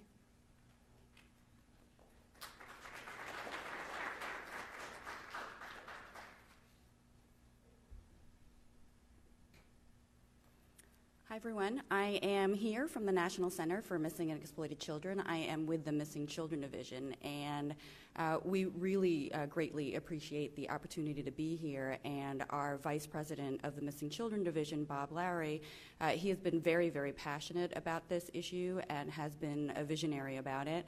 And so what we wanted to do was just at least go through some of our efforts since this topic came to light for us. So this is just a basic slide. I'm not going to go into exactly, who we are and all of our resources, but so there are some bullet points up there. But we are a nonprofit organization, and we were founded in 1984. And so we have a number of different divisions, and we have different programs of work, and we're partnered with the Department of Justice to perform 22 specific tasks. So I'm here with the Missing Children Division, and I'm going to talk to you about what we've seen in terms of children with autism who have gone missing. That current slide and the photo in that is a new building that we just moved into after about being in our other location for about 20 years. I'm here from the Austin, Texas regional office, and we do have other regional offices that are listed there as well. Okay. So Lori gave some data, and I believe Allison also gave some data. So I just wanted to start with what we have seen, and please also understand the context in which this data is presented, because these are cases that have come to us. These are cases that were reported to us. We very much understand that there is a broader context and that there are tragedies and there are missing events that never make it to us because either the recovery happened before or the tragedy happened before it ever got to us. But this is data within the last 10 years, going up to December 31st of 2016. So we had, up until that date, we had 952 children with autism reported missing to us. And then the majority of the missing children with autism were male, so you can see that that was 74%. We have a case classification called endangered runaways, and so they made up 61% of our cases with children with autism. And then the second most common case type was 20%, and those were of our case classification lost, injured, or otherwise missing, where there are insufficient facts or to tell us exactly what happened. Maybe the child disappears without a trace, or there are risks that increase what would happen to the child and the vulnerabilities, and that's what we classify as a lost, injured, or otherwise missing. And then in terms of additional data that we've seen during the exact same period of time, so we saw in terms of duration and how quickly a child was recovered, that 48% of the children with autism reported missing to us were recovered within a day of going missing, and then 70% were recovered within a week. So when we're talking about deceased children, again, in that same period of time, we saw that 4% of our total of 952 children were recovered deceased, and that was 43 children. We have some updated statistics, not yet in this publication, but between 2017 and 2018, we're at about 0.07% in terms of children who were recovered deceased. And then 72% of the time, the manner of death described was accidental. A high percentage of that were due to drownings that you can see here. And it's interesting that, Lori, you mentioned suicides. In this publication that everything is on our website, and I did bring some samples, which is in my manila folder that I'll have with me, but 2% were reported suicides in terms of the deaths. So, and then moving forward, Lori also mentioned this case. This is Xavier. This is really the first deceased case that we had very early on in January of 2019. And when she talks about time is of the essence, or it happens in the blink of an eye, it was reported that his mother was in the bathroom. He wandered out, and he was reported to like feeding a particular goose near a retention pond. And so, unfortunately, his body was recovered, I believe, the day after that he was reported missing. And was our first drowning victim. So what has NCMEC's response been to everything that we had been seeing? And I do remember, Lori, when you and Wendy came to NCMEC many, many years ago, that really launched our collaboration and initiative and really building awareness within our center in terms of what the phenomenon is and the wandering and elopement and the tragedies that can really befall these children. So we started looking at things in 2012 and really started the collaboration with NAA, Autism Speaks, and from there we made a number of different efforts, including our own internal protocols and then getting awareness materials together, as well as awareness materials and checklists for law enforcement as first responders. In terms of our internal protocols, they do start with our call center. So with all the materials that we have created throughout the years, we make sure to get that to law enforcement. Whether we're able to intake a case or not, then our case managers know in terms of the criticality and the risks that these children face. So we have our case managers also trained and follow particular protocol when it comes to children missing with autism. And then I'm going to talk to you in a little bit in a few slides about our Team Adam consultants, but they are also a group of retired law enforcement that we have as consultants and who go and physically deploy on many critically missing children cases, including those on the spectrum and those who are at high risk for fatality. Then throughout the years, we've had some other initiatives, and then we did a Train the Trainer, and that was in partnership with Autism Speaks.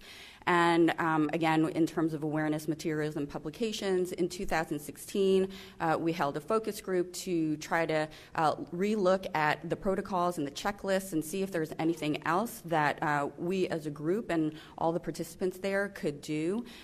In 2016 also, we held our first sensory-friendly first responder event that was down in Florida, and that was in partnership with the school and the Palm Beach County Sheriff's Office, and that was exposure for the children who had autism with first responders so that they could get used to the sights, to the sounds, and it was reported back in terms of the event that it was really quite an amazing spectacle to see, where there was a teacher who was able to get 30 children with autism to look into the sky to see the helicopter that was flying above them that was a part of this.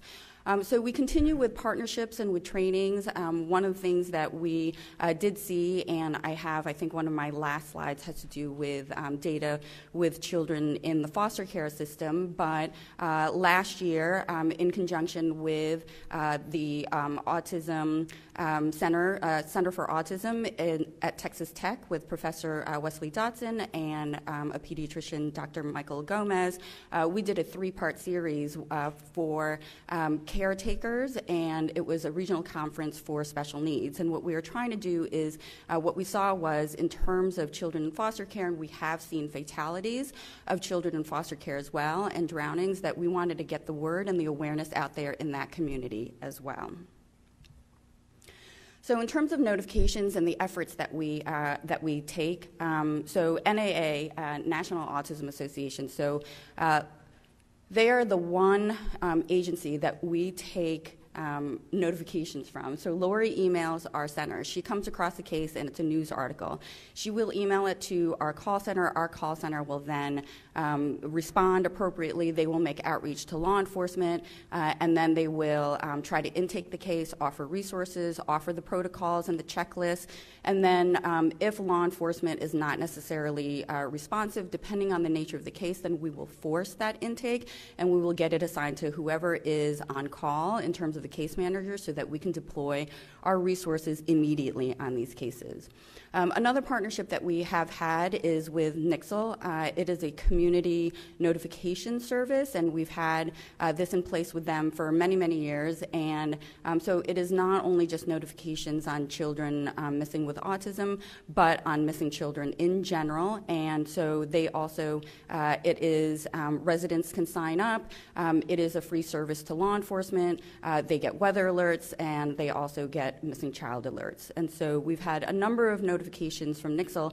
It's been very, very helpful because Lori brings attention to cases to us that may not have made it to us, as well as Nixle. We've had several instances where we did not have notification of that incident, and we were able to intake the case and move accordingly.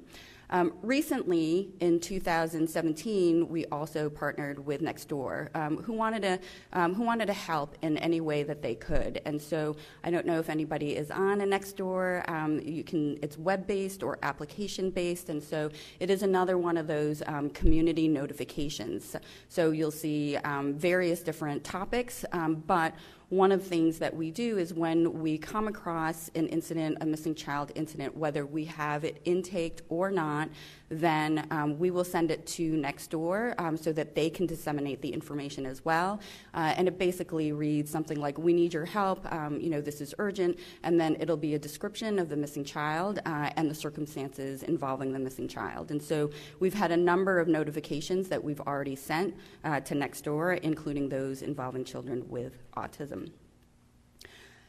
So this is one of our last cases. I started with Xavion, which was one of our first cases in the new year. This was one of our last cases in 2018. There was a successful recovery in this one, and I wanted to just bring this to light because it is one of the last cases that I think, Lori, you sent us an email about.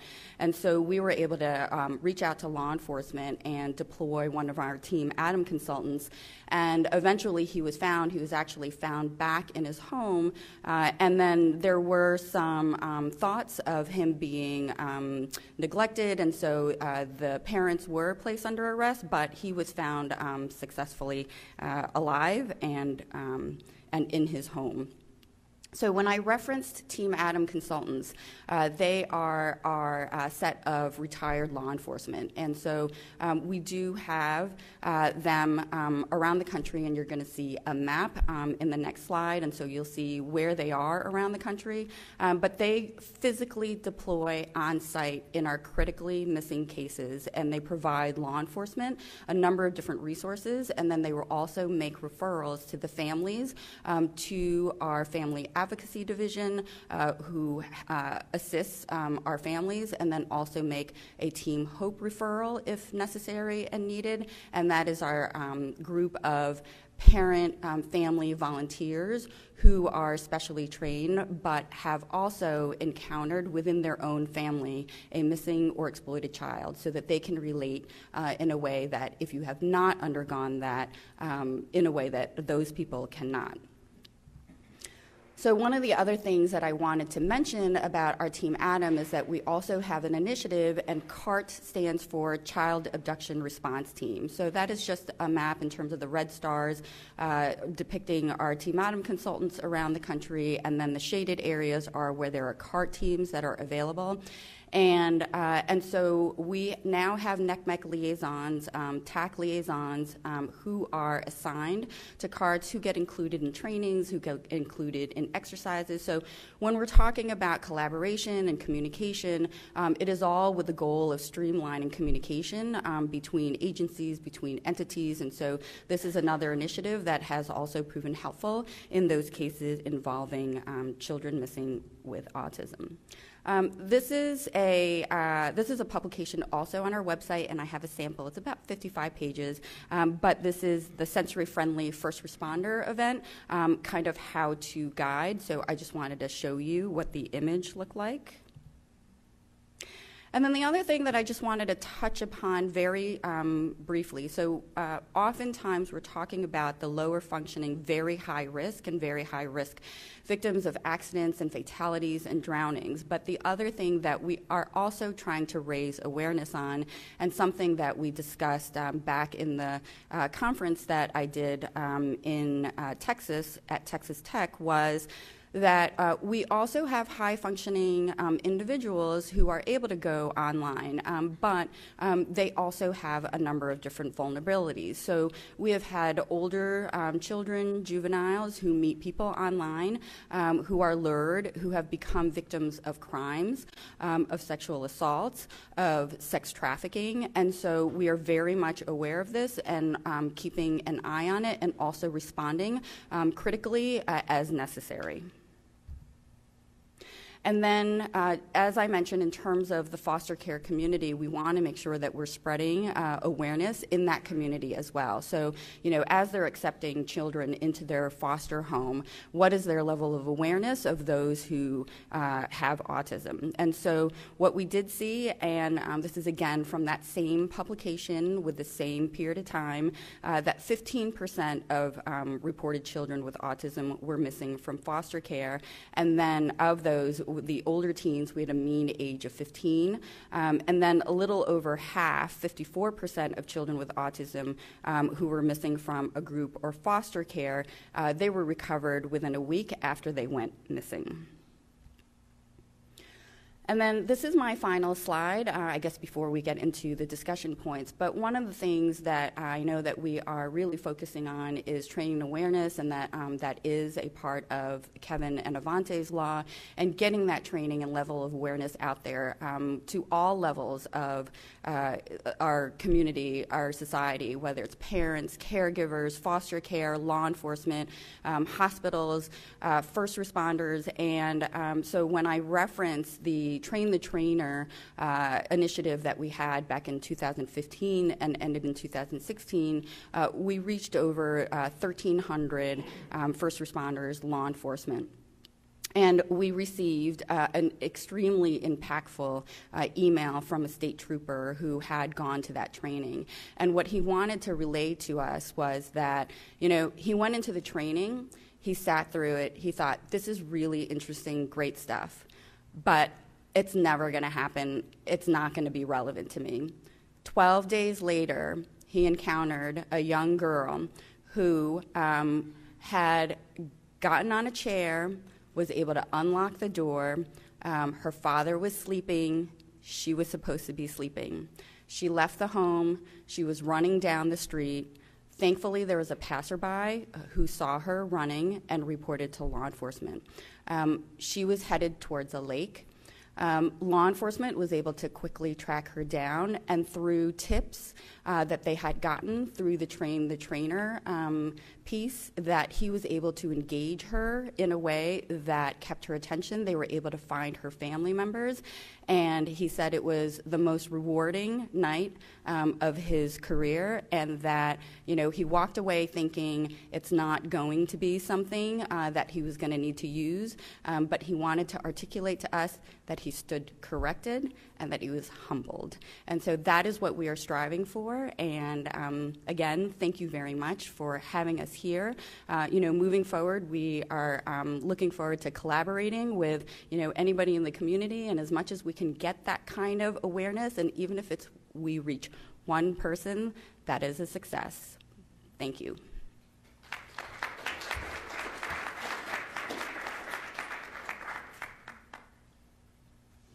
So thank you very much to the panelists for each of your talks. I think there's plenty of opportunities now for questions and comments regarding these presentations.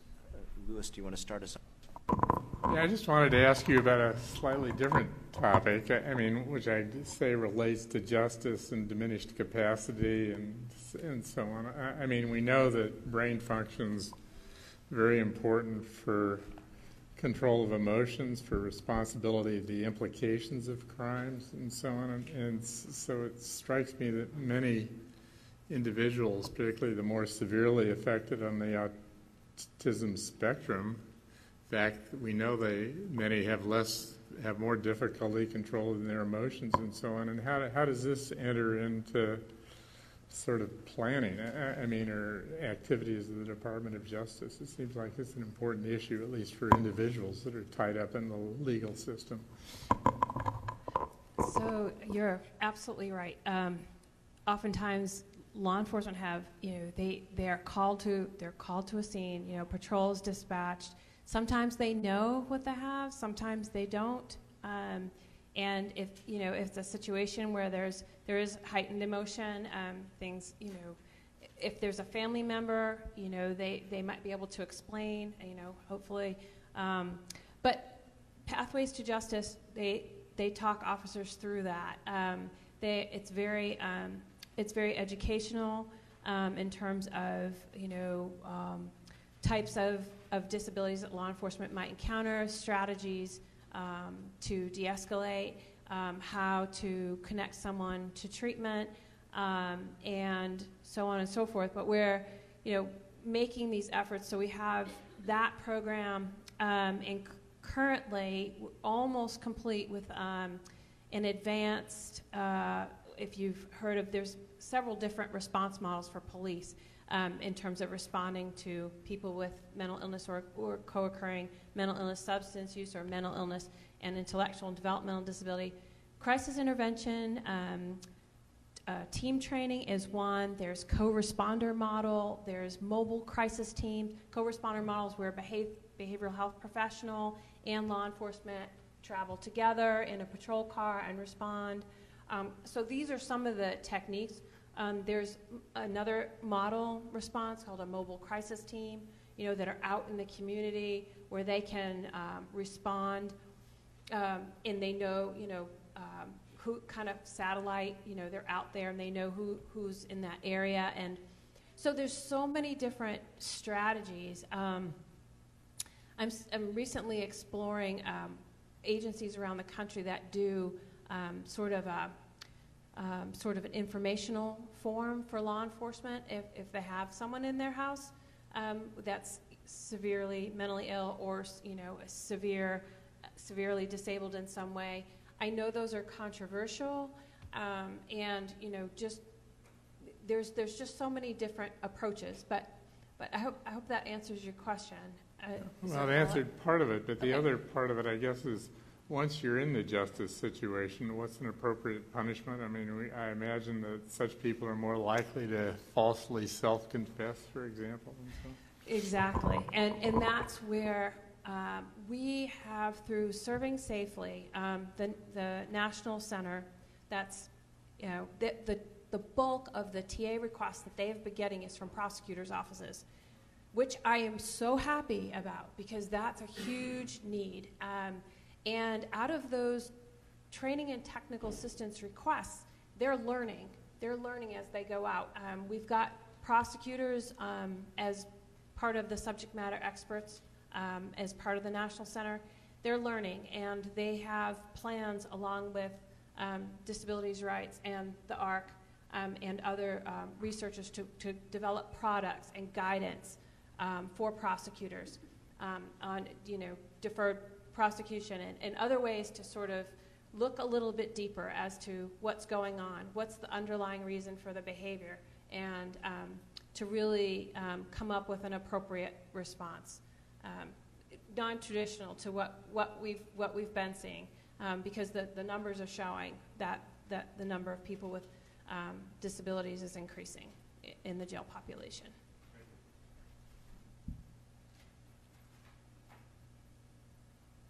John? I have a question for our justice representative. So we've heard about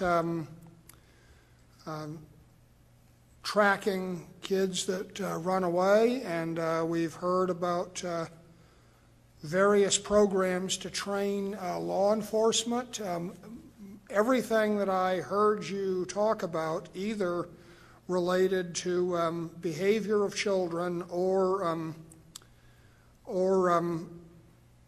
how to deal with or manage the behavior of people in crisis situations when police are called. I serve as an expert on autism and behavior in some federal court cases, and I get a lot of correspondence from families of autistic people in trouble, and one of the things that I hear about most often, which you did not actually say anything about, is sex crimes, and in particular child pornography. That is a thing nobody really wants to talk about in the autism community, but the real threat there, in my experience, is that people with developmental disabilities may see children as peers when they are older, and therefore their ideas about romance, friendship, sex, or whatever are illegal. And whether that is played out with downloading illegal pornography online, or whether it's played out with your 19-year-old child who's maybe he's not even living with you, he's in a group home and he goes out on the street and he says something to a 11-year-old girl, and the response is to call the police. And we have no real system to deal with that, and all too often the prosecutors think that these people are horrible animals and we should lock them up and throw away the key. And there is no question there are dangerous child sex predators, but it's not by and large in our community. Does Justice have a view on that? So I can't say officially views of the Department of Justice. I can speak through the work that we've done, and through the advocacy, and that's provided through Pathways to Justice, which is under the ARC, which is the National Center for Criminal Justice Disability. That's the bulk of the advocacy. A lot of the advocacy that they provide to parents and families and prosecutors are people with disabilities charged with sex crimes. You're absolutely correct, spot on. And think about when you trying to explain to your own children like boundaries and what's acceptable and what's not acceptable behavior in a relationship. And people with disabilities, they want relationships too, and they like romantic relationships just like anybody else. But it's a challenge. I actually was just talking to one of the providers through Pathways to Justice just recently for a middle school child that was in need of parents of a middle school child that was in need of some guidance, and they actually, there is some literature written, and in that through the National Center, if you need guidance from the Pathways to Justice program, there is guidance on talking to your kids if your child has autism or some other disability about relationships and boundaries and things like that, because having some kind of understanding is very helpful, and to be preemptive with children is also very helpful to help set those boundaries. But you're right, very, very difficult, and oftentimes don't end well, where there's a lack of understanding and how situations are described, how events are described, when police are called in. It can get very confusing very quickly.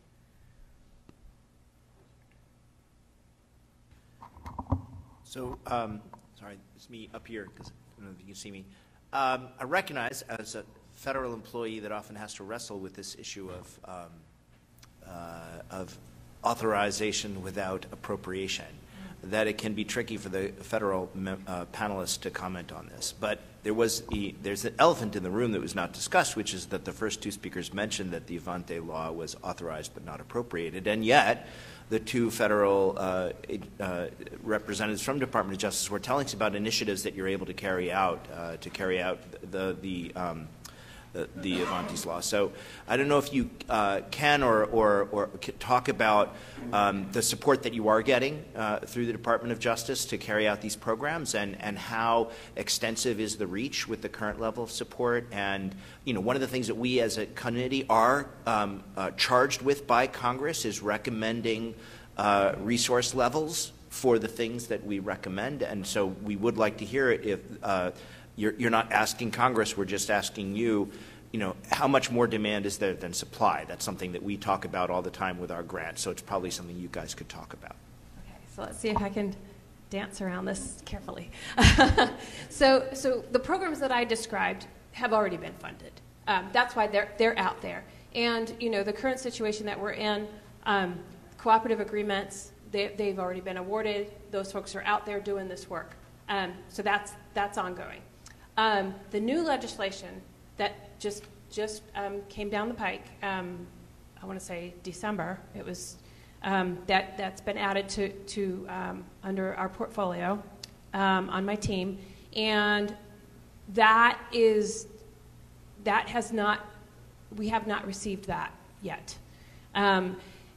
Under JMHCP, Justice and Mental Health Collaboration Program is authorized, as I mentioned, through MIOTCRA, which is authorized up to $50 million.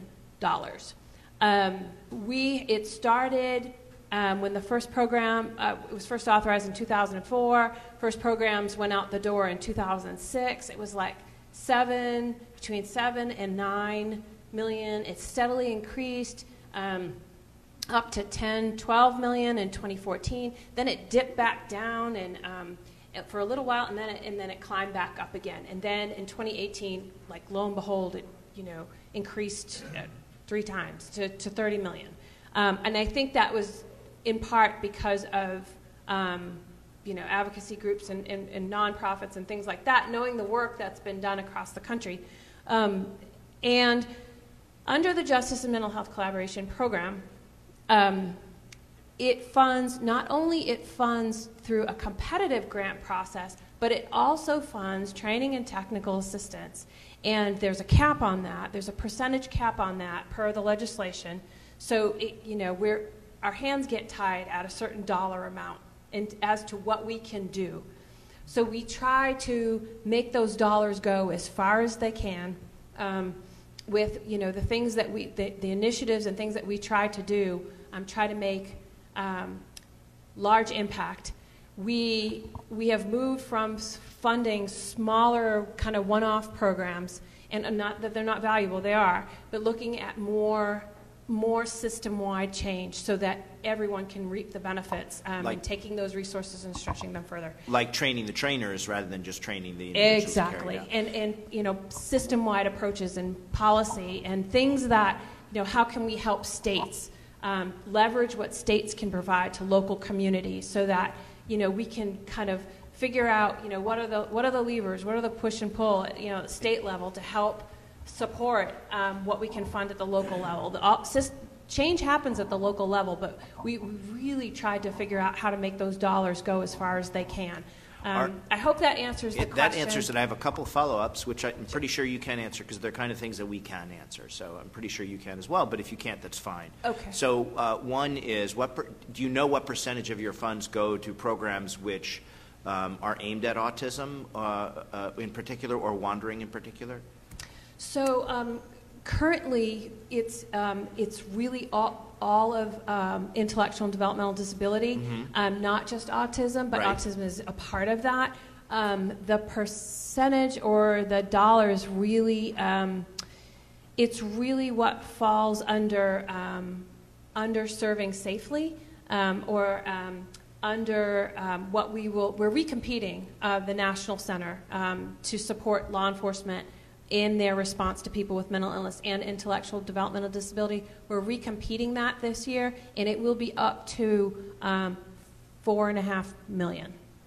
So, and that includes intellectual developmental disability. Then, in the programs that you mentioned that are capped or that are, that you have limited resources to meet, do you know how many you turn down, or what period, or if it's not, you get 100 applications, you fund 20. At what point during the year do you end up running out of the cap? Sure, can give you some estimates there. So the solicitation for JMHCP comes out in usually early spring, late around this time, February timeframe, March timeframe. We typically get between 120 to 150 applications. Of those, say 120 to 150, we typically can fund between 35 and 45. Last year we funded 55 because the Category 2, we actually tried to provide small planning grants to law enforcement to help them get up and running with their response. So we kind of scaled back the dollars and tried to fund more of them, but I hope that helps. That helps a lot. So just so that I'm getting it right, you have out of the safety program, sorry, I forget the name of it, for Serving Safely program, about $4.5 million for developmental disorders and intellectual Right. disabilities, of which, it's a lot of that is relevant to autism, not Yes. necessarily specifically focused at it. And then for this program, is this part of the Serving Safely, or it's a different program, the 120 to 150 applications? That's a different program. That's under JMHCP. That's Gotcha. under And- Justice and Mental and Health you're- Collaboration. and So you're- there's two separate funding streams. Gotcha. And you're funding yeah, about the a National third of Center that. Right. for both mental illness and intellectual and developmental disability. The funding stream comes through Edward Byrne Right. Memorial And for those Fund. of you not familiar with it, and those of you listening, if you're thinking, a third of the programs, that's very small, NIH funds less than a fifth, or about a fifth of the grant applications that come in. So that's actually not terrible in terms of supply-demand ratio, although many of us at NIH feel like we would love to be able to fund more than the 20% that we are able to do. So anyways, I want to make sure that the committee gets a sense of the resources and the demand that's out there for those resources, because as I said, one of the obligations Congress has given to us is to make recommendations on future funding levels. Other questions or comments for the panelists, or that you'd like the panelists to hear, or that you'd like to spark discussion amongst the committee?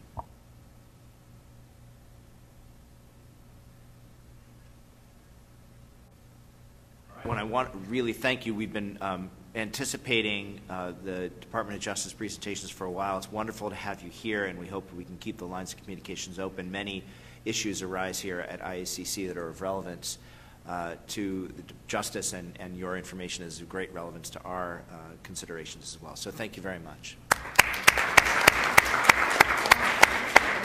And thank you to the nonprofit panelists as well for raising the issues and for discussing the historical background, which was really helpful.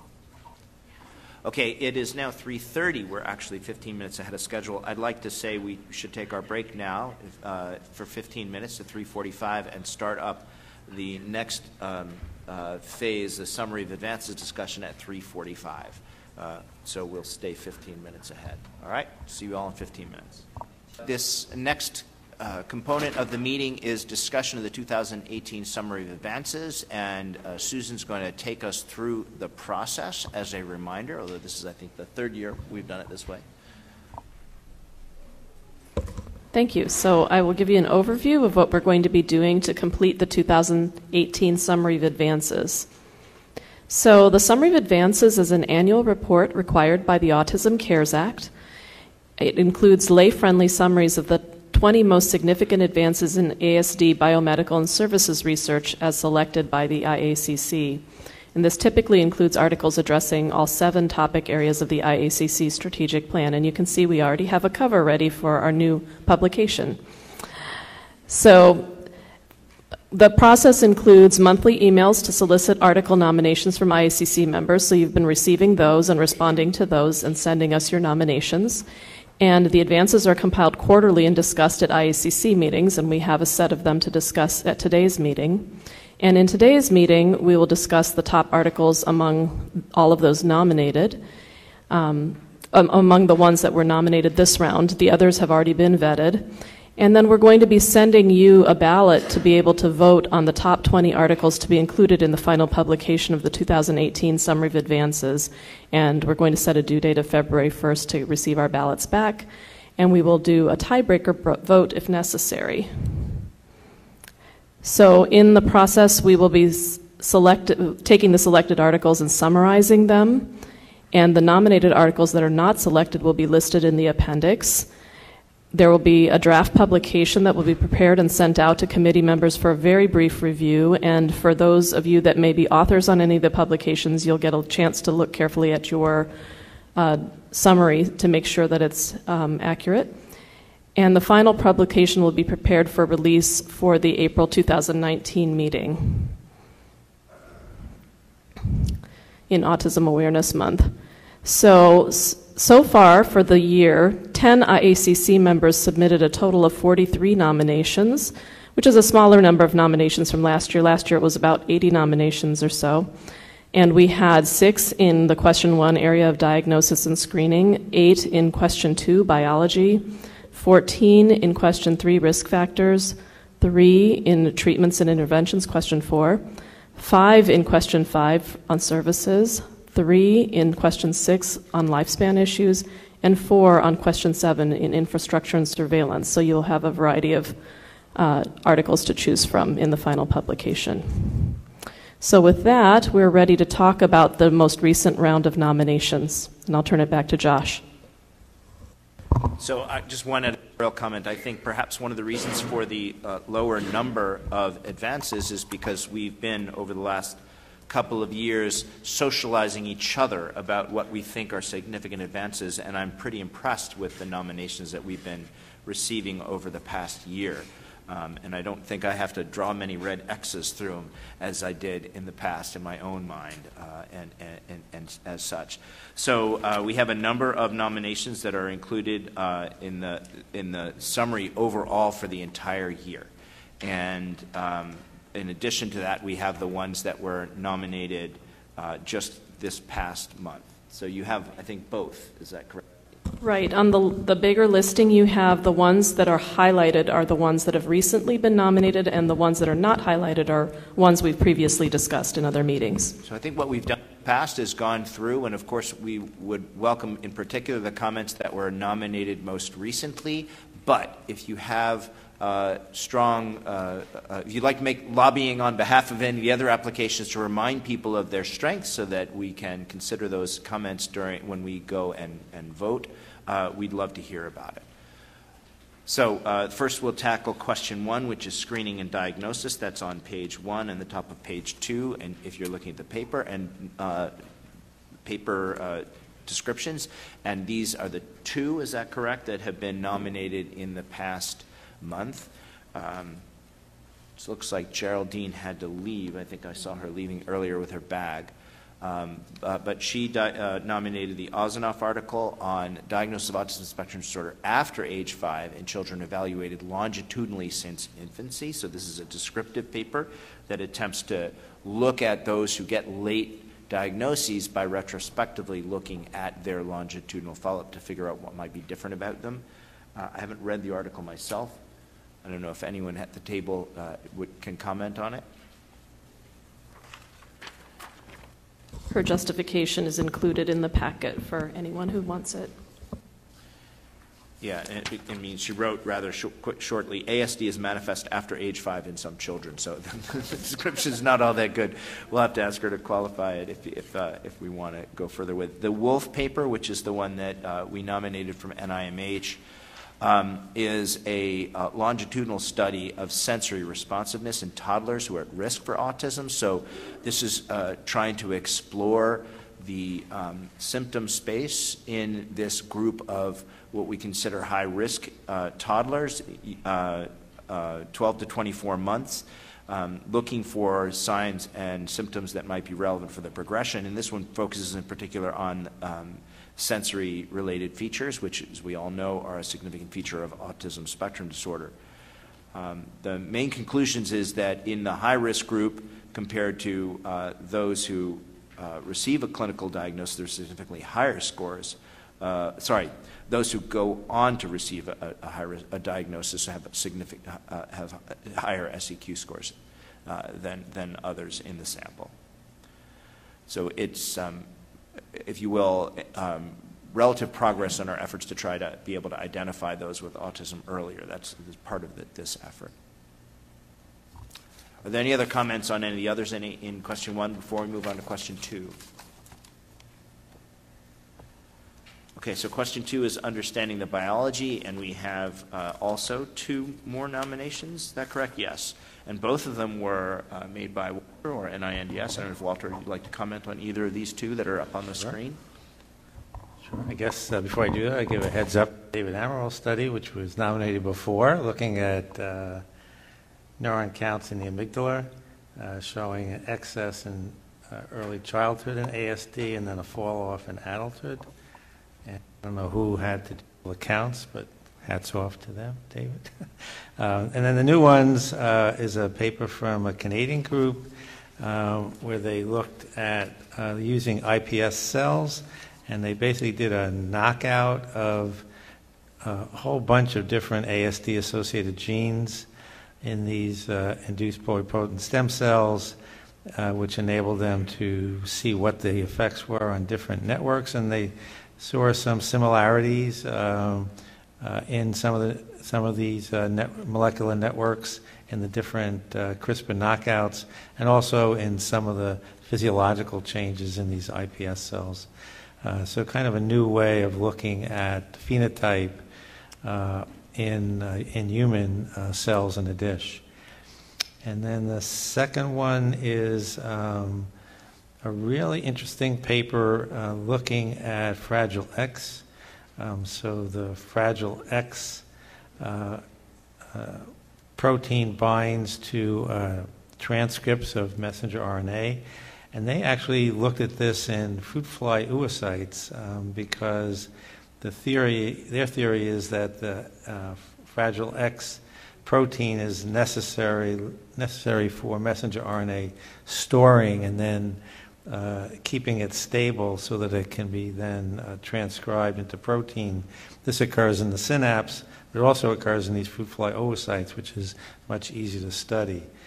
And they did find some things that were counterintuitive to what had previously been thought to be the function of the Fragile X protein. So a really interesting paper with a kind of different method that may have some really important insights. I would just make the comment with regarding the Amaral, which is the first paper in your in this question 2 on page 2 of the packet that you got that Walter mentioned that had been nominated earlier. That this addresses one of the comments, the public comments made about the need for postmortem studies. And just to point out that indeed the research community as well as IACC is trying to respond to some aspects of the public comments where we can. Allison, did you want to make a... I just wanted to ask about, I know there was a study published last week in Nature Neuroscience that looked at the growth rates of stem cells in a dish of people with autism versus, so that was in January of this year, but was there a pre-pub or is there any way to nominate that so that we don't have to wait a year? I saw that one. Oh. So if you can send it to us, we'll see if it's eligible, and if it is, we'll put it on the list. I would make another editorial comment regarding the 2 new nominations by Walter, which is that these papers highlight that you need sometimes different experimental systems to answer different questions, right? So the frog oocyte doesn't seem like a very good model for the brain, but in fact it is a great model for studying biochemical processes that take place inside of cells that are affected by genes which affect brain function. The big question then is, what if we learn something from that? Is it relevant to brain cells and is it relevant to human brain cells? That's obviously going to need further experiments to figure out. But you can't make these basic discoveries as quickly or as easily if you stick to more complicated situations. Similarly, the first manuscript, the Denault et al., that used human stem cells, human-induced pluripotent stem cells, which are taken, as you know, from adults, to explore synaptic connectivity between neurons. There you, number one, need neurons to explore the role of autism genes in connections between neurons, because only neurons make connections between neurons. And number two, if you can, it's best to do that in human neurons, because human neurons may have different synaptic substrates than mouse neurons or other animal neurons. And so where the technology exists and you can explore questions, you do try to do it in as relevant a system as possible. Again, even though this is human neurons and human connectivity, it still asks the question, well, what is the role of this during development of an intact human brain, which would require additional and different kinds of studies. So this is something that we try to emphasize across our portfolio at the National Institute of Mental Health, and what we try to emphasize when we were interpreting these results. Different scientific questions require different models, and each of those models then requires different levels of interpretation, validation, and confirmation to know how they apply to the human condition. Any other comments on any of the other nominated papers which were previously nominated and discussed in question 2, which goes through page 5 in the packet? Okay, so we'll move on to question 3. And here we have 4 nominated questions on pages 5 through 10. And the first 2 of them are here on the slide. The Andrews et al. Stewart was nominated by you. And the question 3, of course, is risk factors. Yes, so this was from CDC, and as many here are aware, when you do genome-wide types of studies, it's often difficult to make any conclusions from samples from one single study because you run into problems with, even if you have a lot of samples, you run into problems with small numbers. And this study was unique in that it looked at samples in 3 different studies. 2 of them were with blood samples from SEED data, the study to explore early development, and the Simon Simplex collection. And what was done was to do genome-wide methylation analysis from blood samples. And methylation is actually a signal for genes being upregulated, so more highly expressed versus downregulated, turned off. And they looked for differences between individuals with autism and controls who don't have autism, and did identify statistical significance in 7 sites. And then another sample that was looked at was actually brain-based DNA, and they found that the same sites that were identified in blood were also methylated similarly in brain samples. So the findings of the analysis have the potential to show that one could use blood samples for methylation analysis and as a resource for looking for differences in gene expression.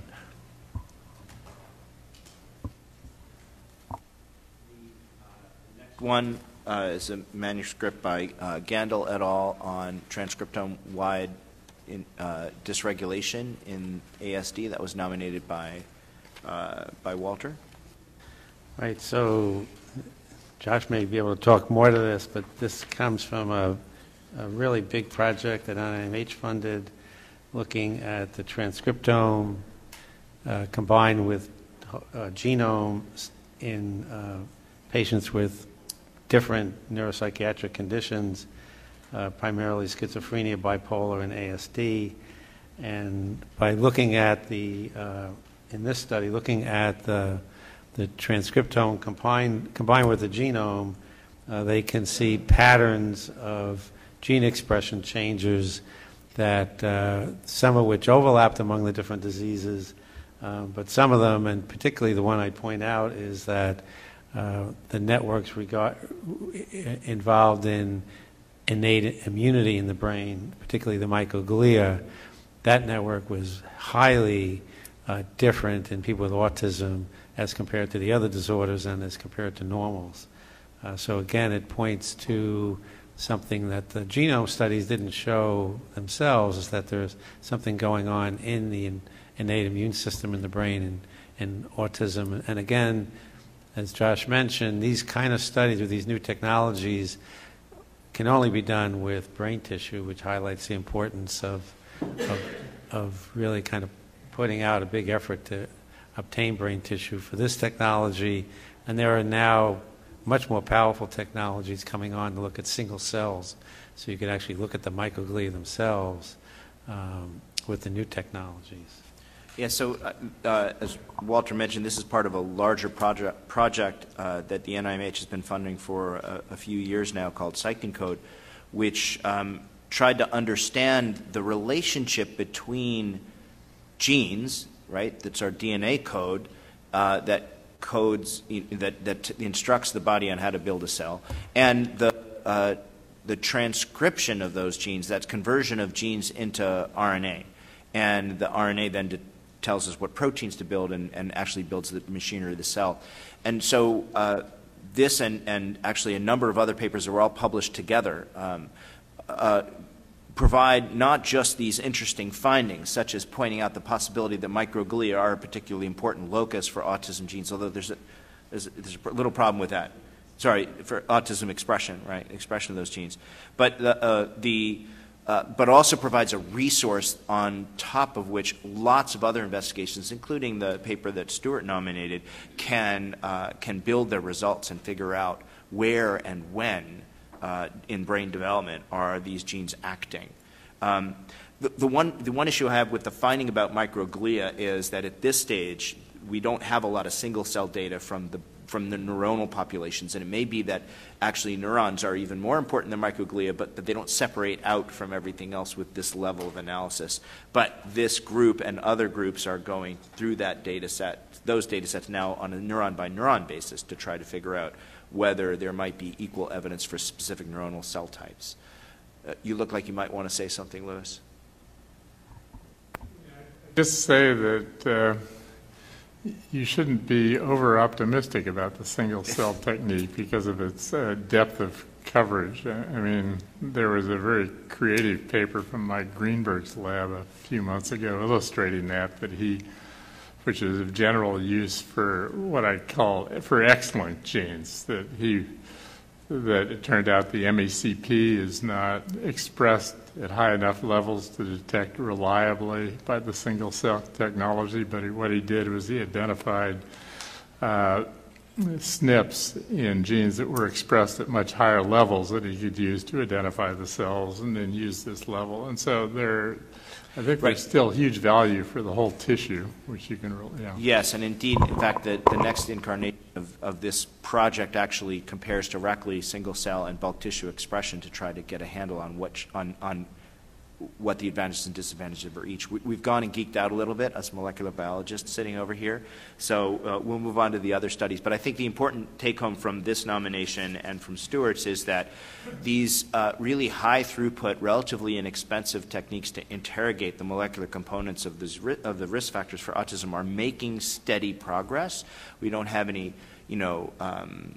definitive answers, but we have clues now, even more so than we had last year, in terms of not just the genes, which now we've known for a while, some of the genes, but actually where and when they might be acting and how they might be exerting some of their effects. So these are promising developments.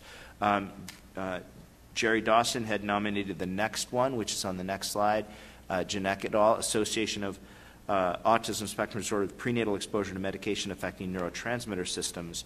I actually saw this article, although I didn't read it carefully. It's another look at electronic health records. I believe we talked about a previous study last year looking at exposure to I can't remember the details actually. I don't know if it was selected or not for the highlights.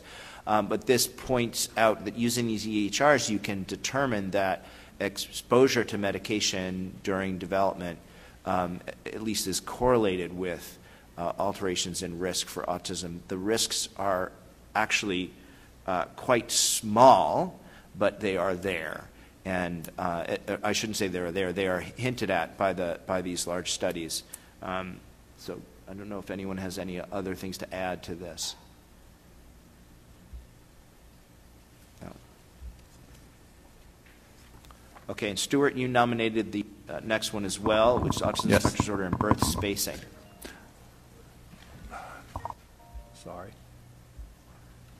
So this is a risk factor analysis from the Study to Explore Early Development, or SEED, and it's actually looking at birth spacing, so the length of time between a pregnancy that did not have ASD autism and the next pregnancy which did have ASD, and looking at both long and short birth spacing to determine if there's an increased risk, because there had been studies out there about this in the past. There are a number of methodological limitations with those studies, and so this one is more comprehensive, using a much larger sample than in previous studies, and not only could they look at the basic assumption, does a short or a long birth spacing increase the risk, but also they had data to assess various subtypes of autism and to examine factors possibly in the causal pathway for this association. And the exciting thing was that the associations that were found in this study were unique to autism, because SEED is well positioned to look at any associations between those with other developmental disabilities that don't have autism, and does that affect birth space? I mean, are those increased with birth spacing? And that is, it was only, the associations were only seen with autism for those where the birth spacing was less than 6 months or more than 60 months.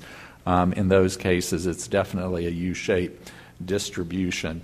And although the American College of Obstetricians and Gynecologists already has recommendations and information for birth spacing, what this study does is actually helps to inform those recommendations further for families to consider the length of time between having children. Stuart, do you know what those earlier recommendations about birth spacing, which are obviously not based on autism risk, but other factors, what they are recommending, you know, why the recommendation is for that medium-length birth spacing? Is it based upon health outcomes or other factors? Do you remember? I'm trying to remember if it's related to preterm birth or other issues, other growth issues with the child. So I'm not the expert in that area, but the college does have recommendations. It's actually, again, it's less than 6 months, but then longer than 18 months. The association in this study was really very long birth spacings for more than 60 months, but also less than 6 months.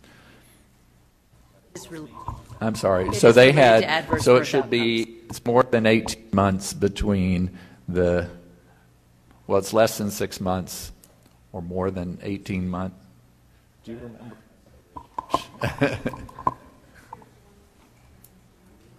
Excuse me.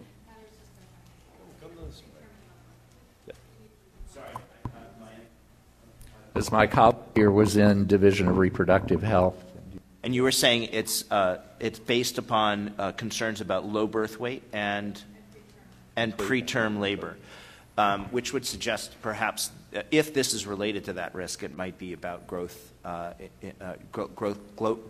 globally, perhaps affecting brain development. It's intriguing. So, are there any comments about any of the other nominated papers in question 4 risk factors?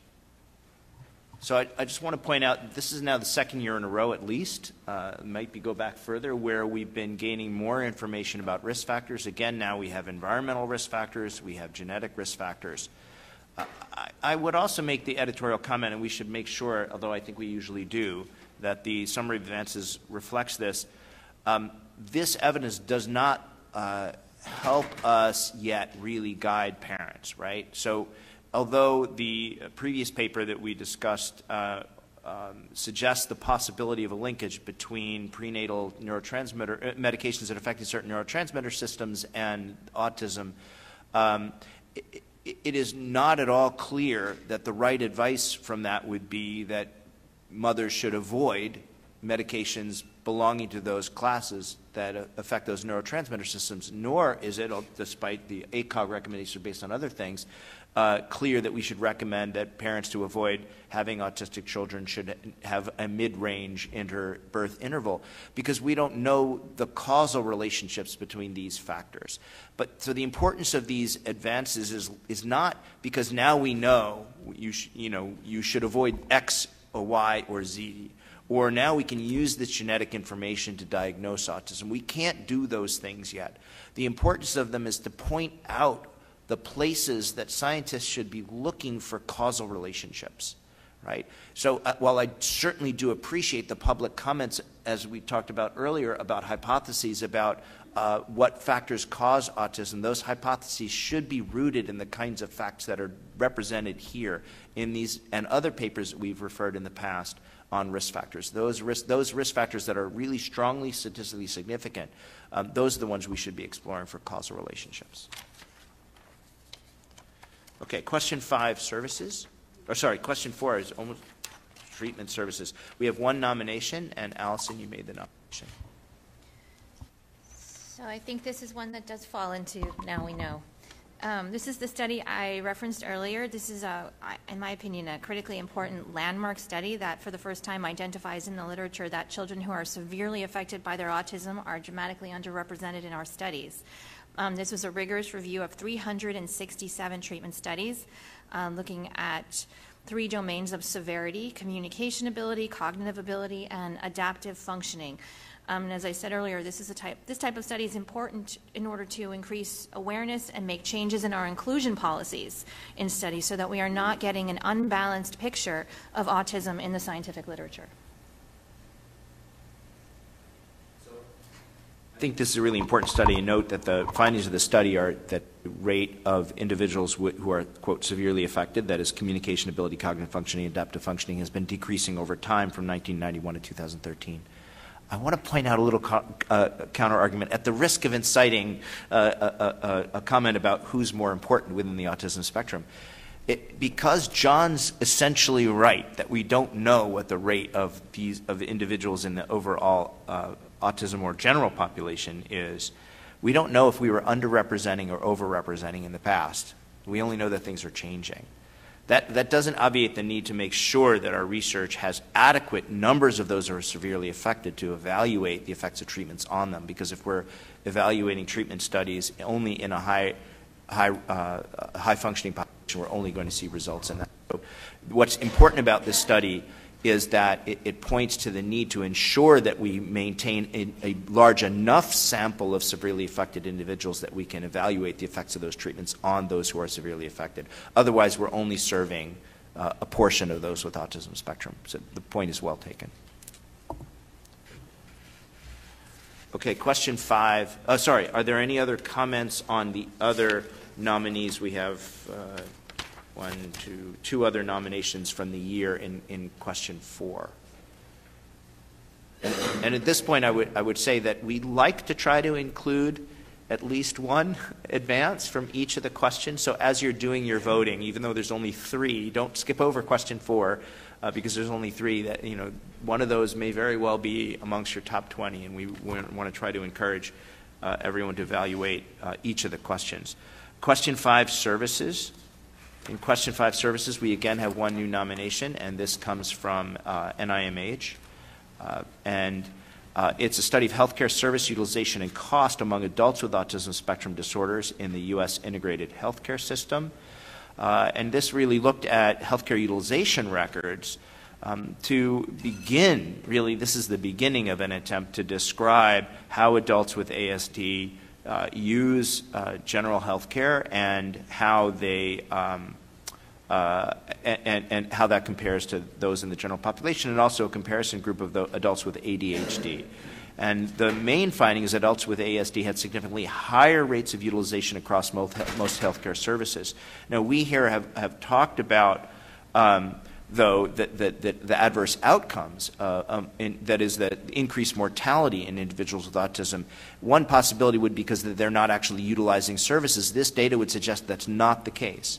But then the additional analysis suggests maybe a hint about one of the reasons why. So the last line in this summary that my staff, I have to admit, I didn't prepare it, my staff prepared for me, was that women with ASD were significantly less likely to have gynecology visits and have screening for cervical cancer. So it's not about overall contacts or overall utilization of the healthcare system, but perhaps what happens when they interact with that healthcare system. Perhaps they're not getting the kinds of treatment and the kinds of screening services that other adults are getting. Are there any other summaries, comments on the other nominees in question 5? There's 4 or 5 other ones. We'll move on to question 6 then. There were no new nominations. I do point out there were 4 nominations in the past in question 6. Are there any comments or highlights from those applications? This is lifespan issues.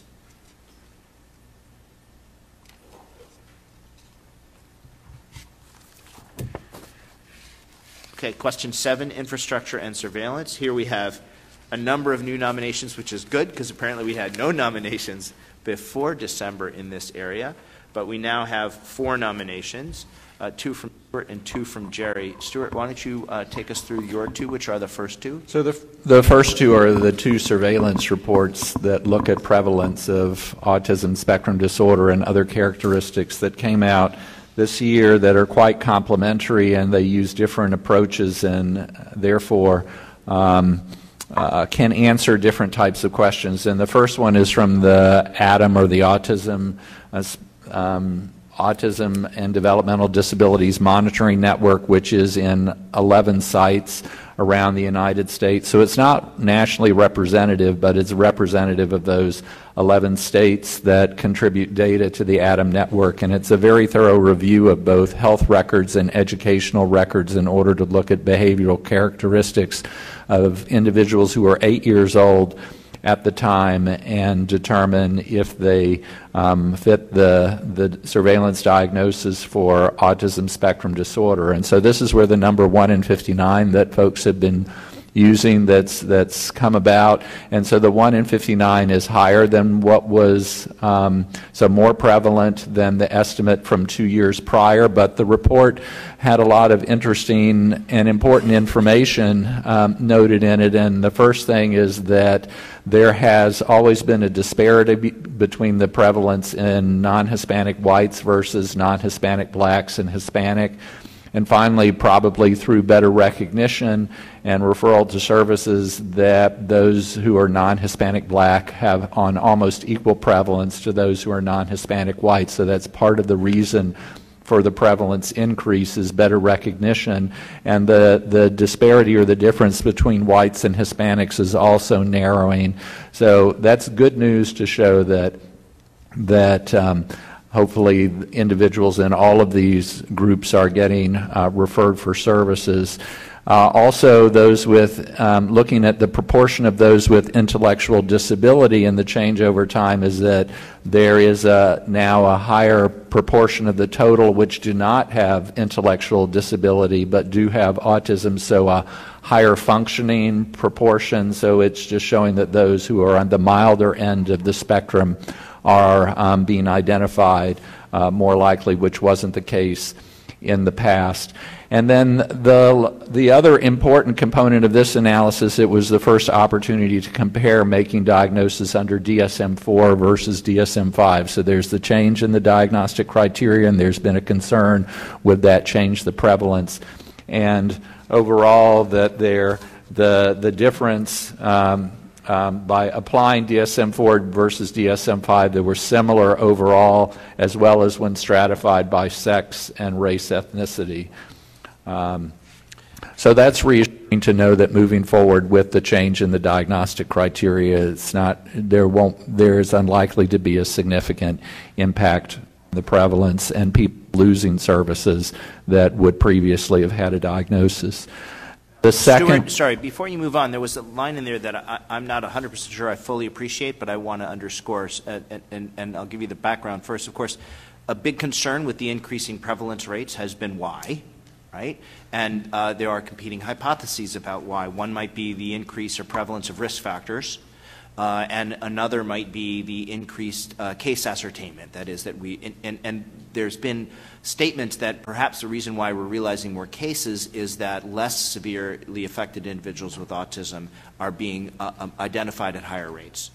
And I think you said something that touches on that last hypothesis, so right. I'd like you to repeat. So that is, again, that because of the overall, so if you look at the proportion of intellectual disability of those identified who have ASD, the proportion is shifting so that it's a higher proportion of those without intellectual disability who are higher functioning. So as it's increasing, you're seeing a higher increase in those who do not have intellectual disability, and therefore to some extent making up the difference in the prevalence increase. So that's also good news, not only decreasing the disparity between black and white and Hispanic and white, and we have no biologic reason to suspect that autism should be more prevalent among non-Hispanic white individuals than among black or Hispanic individuals. So it's nice to see.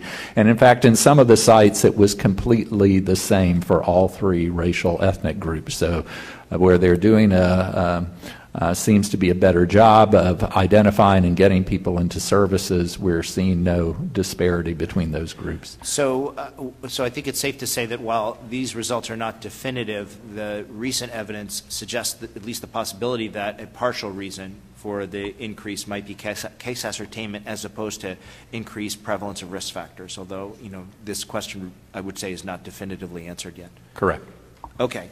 Sorry to interrupt. You can go on with the next one. And the surveillance report was instituted, funded by HRSA with collaboration from CDC and in both our center and the National Center for Health Statistics. And it's using a national survey in order to assess the prevalence of autism spectrum disorder. So this is asking parents in a survey, has your child ever been diagnosed with autism, and does your child currently have autism? This is nationally representative because of the way they designed the survey, but their age range is different than for the ADAM network. It's 3 to 17 years of age, so it's a much broader age range, and this is based on parent report. Does the child have a diagnosis from a provider of autism? So they found instead of 1 in 59, 1 in 40, but this is, of course, a different analysis. But the value of this survey was they could look at other characteristics with regard to treatment of children which can't be assessed with the ADAM network. So looking, for example, at autism-specific drug and behavioral treatments, and they found that 27% of children with autism were taking a medication for their autism-related symptoms, and 64% received behavioral treatments in the past 12 months. And there were some variations based on socio-demographic factors and other characteristics and whether or not there were co-occurring conditions. So they can look at other characteristics in assessing autism in children in the population 3 to 17 years of age, and can do lots of stratification and slicing and dicing. Thank you, Stuart. Geraldine Dawson nominated the next two, McConnell et al. And Schendel. Can anyone else have familiarity with these two articles? So McDonnell et al., the comment from Jerry is population-based study finds that children with ASD and or intellectual disability are at heightened risk for maltreatment. And the fourth one, Schendel and Thorsteinson, is a cumulative incidence of autism in Denmark in adulthood, which is interesting, and it meets a need for us to understand. And I just quickly drew up the abstract. I must confess ignorance as to the content of the paper. And it doesn't really tell me what the autism prevalence of 2 and 2.47% in school-aged children, previously estimated from parent data, cross-sectional. I can't quite make heads or tails of it from the abstract, I'm afraid to say. So please do take a look at those manuscripts yourself and make decisions about the voting. So any other comments about any of the papers that we didn't discuss just now? Okay, so you'll be getting a ballot in the email from Susan and or the OARC staff, and please pick out your top 20 and send them in. And if you have specific comments about things that you think are important to include in the summary that would help our team, email them. I don't know if there's room in the ballot for comments, but if not, just email them to the OARC staff. Okay. So that's the summary of advances, and the last item on our agenda is a round robin. I believe 2 people have pre-registered, if you will. Is that right? They're already finished. So are there any other round robin comments? Let's just go around the table. Stuart, do you have anything else to add? So quickly, on January 1st, CDC began a new phase of funding for the ADAM network, which I mentioned, and it's a collaborative group of programs that estimate the number and characteristics of children with autism and other developmental disabilities in multiple communities in the United States. So CDC funded the ADAM network at 10 sites. Moving forward, 8 were existing sites, so they were funded previously or in the last cycle. There was one new site, University of California, and one previously funded site, University of Utah, that wasn't in the previous funding cycle. And if folks are interested, you can ask me later who the 10 sites are. All 10 sites will monitor 8-year-old children, but there are 3 sites that Johns Hopkins University of Arkansas System, and University of Utah, which will follow up on adolescents age 16 years who were previously diagnosed with ASD by the ADAM network. And also the intramural site in Georgia through the CDC will also follow up adolescents at age 16. So 4 sites will do that. And by completing the follow-up of adolescents at age 16, they will be collecting data on autism co-occurring conditions, limitations in activities and educational delivery, and also looking at planning for transition to adulthood. Wow, that's really great news. And this is a new aspect of the program. Yes, this is new. It hasn't been done before. So with again, Adam. in response to the public comments that have suggested that IACC isn't accomplishing its mission or isn't addressing the concerns of the public, I think this is a perfect example. I mean, we in the ICC have been talking about transition age and adulthood for a while now. And although the wheels of government sometimes move slowly, here we have a perfect example of how we've influenced the CDC, and as well as our nonprofit partners who've been asking the CDC to do this. And we should get some really nice data on adolescents through this study. Any plans or thoughts of moving into adulthood, or is that a little bit too much beyond the capabilities of the current moves in CDC? Well, I can't answer that because it all depends on appropriations and funding, as you're well aware. But we have been listening and have been thinking about options for moving into the adult Well, I think area. This is a major step, and we should really be proud and pleased with the CDC for making this move. That's great. Moving along the table, anyone else? Yeah, go ahead.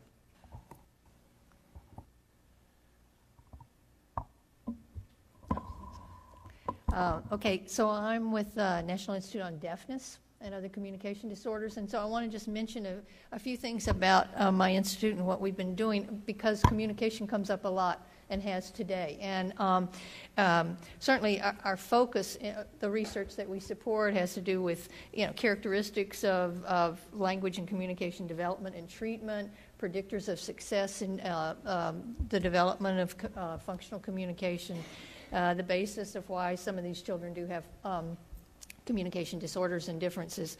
The second thing I wanted to say was we've talked about, and Allison was mentioning it, about those on the more severe end of the spectrum and how they've been ignored. And I would say individuals who are minimally verbal have for years been almost excluded from many of the research studies that NIH investigators have utilized. They're by their minimal abilities, they're ineligible to participate in a lot of research studies. So NIDCD has made minimally verbal research focused on minimally verbal children as a priority. In fact, we have it in our strategic plan as an area that we really like to see more and more applications in. And we have, in fact, seen an uptake in research submitted to the NIH on that. And then the last thing I wanted to say was I was looking at the research that we supported last year, specifically looking at beginning investigators, because the pipeline of researchers is something that concerns everyone here at NIH. Are we going to have the researchers that we need to take us forward? And I was very encouraged to see the number of beginning investigators, whether it's in fellowships, but more career development. We even have a program for early stage investigators. And a lot of those awards that we made last year were in the area of autism. So I'm very encouraged by the next generation. So, thank you, Judith. It's a shame that Allison, I guess, had to leave, because I'm sure she'd like to hear about those programs. She's aware? Very good, good. I believe Alice, you had something to add? Yes. In the last IACC meeting, I mentioned that NICHD has started a process to revise our research strategic plan. After a year of working with internal and external stakeholders, now we are ready to solicit feedback on a set of priority themes, objectives, and goals under consideration for a new NICHD research strategic plan. And as I was listening, I just look at the themes that are right now under consideration. One of them is improving health during the transition from adolescence to adulthood. Obviously, we did not mention just autism, but that is one of the themes. So, and I have nothing to do with the creation of the theme, so that's a really good news. Thank you, Alice. Let's come up this side. Any updates, Louis? I mean, so one thing of some general interest is during the past half year, we evaluated the success of our different categories of grants over the last decade. And through this past year, we funded 1-year Explorer, 2-year Pilot, and 3-year Research Awards. And when we analyzed things, and I need to speak carefully about this, when we looked at the impact of the 2-year pilots and the 3-year research awards, that they had significant impact. The publication citation indexes were actually about double that of the NIH. And also about 2/3 of the grants resulted in follow-up funding, either from us or from the NIH. And so what we've done, this was not true of the 1-year awards, and so we've abandoned them. We've gone to a cycle of 2-year pilots, and we've now made the research awards 4 years long, and so we've extended it by a duration. We've gone through one cycle of the pilots, but we just announced the research awards, and so we're beginning to read the research awards rather. So anyway, this is a significant change. Over the last several years, we've had roughly 110 to 130 research publications a year, plus a number of reviews. SPARK, which is our autism cohort recruitment effort, I'll just say currently we have more than 57,000 individuals with autism that have enrolled, about 149,000 total, almost 15,000 trios. We've sequenced almost 29,000 individuals. This has resulted in a small number of new genes, about 3. We're returning results. And importantly, I think we have now 36 research studies that people have applied to use this individuals in the SPARK cohort. 36 have been approved and are ongoing, and 13,000 individuals with autism in the SPARK cohort are actually participating in these research studies. And so this may prove to be its bigger impact. Autism BrainNet, I think David covered that, so I won't say any more. We have a clinical research associates LLC. Primary is to pursue the possibilities for our baclofen as a therapy. We're now providing a drug to Canadian and European AIMS phase 3 trials for this. So in fact, our involvement is happily low. We're just paying and giving him the drug.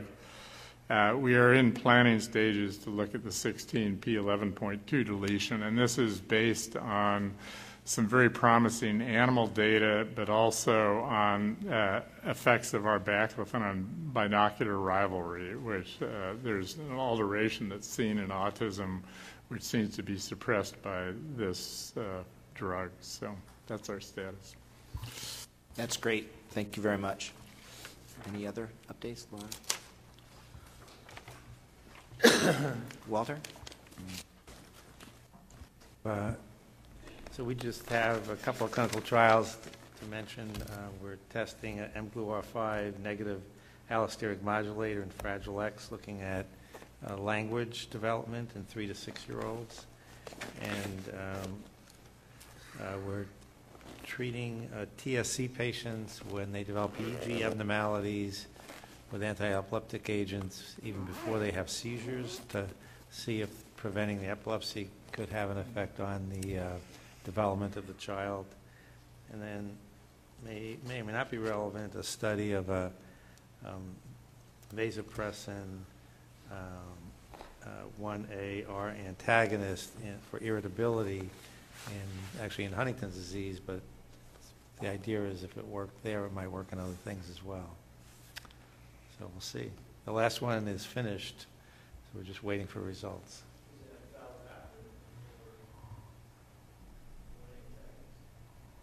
It's from Azavan, the company's Azavan.